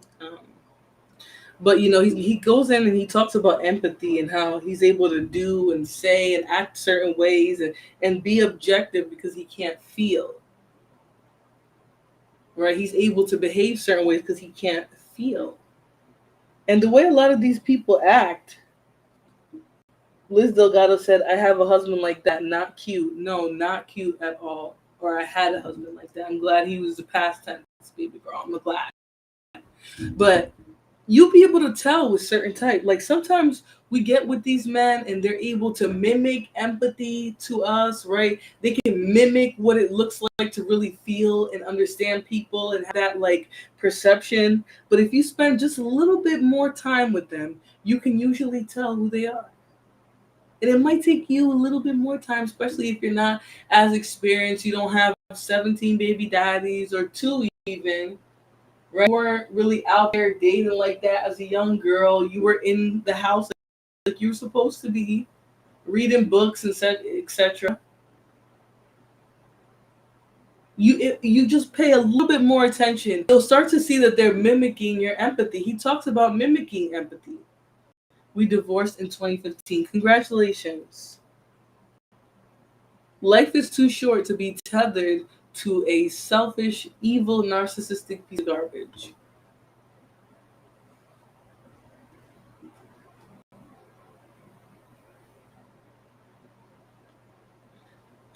But they're able to mimic empathy. They're able to mimic these like feeling, or these words that seem like they're introspective, like they care, and then you hear them talk after a little while and they're not able to keep the jig up, right? Like they're not able to convince you that they actually have empathy. After so much time of hearing their tones and inflections and watching their actions not align, you're able to see between the lines. Like you can actually see them for who they are. So, that's the thing with the narc. You have to wait for the mask to drop before you do anything with them, before you let them in. If you're going to deal with a narc, because I know some people deal with narcs, they've been dealing with narcs their whole life. You're going to have to wait till the mask drops, till you can see who they are outside of being upset, outside of their comfort zone, when they feel they're backed against the wall, when they're depressed, and whatever. You got to see them in all those seasons. Because when that mask falls, usually what's behind is really ugly, right? Jason wore a mask. Jason wore a mask, which I'm probably going to be watching him first. Watching Halloween. Jason wore a mask because what was underneath, what he really looked like, was hideous, right? Hideous. He believed he was so ugly. He believed he was like, a creature so unsightly that he shouldn't be seen. That's what these men will be underneath the mask. That's why you got to wait a little bit and see. I'm not trying to give nobody life advice, but I'm telling you, these narcs are really fucking good. They're really fucking good at playing that empathy, of mirroring what they think you want to see. They might be dumber than a bag of rocks, but they mimic you.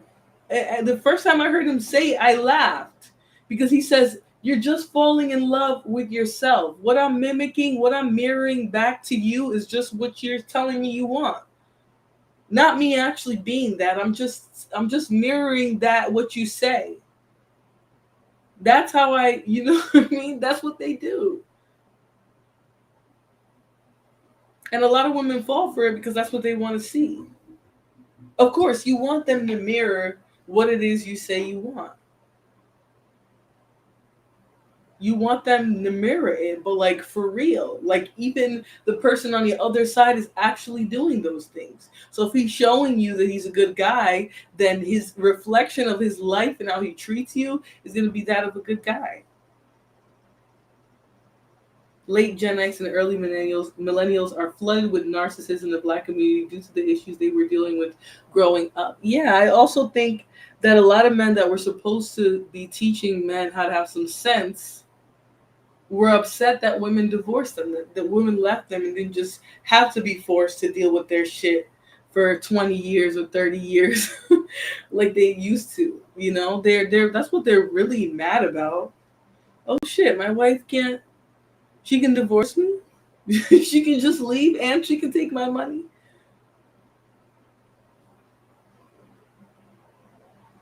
She doesn't just have to deal with me because she wants these things. She wants a man, a provider. She needs the bills to stay on. She needs to be able to feed her kids. She doesn't have to stay with me because of that. Instead of Black men understanding that they had to step up in that moment and say, we're going to teach Black men to seek out the better. Yeah, maybe they're not going to seek out the women that we feel like we fell for that were a mistake. No, we're just going to throw it all away. Don't even tell them to be honorable, upstanding men like the men long before us, because at this point, it's generational, the way some of these men treat women. They've been seeing generations of men doing that same dusty ass shit.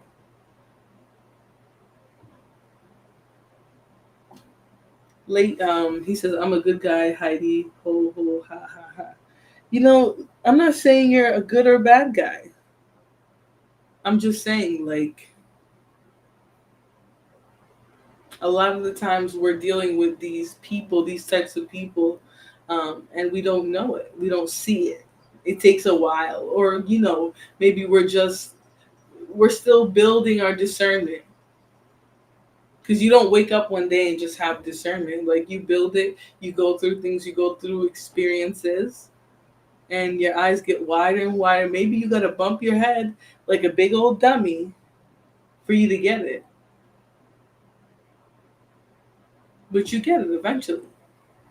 Usually, if you have some sense. Roy says, I've been told that I'm abrasive, and I've also been told that I'm not aggressive enough, and I've also been told that I say things they never heard a man say, and I must be an empath. You know, like I said, narcs can mirror empathy. So that's, if you're seeing so many different parts, it must be scary to deal with them. You don't know what their true temperament is. They're just showing you all over the radar. Like, that's scary. I also think a lot of people that people think are empaths are not. They're just nice, reasonable people. Or they'll even be on the complete opposite end, that they were just faking their empathy. They made it look nice, but they didn't really feel empathy for anybody. So, anyways, let's see if I can play this and it won't be too grainy. If not, I'm going to let you guys go.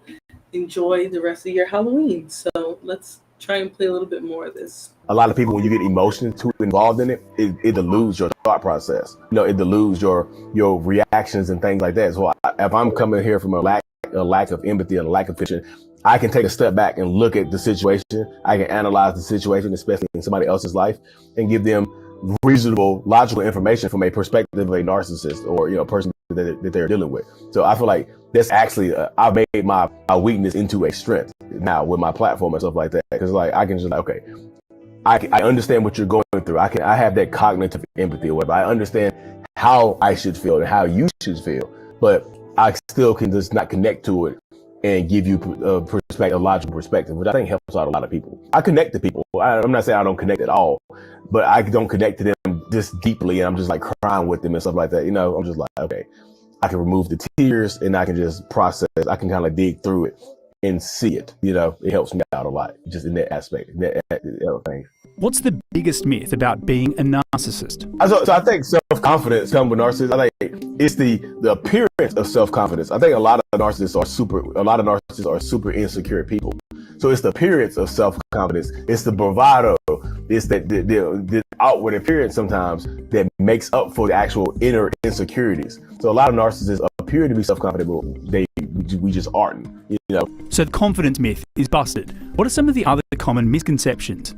Oh, I think one of the biggest myths I hear that all narcissists are intentionally hurting people. You know, I think that's one of the biggest myths. Like, do a lot of narcissists hurt people? Absolutely, yes. A lot of narcissists do a lot of bad things. But the intent is not to hurt people all the time. Sometimes the intent is just to make themselves happy, but the impact is different. I intend to make myself happy by cheating sometimes, you know, or lying. I intend to make myself happy by doing this, but the impact hurts you. Did I know it would hurt you if you found out? Yes, absolutely. But the intent wasn't to hurt you. The intent was to make myself happy, but the impact was hurting you, you know? So I just feel like not all narcissists are out to intentionally hurt you and things like that. And another myth I would say is that narcissists don't love at all. There are, you know, all narcissists are not the same, you know. Some narcissists do at the beginning of a relationship, they do think that they are in love with you. You know, they do think that they are in love with you. They want to be with you. They become like. I don't know. When he was saying this one, I was kind of just thinking like, could it just be that because in some ways he has to sell himself the same dream that he's selling you so you can buy into it? I don't know. Roy says, which one of these questions do you like the best? Are you open to feedback? Do you want to know what I would do in that situation? Do you want my feedback right now? The first one, are you open to feedback? Because I think that's the best way to approach somebody that's not making an assumption, right? When you ask, do you want to know what I would do? No, not necessarily, but I do think your feedback could help me bring some clarity and compare to my thoughts. Do you want my feedback right now? Sounds like I have golden advice to get you, but you gotta ask for it, right? That's kind of what that sounds like to me. Okay,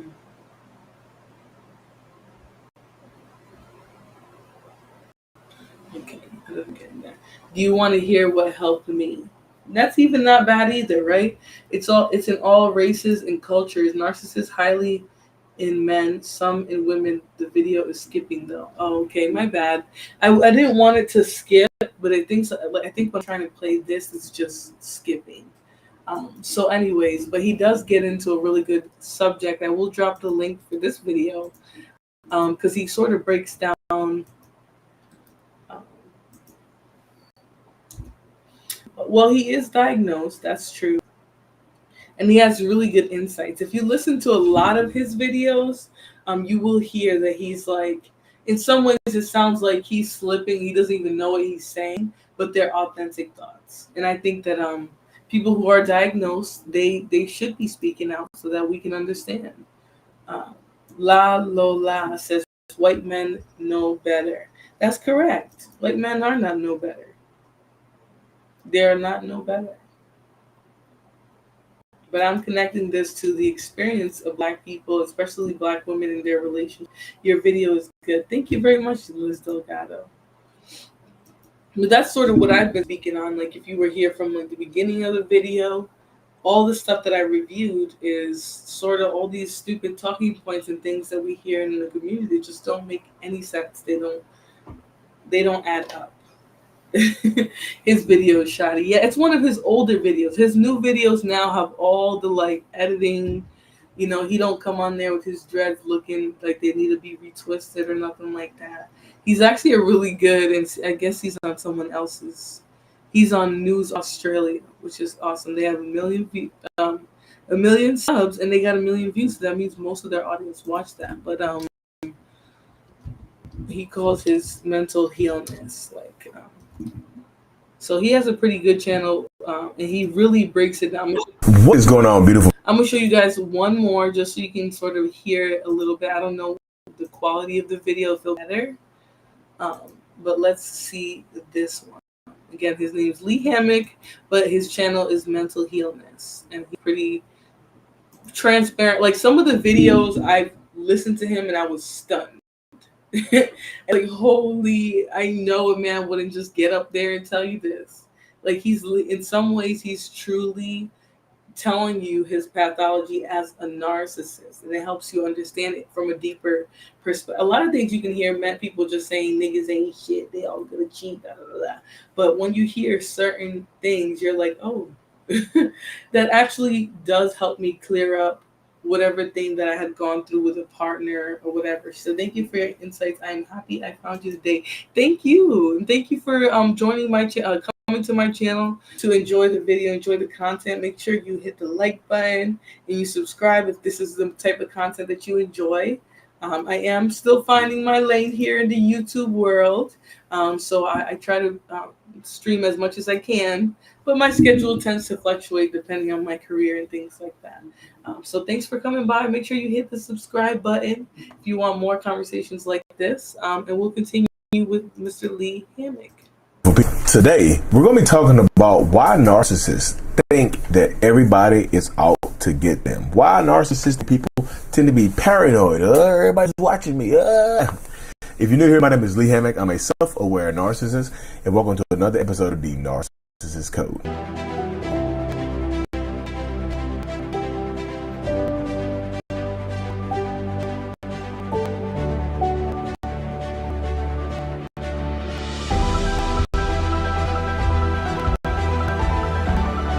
Ooh, welcome back, folks. Welcome back. Yes, narcissistic people tend to think. Not every narcissist is going to be the same, y'all. This is not me speaking it like narcissists or monolith, but there are a lot of narcissists that think everybody is out to get them, that think that the world is out to get them, that think that people are out to hurt them or harm them in some way, shape, or form. This is going to be true for a lot of narcissistic people. But Lee, okay, I get it. The narcissist in my life or your life or whoever's life, they're paranoid, right? As you said, narcissists are paranoid. Yes. A lot of narcissists are absolutely paranoid as hell.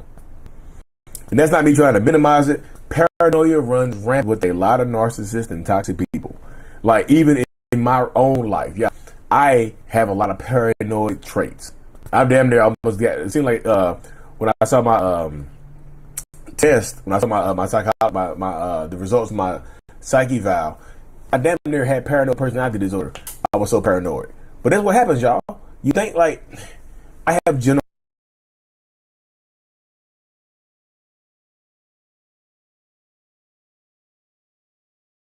In battle, quench your defenseless.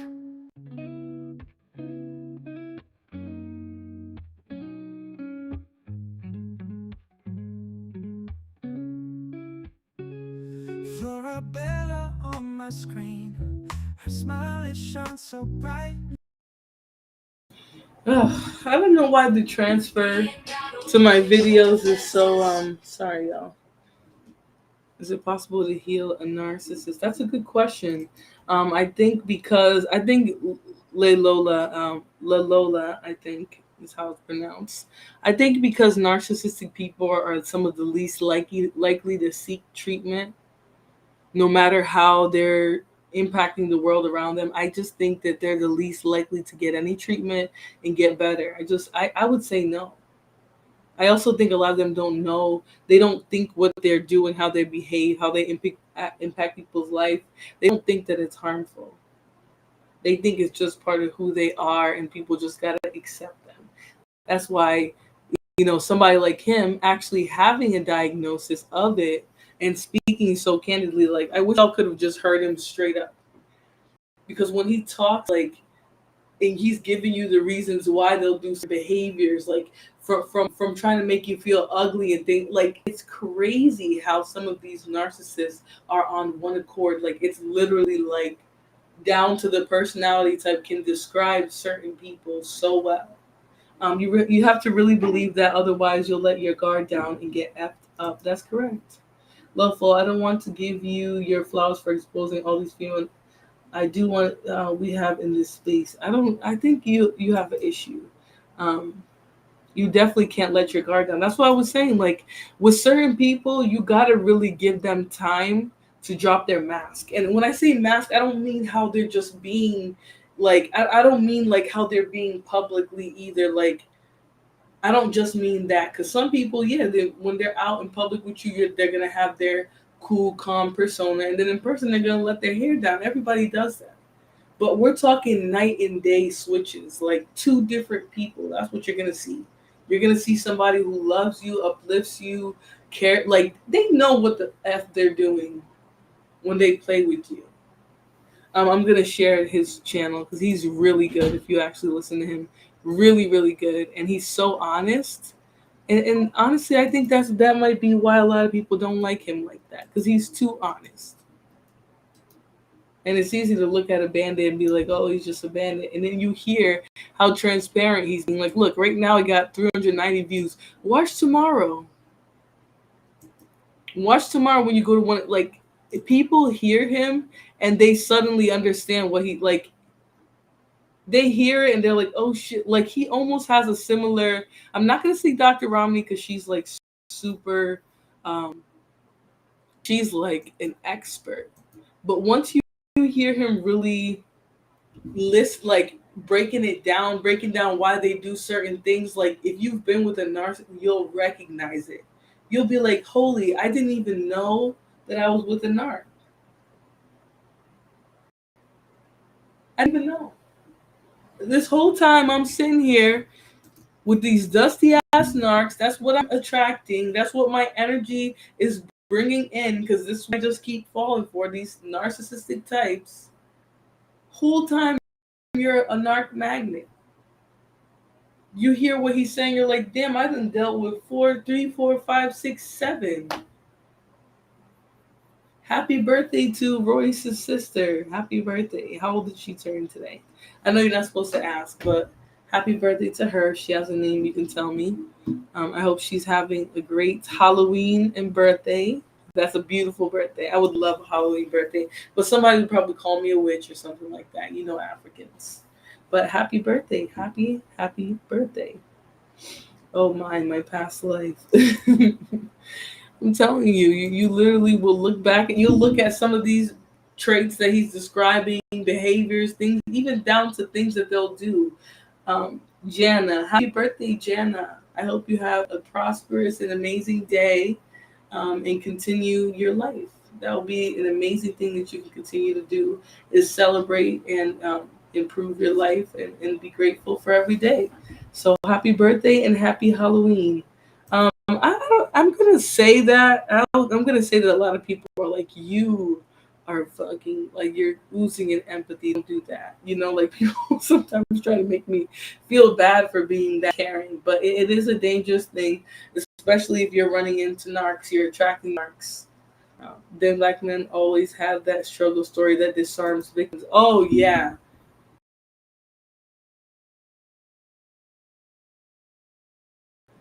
Oh yes. They definitely got that struggle story. They're down packed with it, and they even tell it with so much emotion that will move you. You know, they got it all. Like, they're perfect victims, perfect.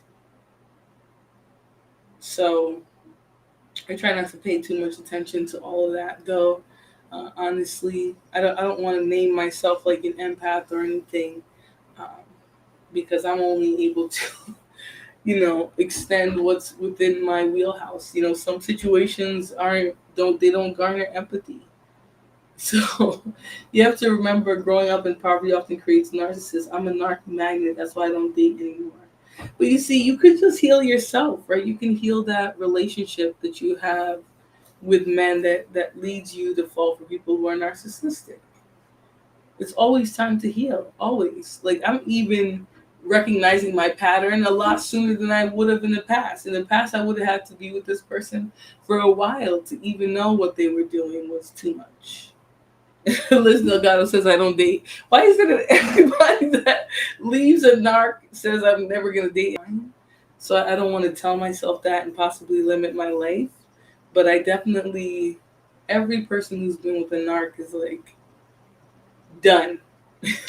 Like, done. Narcs are created by inheriting early neglect and abuse. It's not hard to see why there are so many narcs. But people will have you believe, oh, everybody's a narc then, huh? Yes. A lot of these niggas are narcs. Right? I keep referencing these niggas, but that's what the majority of black women are dealing with. Right? So a lot of these niggas are narcs. They're not kangs. They're not immune to mental illness and abusive disorders. They're not immune to any of that shit. Some of us had to see the writing on the wall. We can't sit here and make excuses and stories and feed into this shit.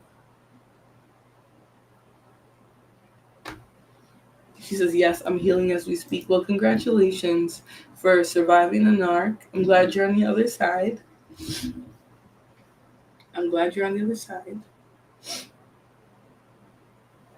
I'll say, like, I don't know if I would have made it without a lot of this media that's out. Like, I think about all the women who dealt with narcs before there was a freaking name for it. Like, holy hell. All the men that we've had in positions of power, I can only imagine the type of men that they were in their household. It's actually scary. Sin 7 says that plays a large part of why they won't ever move past the racism, etc. Yes, I'm healing, but I'm good. I don't blame you, especially if you dealt with them for a long time. Like, oof. Many of you women have a lot of narcissistic traits, especially in this space. Yeah, honestly, I don't even think you can be truly introspective about what narcissism is, because you're so like always looking to play the tit for tat game. I bet you are, since I've been listening. Whew, dealing with these types is scary stuff. Scary stuff. But I appreciate everybody who's come out today to watch the content, to be part of the conversation. It's been a great one. I don't want to really taint my shows by opening up a panel or anything like that. Although I will definitely be having conversations that leave space for me to chat with some of you guys, and you guys to sort of challenge what I'm saying or even give me new ways of thinking. I'm open to doing that in the coming future. But for this one, I'll see you guys on the next one. I hope you guys enjoyed the show. Please hit the like button. And remember that after the show is over, you can still interact with the show. You can still send comments, like, subscribe, whatever you want to do. You can still do that. You can still send the super thanks for me putting the content together today to talk to you guys. All right? So I'm going to send you off with some music, and I'll see you guys on the next one. Oh, hold on. Let me do this. I always forget how to get to this page.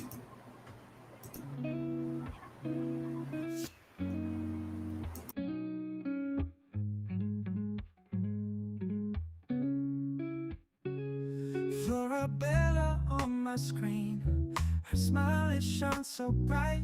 She's a queen with every scene. In the morning or the night, recipes and good vibes flow. Every video a gem. Her confidence, it grows and grows.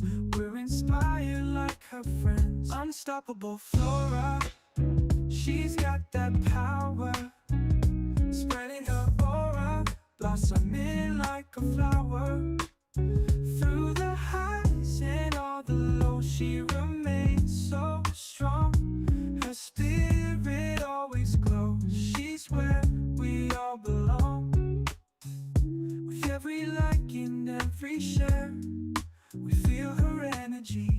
No storm too strong, she can't bear. She's setting us all free. Unstoppable Flora, she's got that power. Spreading her aura, blossoming like a flower. Recipes and good vibes flow.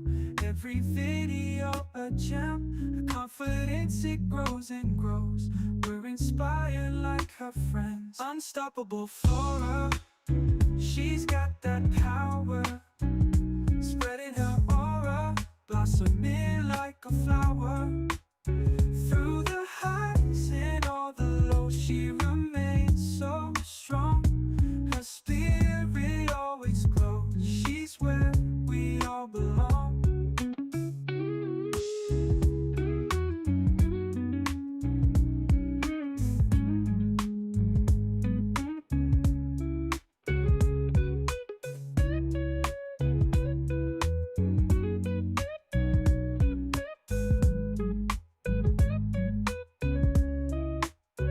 With every like and every share, we feel her energy. No storm too strong, she can't bear.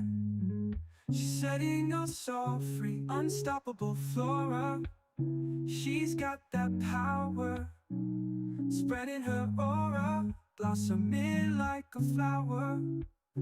Through the highs and all the lows, she remains so strong. Her spirit always glows. She's where we all belong.